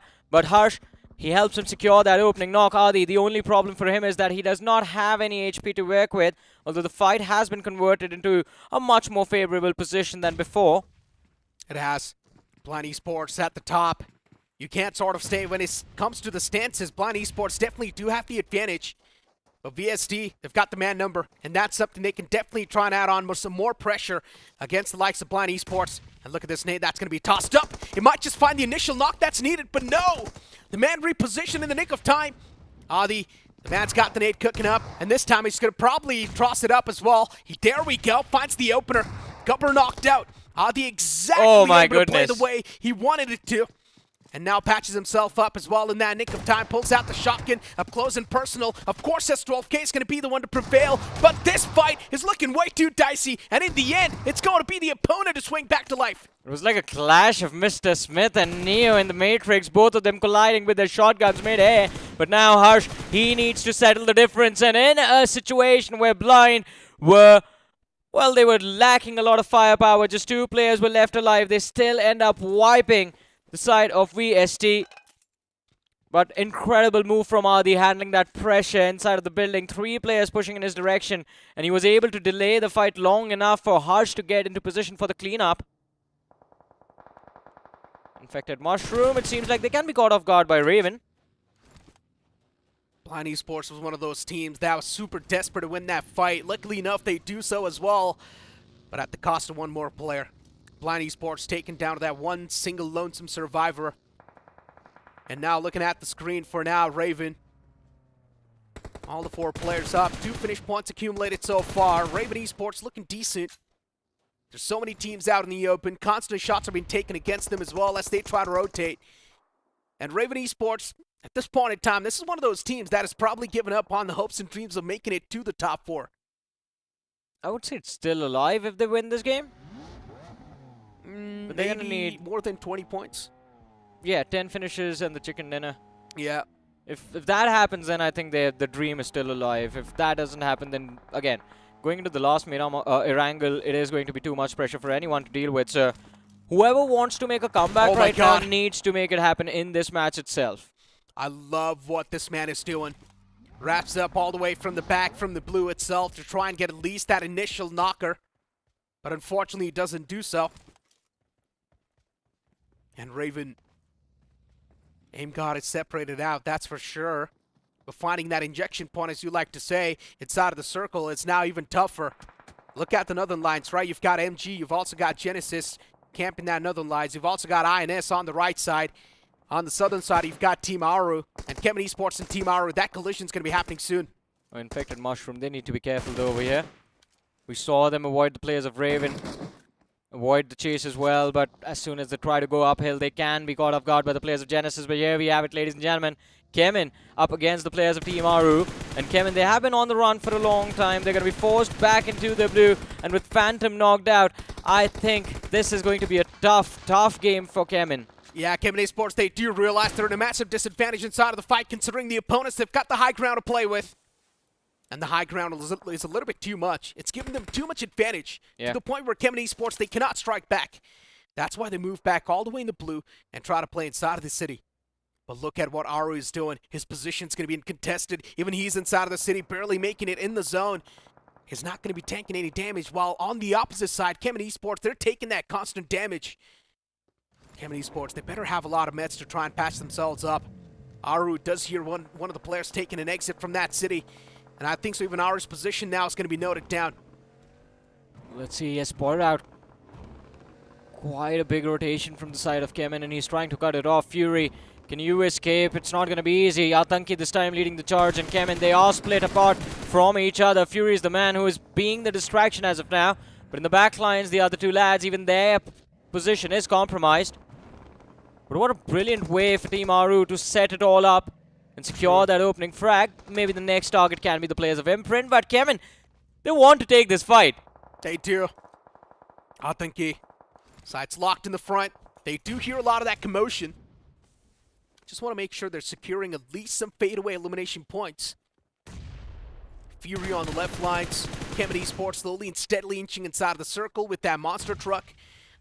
And considering it is the monster truck, it's going to help them with the terrains a little bit more. They will be quite fluid on that rotation. And Kemen Esports have already made it in the safer lines. And look at Fury. Gets the closure on one of the players. Pulls out the nade once again. Does know exactly where the second man is positioned as well. Kemen Esports, at this point in time, being consistent is going to be the main thing for Kemen. And that's what they're on here for. Taking a fight against the entirety of Team Aru. A team that's been struggling from the start. Team Aru knows how in-depth this fight is for them. But they end up losing. Well, in a matter of seconds, Kemen just wiped the floor with Team Aru over there. It was Team Aru who found the initial opening frag, but yet Kemen, the reset was absolutely beautiful. Over here, though, we have Dragonclaw going up against 47 Esports, and, well, it's not going to be a long fight by the time we show up. 47 Esports, they're done and dusted, and it's Dragonclaw standing there, but the third party instantly happens as FS show up out of nowhere. And this is a fight, ladies and gentlemen, as you guys can see on the map, outside the zone towards the west. Important fight for FS, and it should be an easy win as well. But Big Brothers, they're going up against Genesis, and whoever wins this, they get to take control of that northern edge of the circle, free for the taking. Yeah, the circle shifts out in the open in no man's land, but meanwhile, we've got a fight erupting between Genesis and Big Brother Esports, and Big Brother Esports finally there. Looking pretty strong. Uzumaki softened up. Even Rishi was softened up, but they patched themselves up eventually. And look at the players of Genesis. Up close and personal, there's a couple of players, and I'm not sure what exactly Seth is doing. I think so he knows the fact that there's one player right underneath him. But the man in the back lines from Genesis is doing a fantastic job in providing that cover fire. That's why you see the players of Big Brother Esports just overthinking this scenario. They definitely do not need to waste a lot of time on just trying to deny the players of Genesis their share of the circle. In the meanwhile, Big Brother switching focus now. It is Magnet Esports that have been spotted out. Chandan barely managed to stay alive.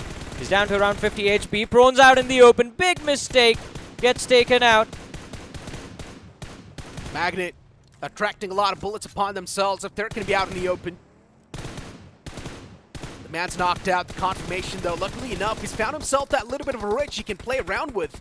And Big Brother Esports not been able to hand out that finishing blow. It's definitely going to be a bit of a stinger.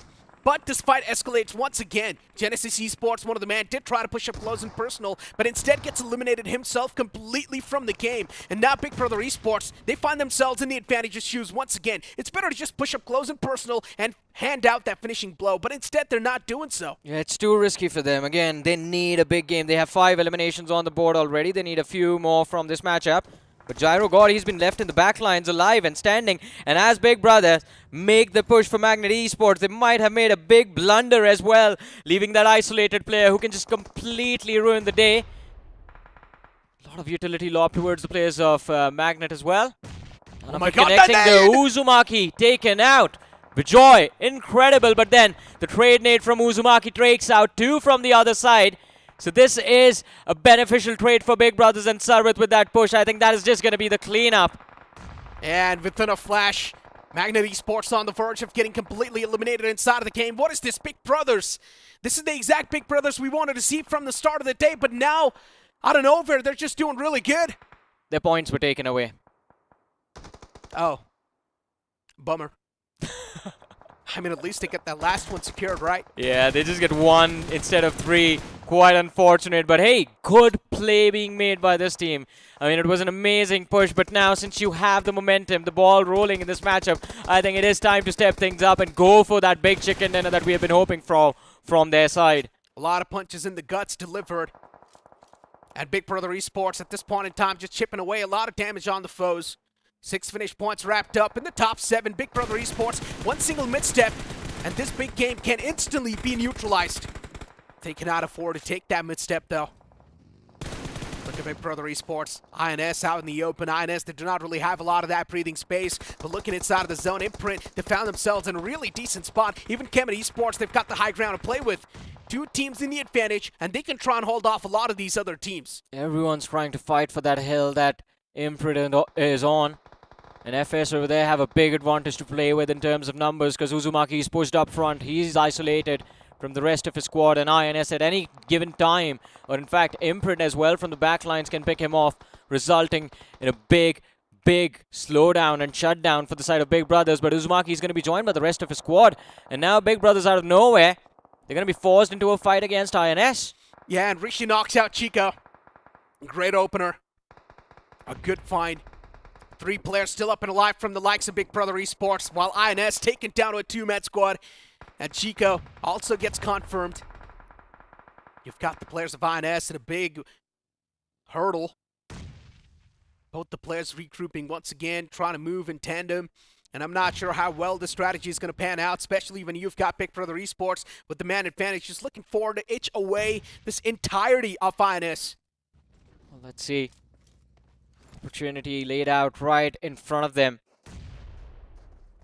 In terms of our usual suspects, Kemen and INS have stepped up quite nicely in this game, but Uzumaki, the initial knock, it is perfect. Starboy taken out, sent back to the stars. In your dreams, he's hiding in the corner just behind the ridge, but Big Brothers now, they get distracted by the players of Kemen. And of course, in the backlines, Necro, PL Dominators, Rexon. Once again, this man can ruin the day for any of these teams. PL Dominators just focusing on that constant points flow in the overall standings, just trying to be consistent, while Big Brother Esports in search of that magnificent game. The nuclear performance. We talked about 9 eliminations and the top 2 finish. They have 7 in the bag already. They need 2 more. And if they can make it into the top 2, Necro 15 points from this map of Miramar. And if they can replicate this run on Erangel, they will have, I believe, 43 points in the grand total. I think that should help them make it to semifinals directly, but it is going to be tough, of course. Yeah. Still not over. There's still a long way to go.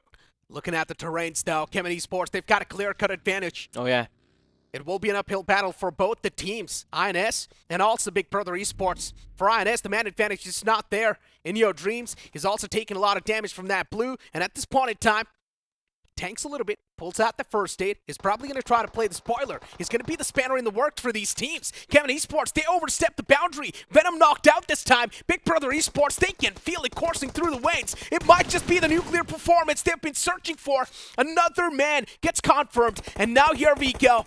2 players in the front, man advantage in the hands of Big Brother Esports as Uzumaki presses up close and personal. He strikes down Fury too. Kemen Esports taken down to that one lonesome survivor in the name of Altu, who's in the back, and even his position's compromised, and a shotgun to the face to get the closure. And of course, the big game that we wanted for Big Brother Esports, it is there. They have delivered on all of the promises. 12 eliminations secured from this match, 22 points on the board. All they need is, well, to get close to this on that last map, and they will have pushed through to the semifinals. I think so. Big Brother Esports, with this magnificent game, they're going to be in the top 5 easily. Yeah. And now in the upcoming game, all they need to do is just be consistent to crack inside of that top 4. All right, 22, 13, that is going to be 35 points, close to that. I'm not really good with maths, so I'm not even going to I think they are going to be close to 35, and Okay, it is going to be close to the top 5, but then again, Kemen had a pretty wonderful time. Even PL Dominators was there in the top 4 in this match, so even those 2 teams are going to be moving up. So it is going to get a little complicated on the overall leaderboard, and when we have a look at that in a few moments, I think all of that is going to be cleared up. But man, what a comeback has been initiated in the second last game. You think about the top 8, there's barely going to be any points separating these teams from each other. Yeah. It just gets even sensitive now. Only FS is safe again. Yep, once again, FSC's only safe. Maybe you can also give the benefit of the doubt to Kemin Esports, considering even they have been performing pretty consistent in the past 2 games. True. I think Kemin can, I mean, they would have gained a safety cushion for Yeah. themselves, maybe just a little bit, a few 5-6 points maybe.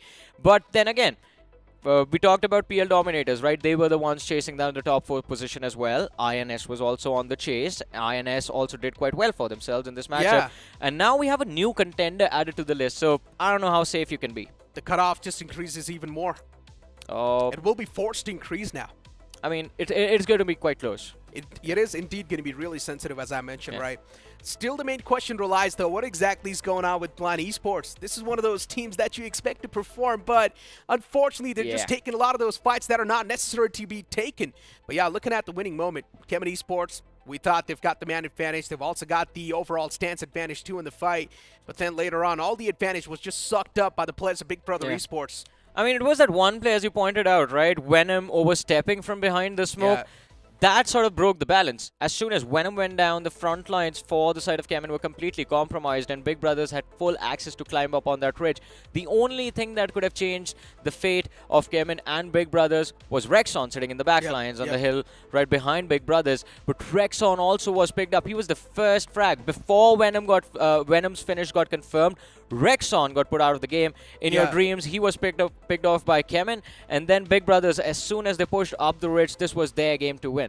Yeah, and we've been speaking a lot about the individual players. Let's move on and look at the MVP of that previous game. Has to be someone from Kemin Esports, right? Or maybe Big Brothers, actually. Uzumaki's probably going to be there. No, instead, it's Blind Esports' Hirsch.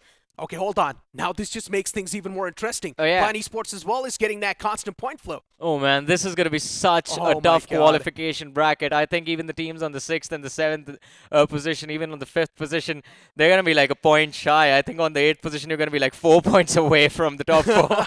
Top 10 teams in general, they've got a chance to swing back in the top 4. Yeah. This last game needs to be a nuclear performance. More than 25 points, or maybe around 25 points. You can instantly get back in the groove and just surprise all the other teams that are there in the top 4. And we know these teams are also capable of that. I wouldn't say 25 points. I think you just need like 15 to 20 points in that last game. I mean, I'm not that good with math, so I would say just with the You keep cushion saying 25 that. points, maybe you can be in the safer shoes, right? Yeah, I mean, they can be in the safer shoes. I mean, that is what we expected, right? Big Brothers, before this game, they were sitting on the 13th position for crying out loud. Yeah. They've just made a massive leap into the top 8. Big Brother Esports, man, I mean, you talk about this team's journey. It's being filled up with so many thick and thins. It's so shaky. And now, once again, they're back over here in round 4 with the redemption arc. Yeah, so they've definitely delivered an earthquake to the entire lobby right now. We just want to see what the aftermath is. And, well, we are going to witness that in the overall ranking. But, again, individual performances were quite brilliant. Wizard, always a consistent player for the side of FSC Esports as well. So a special shout out to that man. But let's have a look at the point ranking for this game before we move on to the, before we move on with our calculations, Necro. But Big Brothers, look at that, 22 points, 2650 damage dished out. Everything that we were dreaming for and hoping for from this team, they've lived up to that. Kemin, 15 points secured by them. Inspiration with 10. FS with 10 as well. PL Dominators with 8. Hey man, the top 4 is there in the top 5 of this game. It's just Big Brothers who have showed up from the outside. Even Blind is there on the 6th position. Yeah, Blind Esports with 7 points. That's really good outing in my opinion, right? Considering they were super close. So now we've also got Imprint as well right there underneath with 6 points accumulated. Genesis Esports 2 with 4. I mean, Imprint and Genesis, I'm not sure how much chance they stand to make that comeback in the top 4. But let's move on towards the latter half of the board and look at the upsets. The teams that were not able to perform. Dragonclaw, Raven, Magnet Esports. After that first game, Magnet, they've been in a dip. Yeah, I think Magnet won that Miramar and thought their job was done. They've just completely vanished from the matches after that. We haven't really seen them in action. Aru, they've dropped the ball. The momentum dropped after the first few initial game. Even VST and Infected. I'm worried about Infected Mushroom getting kicked out of the top 4 now. I mean, you talk about Infected Mushrooms, and I'm still questioning Rivalry. What exactly is going on with these players? Throughout the entire day, Rivalry was just not there, and we know these players and this team in general is really good. We saw them perform in the grind itself, and Rivalry now, the transition towards the round 4, it just feels like they're being left out. Yeah, they are. And again, I mean, it's the same conversation from that game of Sanhok. I mean, the opportunity was there in that Sanhok as well. And the Miramar, the second game of the day, that is where it all began. That is where we saw them drop the ball for the first time in front of our eyes. And it was a big surprise, but that has happened again and again and again and again. But ladies and gentlemen, let's keep this conversation aside for a minute. Let's have a look at the overall rankings now. That is the most important thing for us at this moment, because we are about to head into the last game of the day. And look at that. 68 points for FS, 54 for Kemin. So, Necro, you were right. Kemin is in a safer position. Inspiration with 42 points under threat. Magnet is under threat with 36. Infected Mushroom kicked out of the top 4 already with 35 points. Big Brothers, they made a massive leap. 35 points on the 6th position. PL Dominators, 35 points. Blind Esports with 30. The fight within the top 8. They can break through. And Magnet, because they have been slipping up so much, I think one big performance from anyone within from the 5th to the 8th position, they instantly take their spot away. Infected Mushrooms, Big Brother Esports, PL Dominators tied up with 35 points. Yeah. This is way too close, Johnny. I mean, I was saying 4 points. This is no points, man. Oh my god, I mean, Magnet Esports just barely making that cut, right? Just one single point separating them. But I'm not even sure how this upcoming game's going to be forming out now. It's just going to be too much pressure on the top 8, honestly. Yeah, top 8. I think it's just the top 8 that is in contention right now. There is absolutely no way. I mean, alright, I'll correct myself. There is a way that Dragon Esports can be back in the fight, but they are going to have to go for those 20 finishes. The 30 bomb is required right now if they want to qualify.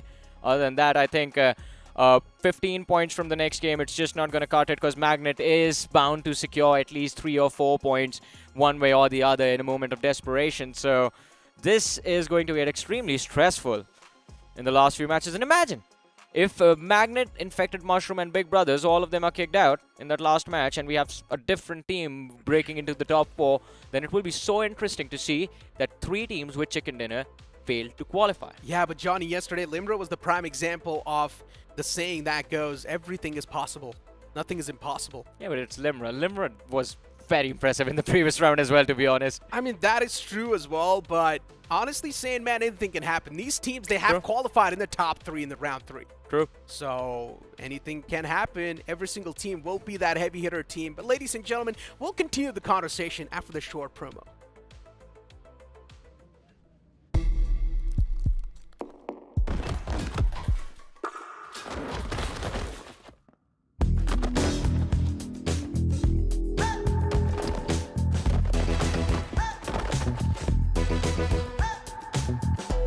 Make sure they know with a new Royal Pass.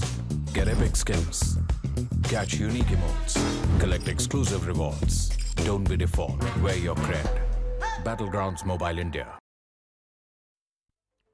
I mean, that Royal Pass, of course, the safest bet you can take. And the best part is, as Fixus likes to mention, all the UC that you invest inside of that entire Royal Pass, you will once again get it back in your hands. So that's the best part. He's always focused on that, right? Yeah, I mean, Fixus, even though he's got so much UC in his account, he still does not give me anything. I mean, I set you up. I wanted you to have that conversation with him earlier, but you wasted that opportunity, Necro.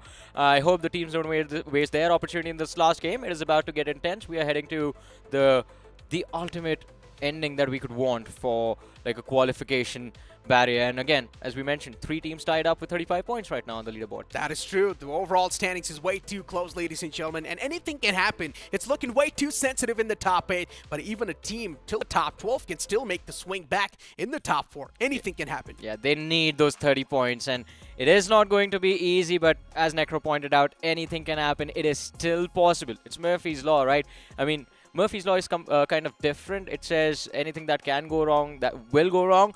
But hey, if a team sitting on that 12th position ends up qualifying inside of the top 4, then a lot has gone wrong for the teams that were already inside of the top 8, ladies and gentlemen. But with this last Erangel all set up, Fixus has joined me back again on the panel. Fixus, how are you doing? What are your thoughts on the story that has unfolded so far before we head into the last match? All right, it is getting really exciting because top two positions I think have been confirmed. FS and Kevin Esports, they might go swinging through, but for PL dominators, I think a little bit of that safety cushion, they really need to stay alive till the end. But you were talking about the Murphy's Law, and it's a virtual world of BGMI. Yeah. So I think we are going to be trying to disprove it or maybe try to get something else done because right now we've got 8 teams in contention and Blind Esports, literally, they're on a lifeline. Yeah, Blind and PL Dominators, actually both of them, because I mean, I would love to see these teams push through, but there is one thing very special about them right now that I would not want to change. It's the fact that they have stayed in the fight for the qualification with just single-digit placement points as of now. Ouch. No, that's a good deal. I mean, they are very aggressive. They're securing those wins. They have 30+ points already on the board. It's just not aggression that sails you through, right? That is also Especially true. when you're talking about a lobby of this standard. Yeah. I think they need to focus on those position points. I think it's high time. Blind Esports, they've got what it takes. They can get those position points on the board. They can get that chicken dinner. But in order to doing that, I think this is one of those games where we expect Kevin Esports, FS to kind of spread their wings open. And a lot of those teams, and there's another storyline that I really wanted to bring into the limelight over here. It is only Blind Esports, one returning team from Grind that is in contention to make it to the top 4. Nobody else. I mean, it is going to be interesting to see how they make it happen. And again, I mean, it will be intense with this last game on the line as well. But then again, I mean, one thing that you said about Kevin, and I want to take you back to the previous round, it is that last game. Yeah. And is this going to be released, the Kevin situation again? I think for Kevin, right, this is where we remember the previous round, round number 3, Yeah. Team X Park, the storyline was definitely there, and Kevin Esports just unleashed themselves. Yeah. I think it was hell hath fury across the lands of Erangel. That is true. But right now, I think that is going to happen. But when you have teams like Inspiration Esports, I think nothing short for Inspiration for all the new underdog teams that have been battling through every single game. They have been racking up those points, and I would love to see for them to qualify. Alright, one thing I do want to discuss with you, just a few moments ago, you did say Blind is one of those teams from Grind that is in contention for qualification. Have you stopped believing the PL Dominators now? Ah, PL Dominators also into the mix. Yeah. Yes, that kind of flips the tables off. And seriously, for PL Dominators, like you've been saying, right? They've been constantly getting those finishes. They've been there. Rexon in the previous game did get those survival points also. But now with Inspirations also into the mix, even for Infected Mushrooms, I think barring that Sanhok chicken dinner and then Vikendi where they had that second position, they're severely lacking on those finish points. Okay, I mean, we still believe in PL Dominators. We still believe in Blind. We still believe in Infected Mushroom. But Magnet Esports fixes just sitting on that 4th position. And they haven't done well for themselves in the last 4 games. I think they're starting to gas out, right? Yeah. Quite familiar with how Team Forever was going on yesterday. Even for Metal Esports, they almost staged a comeback. But yeah, today, this matchup, this final game is going to be oh so exciting. Oh, it definitely is, because there's that one team that just needs to perform now. They did it in game number 2, that was Miramar, but now is their true calling. Ladies and gentlemen, the last map of the day, the last Erangel, is going to be on our screen soon. We're going to have the flight path visible in a few short moments, and there it is, as Necro calls it, the big green bird. Well, this time it is purple. It certainly is the Royal Pass flight that we can see in all its glory, ladies and gentlemen, for one last time in this evening. It heads all the way from hospital towards Yasnaya Poliana, again throwing a lot of those teams for a toss. The southern side teams, they're going to have such a heartache. One last game, and now could be one of the final dances. Again, the question is still there. Yeah. You still get to go through the wildcards, but still you would not want to take that path. You wouldn't want to take that route. And eyes definitely will be on the likes of PL Dominators. And again, Blind Esports, can they break that curse that has been happening all along? The only 2 teams I'm ignoring in the top 8 is FS and Kevin. I'll be honest, I'm tracking everyone right now. Even Big Brothers is on my radar. PL Dominators and Blind, as you pointed out. INS, MG, that is Magnet Esports. Because anything can happen, right? Just 1 point extra and you just take that spot away from Magnet. 3 teams tied up with 35 points. Magnet just 1 point ahead of them. Blind Esports, they are sitting at 30, but if they can drop 15 points from this game, then that's an easy qualification for them as well.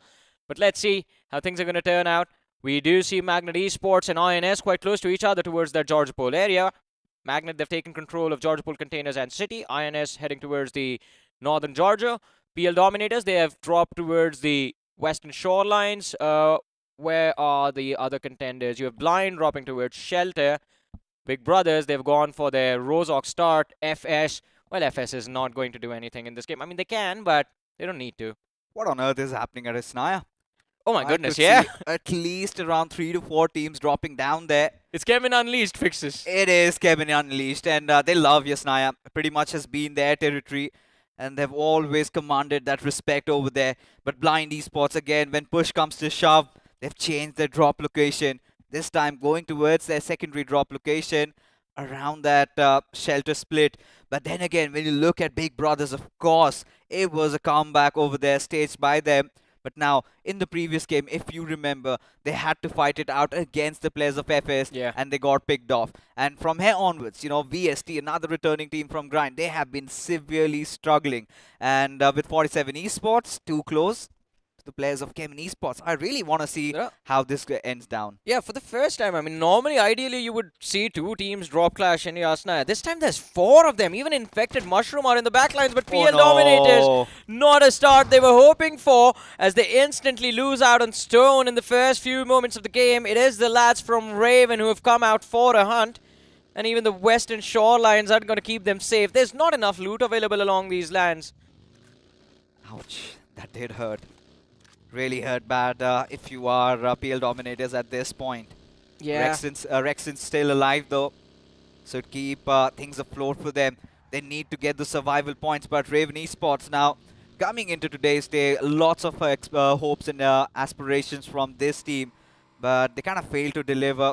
Will have to take that longer route through that wild card, and now could be hurting the chances of Team PL Dominators. But eyes will definitely also be on the players of Big Brothers. We have been talking about them. Kind of bring along that Medal Esports storyline. Yeah. Stepping up in those final couple of games. But even Medal Esports, they barely lost out yesterday. I really hope that does not happen to Big Brothers. I mean, it is going to be tough if you get, well, kicked out of qualification like that. But Suraj, he's on a run for his life. Oh. And still gets shot in the face. Tufan definitely causing up a storm. Finds the first frag against the players of VST, but they have to be extremely careful. The more noise they make, look at the radar. Infected Mushroom, all of those heads turned in this direction. Like, all right, what is happening? Can we take an advantage from that fiasco? I mean, if Infected Mushrooms really come in together, things could be really different. Also, by the way, the team that we were expecting was going to cause a lot of chaos, they've left Yasnaya. Kemen has taken an exit from that western side. I think they still have their eyes out for that chicken, but look at Gabbar. He spotted out Yash. And 47 Esports, they want to go all the way. They want to go all the way, pushing down the players of VST. Gabbar still somehow needs to hold on. He's got that one grenade to work around with, but I think he's a little too late. Yeah, it's too late. He should have done it like 4 seconds ago. Could have dished out the damage upon the players of 47 Esports and prepped them before they actually made a push inside that building, but it's still a 3v4 raid situation from the perspective of 47 Esports, I guess. They will have to climb upstairs to take that fight. I think it's all about Jappy. He needs to secure that knock, but Yeah. still VST, look at the setup. They've got that crossfire set. They've got those different angles to hold on to, and they've got shotguns to work around with. And as things progress, PL Dominators finding some hopes. Another knock there, one more finish maybe secured for them. But for VST, I think they've got nothing to lose, and the same goes for 47 Esports. But Oh, lovely. this team has a lot to lose, and Team PL, they kind of come back swinging. Yeah, that's an extra point that gets them, I think, already on that 5th position right behind Magnet Esports. But Angzo and Reaper, they have to figure out a way of not getting taken out by PL Dominators. PL Dominators looking to build up momentum right now. But look at the finish feed. It seems like 47 Esports and VST again colliding. Trades knocks traded out from either side, but this one does give an advantage to the players of VST for a few moments. But as soon as the man from the other side of the road shows up, Gabba, he's going to be left with a sliver of HP. And there's the cleanup from Yash. 3 players knocked out, but not a single one got finished. And they get all 4 points. They get away with it. And for 47 Esports, this clearly does not change anything. Oh, yeah. I mean, considering how their day has passed by, even if they get a biggie, I don't know how far can they push themselves. But for VST, I think it has now been written off in stone. They will have to take that longer route. They will have to take that painful path through that wild card. And that is going to be really exciting. But for now, I think Raven Esports, they've gassed out also. For PL Dominators, I think they've been more alert than ever. Not erratic anymore. They have taken that loss, but on the brighter side of things, both of these teams could really look in for a disengage and take control of a solid spot, because still inside the circle, still have that entire western territory all to themselves. I think Raven, they just do not want to let this go. Raven, they're circling them like vultures at this point. PL Dominators, they've managed to keep themselves protected all this time. But look at this, big brothers, they are here. And they're taking a fight against Magnet. This is going to get intense. Even FS has showed up from the backlines. And this could be the decider, which kind of cements the top 4. If big brothers do end up taking out Magnet over there. But Blind, they spotted out Lucifer, or is he just hiding behind that tree? I think they're trying to snuff him out. Harsh, he has him. got that idea. Tosses that grenade and should be a perfect land-in. But does not matter. Skips, opens Lucifer up, and 3 finishes secured for Team Blind. A good start nonetheless, and seems like Bijlu, he's been spotted out. And Skips, he's on for the hunt. But I don't like what Team Blind are really doing. Pushing all by his lonesome. He needs some assistance. At this moment, Team Blind cannot afford those casualties. Dark Lord just charging in onto its Bijlu as he's been found stranded. And there you go. Blind unleashing themselves. 4 finishes this time, but without a single casualty. That's good news. Yeah, it is definitely good news. I mean, they were lagging behind in points, and I think they need to fight to recover, to actually close in on that top 6, top 7 positions. They've done that with this one fight. They've closed in a little bit of distance, but then again, for Blind, I think it is better that they play for survival from here on out and go for that chicken dinner. I mean, they will be able to find frags during the late game stages as well, but trouble that was there for PL Dominator, it seems like it just keeps on getting worse and worse. Because out of nowhere, even Genesis show up. Let's not forget that Dragonclaw, they're not far behind. Oh, yeah. And seems like Raven, they've taken some beating. They've decided to scurry out of that situation. And now Genesis try to kind of circle them around again, trying to lay down that trap. And Team PL Dominators, they cannot be complacent about the situation. If they kind of feel a little too comfortable, if they kind of step out in the open, that is where things might go really dire. As Dragonclaw, they're also trying to move in. But look at Team Aru. This is another one of those teams that has been struggling, but this circle shift, FS Esports, pretty happy with it. You know, they say you should not kick someone while they're down. Well, Blind this time definitely do need to do that to Team Aru. That's the only way they secure those 4 points. They move up the rankings and they bring themselves closer to that qualification bracket. But, I mean, they are going to move along their merry way, trying to rotate and find an entry inside the circle. It is going to be tough. I think the school apps are pretty clear. And Blind are pretty well versed with that terrain as well. But look at Big Brothers. They've gotten that smack center position and so many teams around them. Now imagine again a curveball hits and the circle goes away from them. It's going to be such a long journey inside the zone. For Big Brothers, having secured a chicken dinner, a huge sigh of relief. But they still have hills to climb. Watch what is about to happen right now. We have Infected Mushroom on our screens. They're moving in from Severny.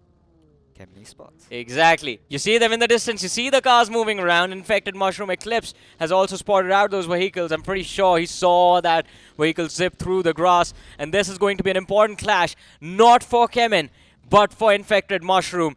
This fight can decide if they qualify for the semifinals or they get sent to the wildcard. And this could be a blunder, but no, Venom. He holds on to the trigger. Does not really fire anything, but his position has been completely compromised now. I'm pretty sure Sparky saw him ADS'd around the corner. Of course, that's not a vehicle spawning spot, right? Yeah. So IFM have complete information. But Kevin Esports, I think they've got that leeway, right? They can really put a stop to them, put an end on the dreams and aspirations for Infected Mushrooms. Because even IFM know that they cannot afford a single casualty. But for 47 Esports, they have got nothing to lose. We saw how they played initially, how they took that fight against the players of VST, and now maybe Raven could be next on the hit list. Oh, Raven is definitely next on the hit list for sure. Yash has managed to secure 147. They can't afford to lose players over here. Reaper is the last man alive. And, well, he is stuck behind that haystack. Jappy with the push. Ooh, Jappy does get knocked out, but again, I mean, Raven were outnumbered. Almost 2-1.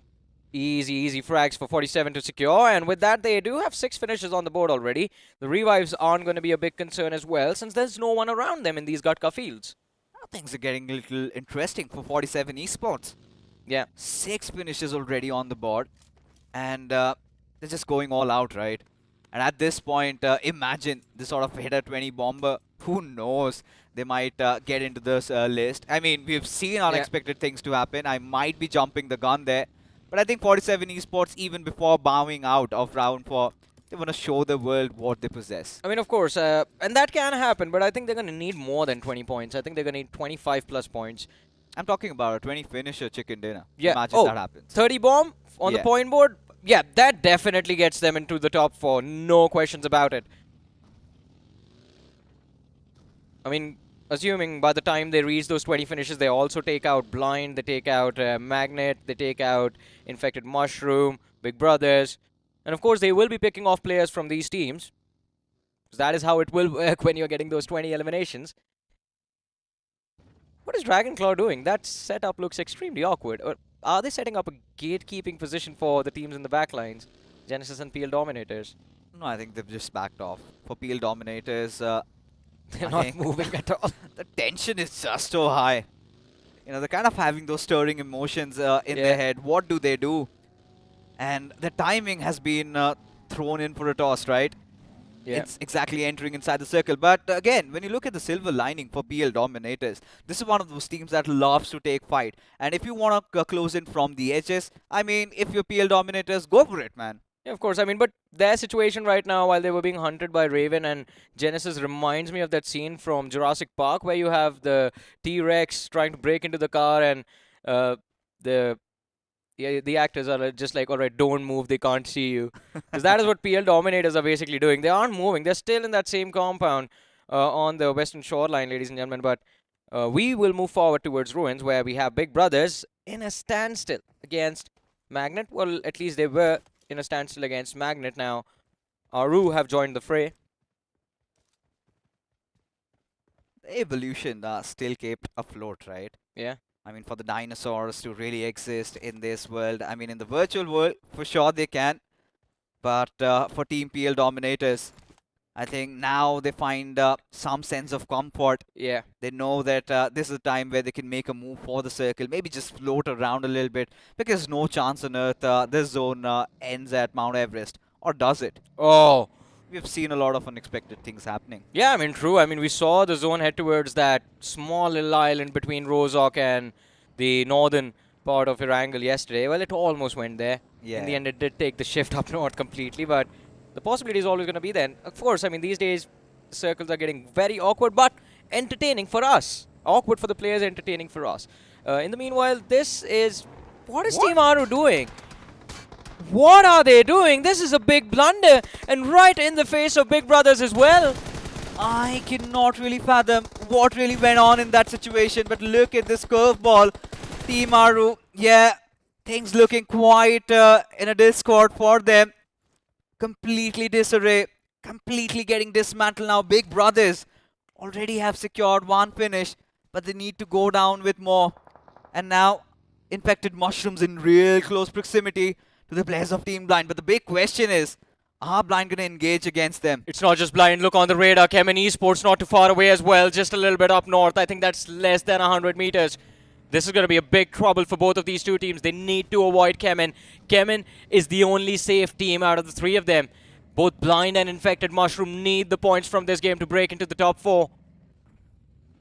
And I think Blind, they're already sizing things up. They have spotted out the smokes. And they know that someone is there hiding inside of these compounds. They're waiting to get the information as to who is where, how many players in which building. And while they do that, Kemen, They're just circling around them. Kevin can backstab Blind at any given time. There they go. Oh, Blind has to be very careful with it. Kevin Esports really closing in, inching in, and they Oh, want to the pick that slam. fight. As the slam comes through, Phantom gets taken down. Blind quite prepared for this fight, but Fury from the backlines, he's going to be wiping the floor with every single one of them. But Oh! he is here to save the day against all odds. But let's not forget, infected mushrooms. They've heard all that commotions, and they might come hunting in for him. Yeah, Harsh is running for his life right now. Blind might have secured those 8 eliminations, but now this is the most desperate they could have been in this match. Just one man left alive. He's out on the run, and there's nowhere left for him to hide inside the circle. Infected Mushroom, they stayed patient. They got 2 finishes, 3 finishes off of that, all thanks to the players of Kemen Esports. But are these 3 eliminations enough, especially knowing that the total tally from Blind right now puts them ahead of Infected Mushroom on that leaderboard? Oh my god, that has to be nerve-wracking if you are Team Blind at this point. Just that one player surviving. Yeah, Harsh again being the hero. But can he pull it all the way through? Or is that life plug going to be snuffed out of him? But now Dragonclaw, close proximity to 47 Esports. What a moment over there, but as you mentioned, Dragonclaw and 47 colliding in the containers.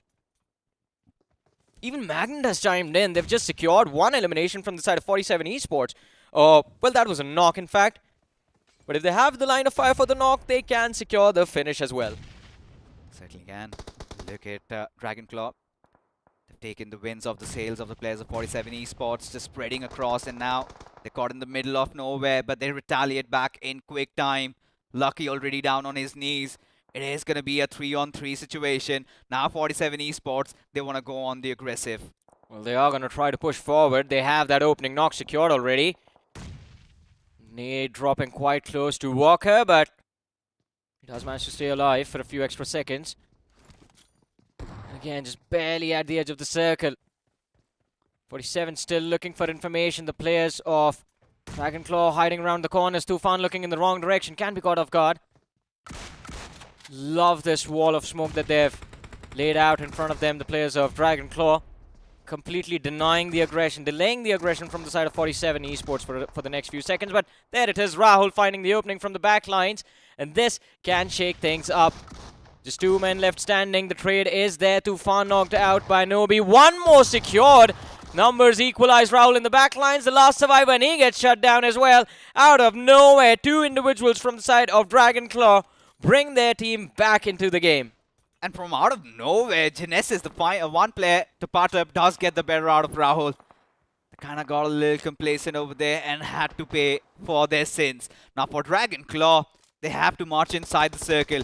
Now for Magnet, they still have the numbers intact as big brothers start racking up those finishes. Team Aru in a complete disarray. Now again reduced down.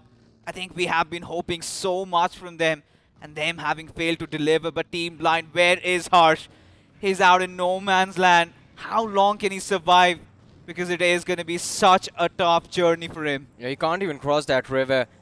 I think there's just one game plan alive for Harsh, and that is just look for this first stage, man.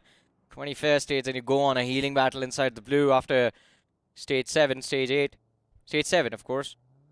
But FS, this is another team that is looking to cause a lot of chaos, and it seems like they spotted out PL Dominators. It's not going to be easy for PL Dominators to deal with, but INS, another team fighting for qualification. They pick off 1 individual from the side of Team Aru. Should be an easy revive onto Aryan as well. And there's the last man in the backlines. He's not going anywhere.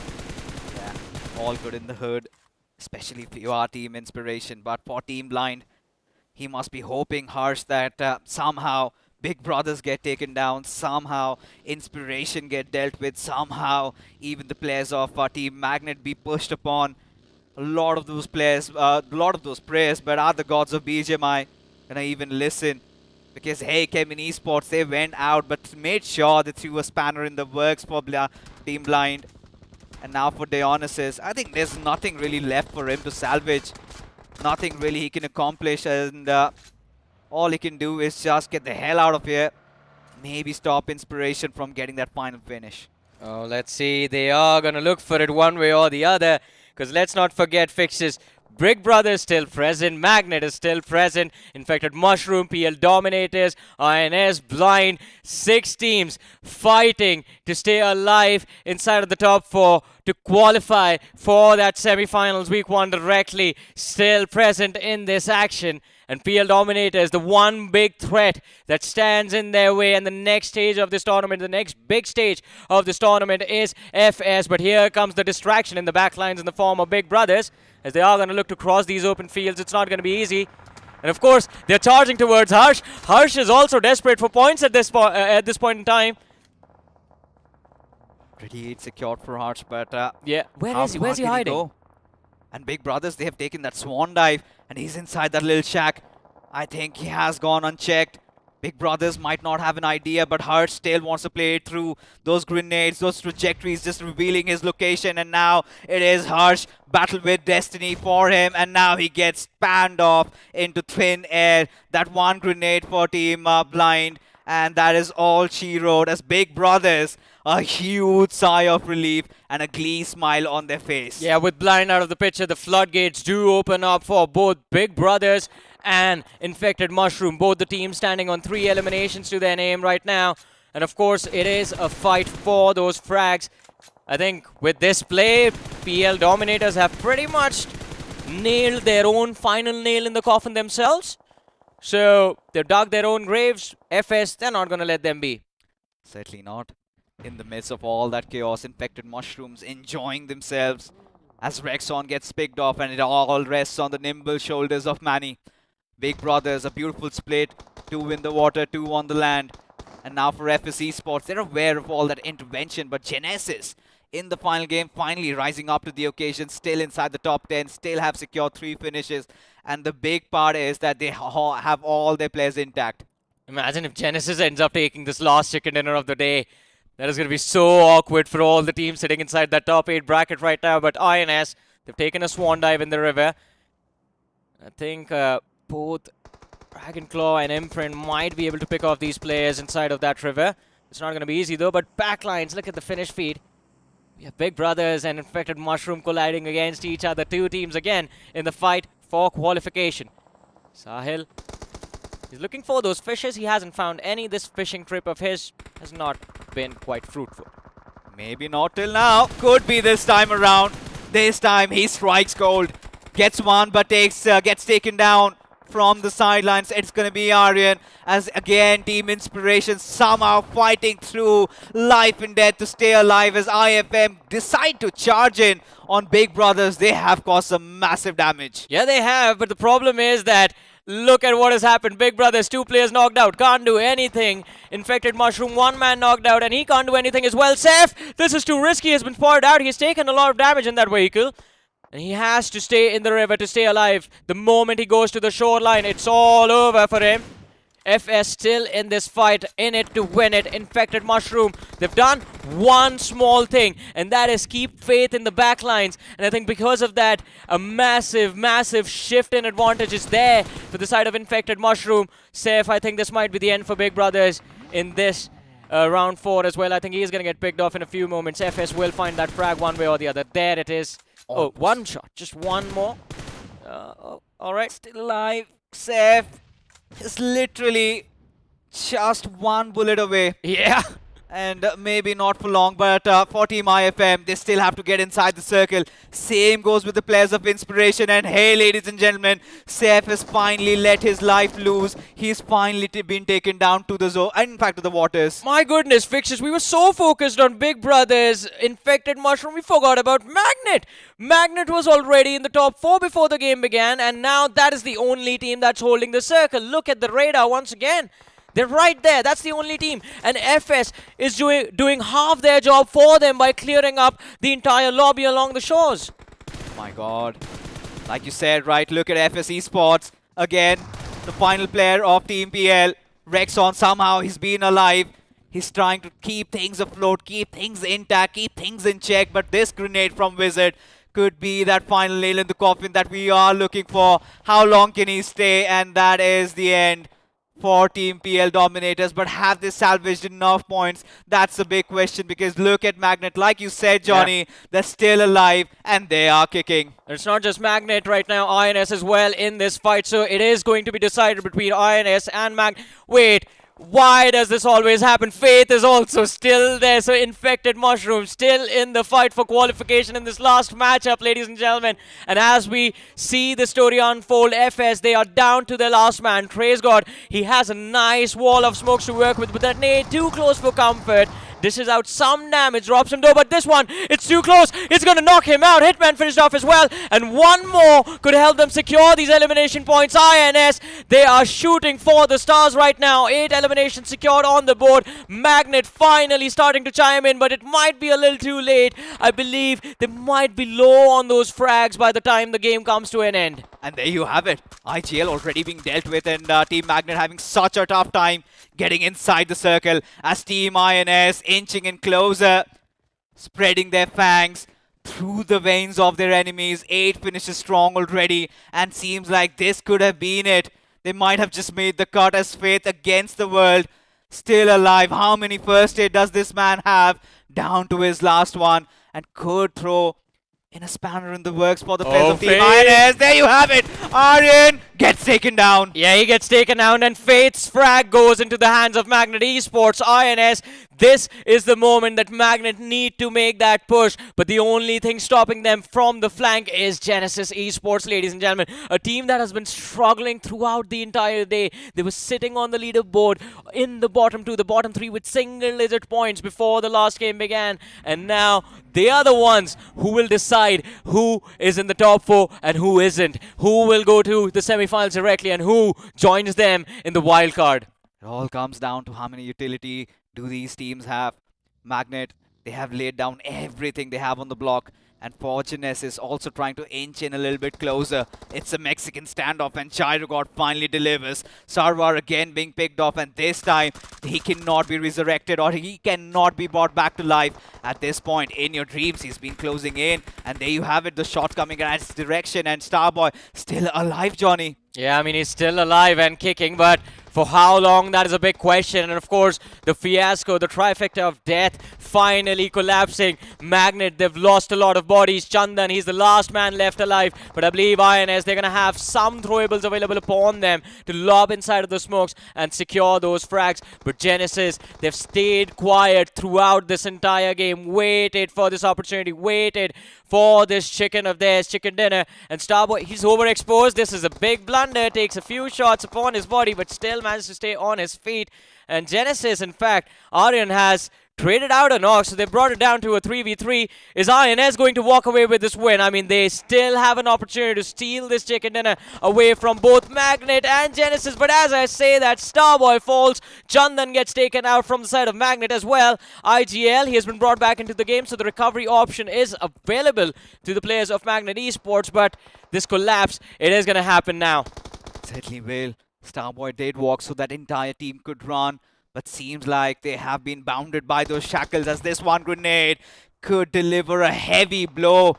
But for Magnet, it's just that vehicle saving them. Once it gets exploded, things might really go right. But IGL being dealt with, and who won the game could be the players of Genesis. And there you have it. In that final game, they swing through. But Team Magnet, second position with 5 finishes. Team INS with a lot of finishes. In fact, 8 finishes to their name. Yeah. And get that 3rd spot.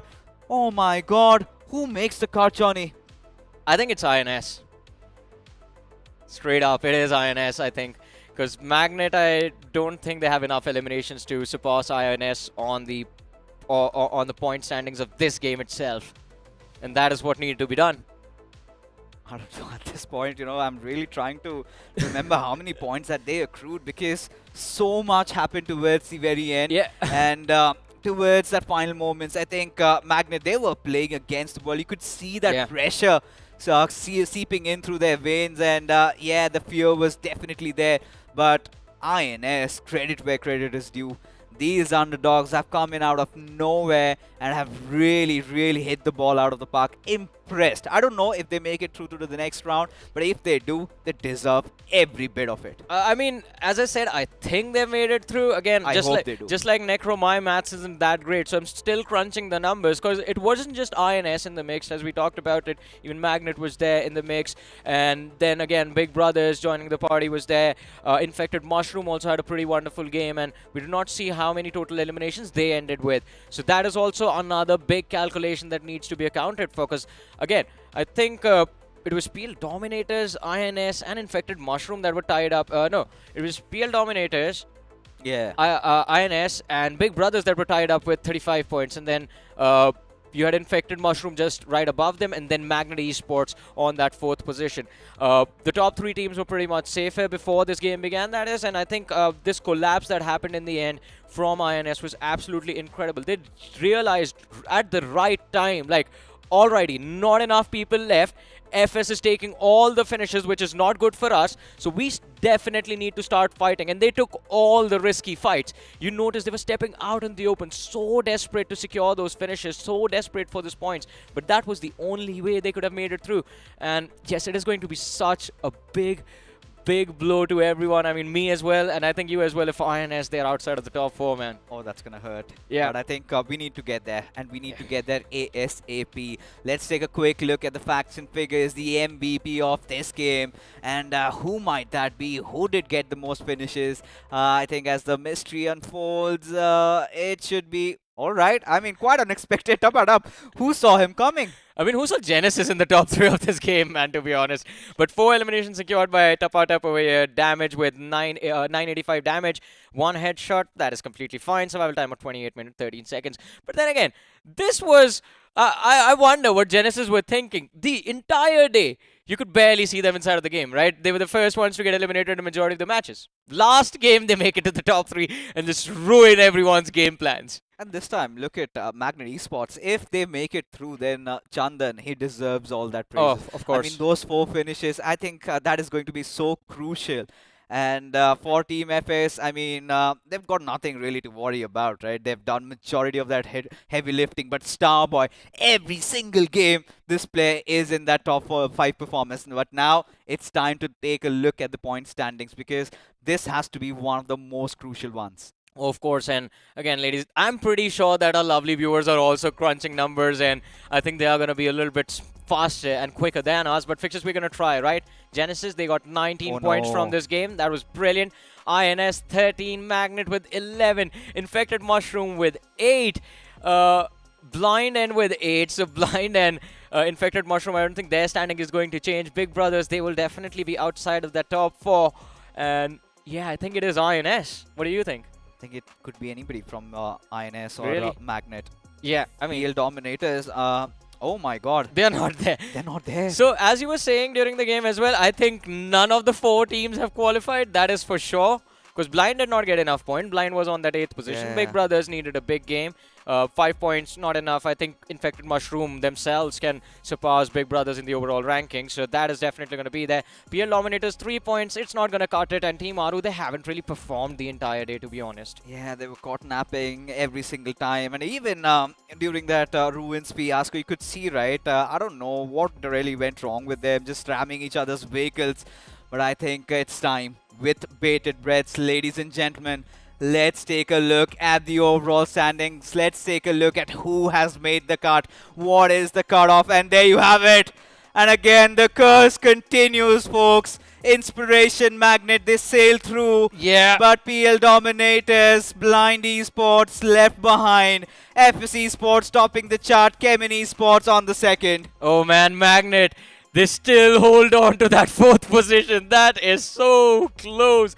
4 points required for Infected Mushroom.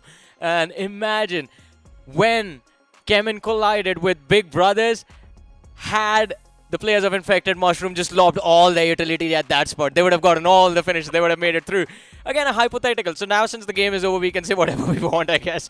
But then again, I mean, what a group, man. This was such a competitive matchup. It was a nail biter, Yeah. nonetheless, and yes, gotta feel quite gutted PL dominators were in the race, Big Brothers also giving those glimmers of hope, but still it's not the end of the journey for them. They still have another lifeline, they still have that wild card to go through, but the path even more tougher.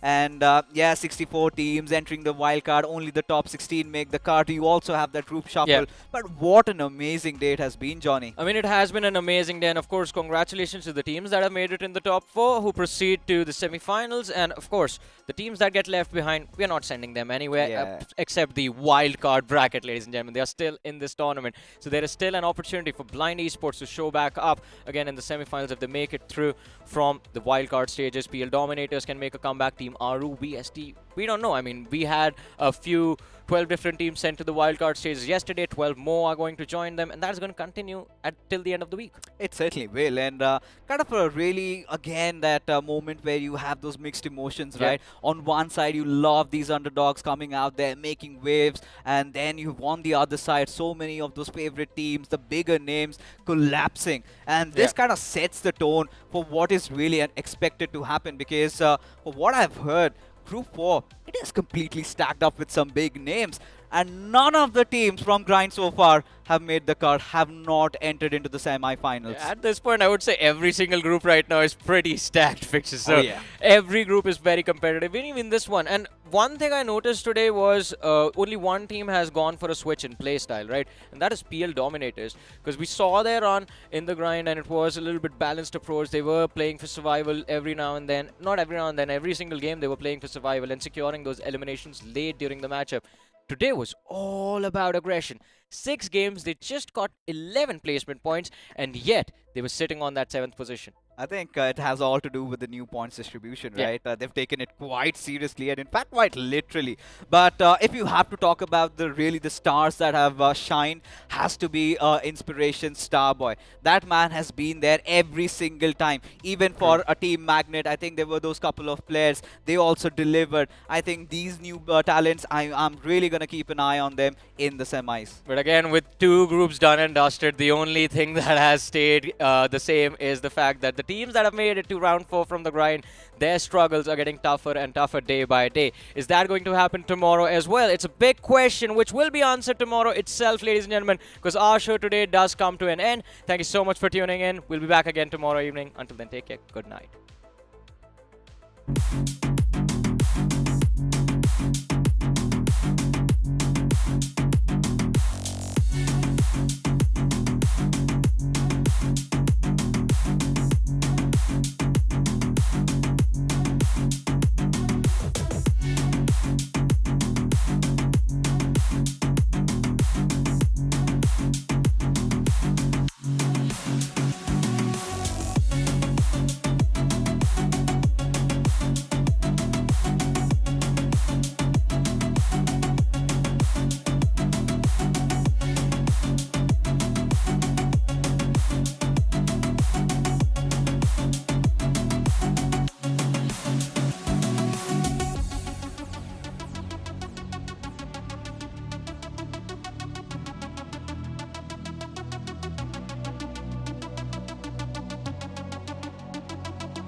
Make sure they know with a new Royal Pass.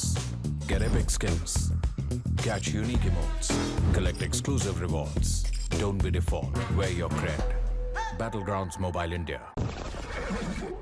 ये है बदनसीब लाल। इसने अपना नसीब बदलने के लिए काफी टैक्टिक्स ट्राई किए। अरे यार, कब चमकेगा मेरा नसीब? पर नसीब चमकता ही नहीं, क्योंकि हमेशा थर्ड पार्टी हो जाता है। इनका आज का दिन कुछ टफ सा लग रहा है। Just like every other day.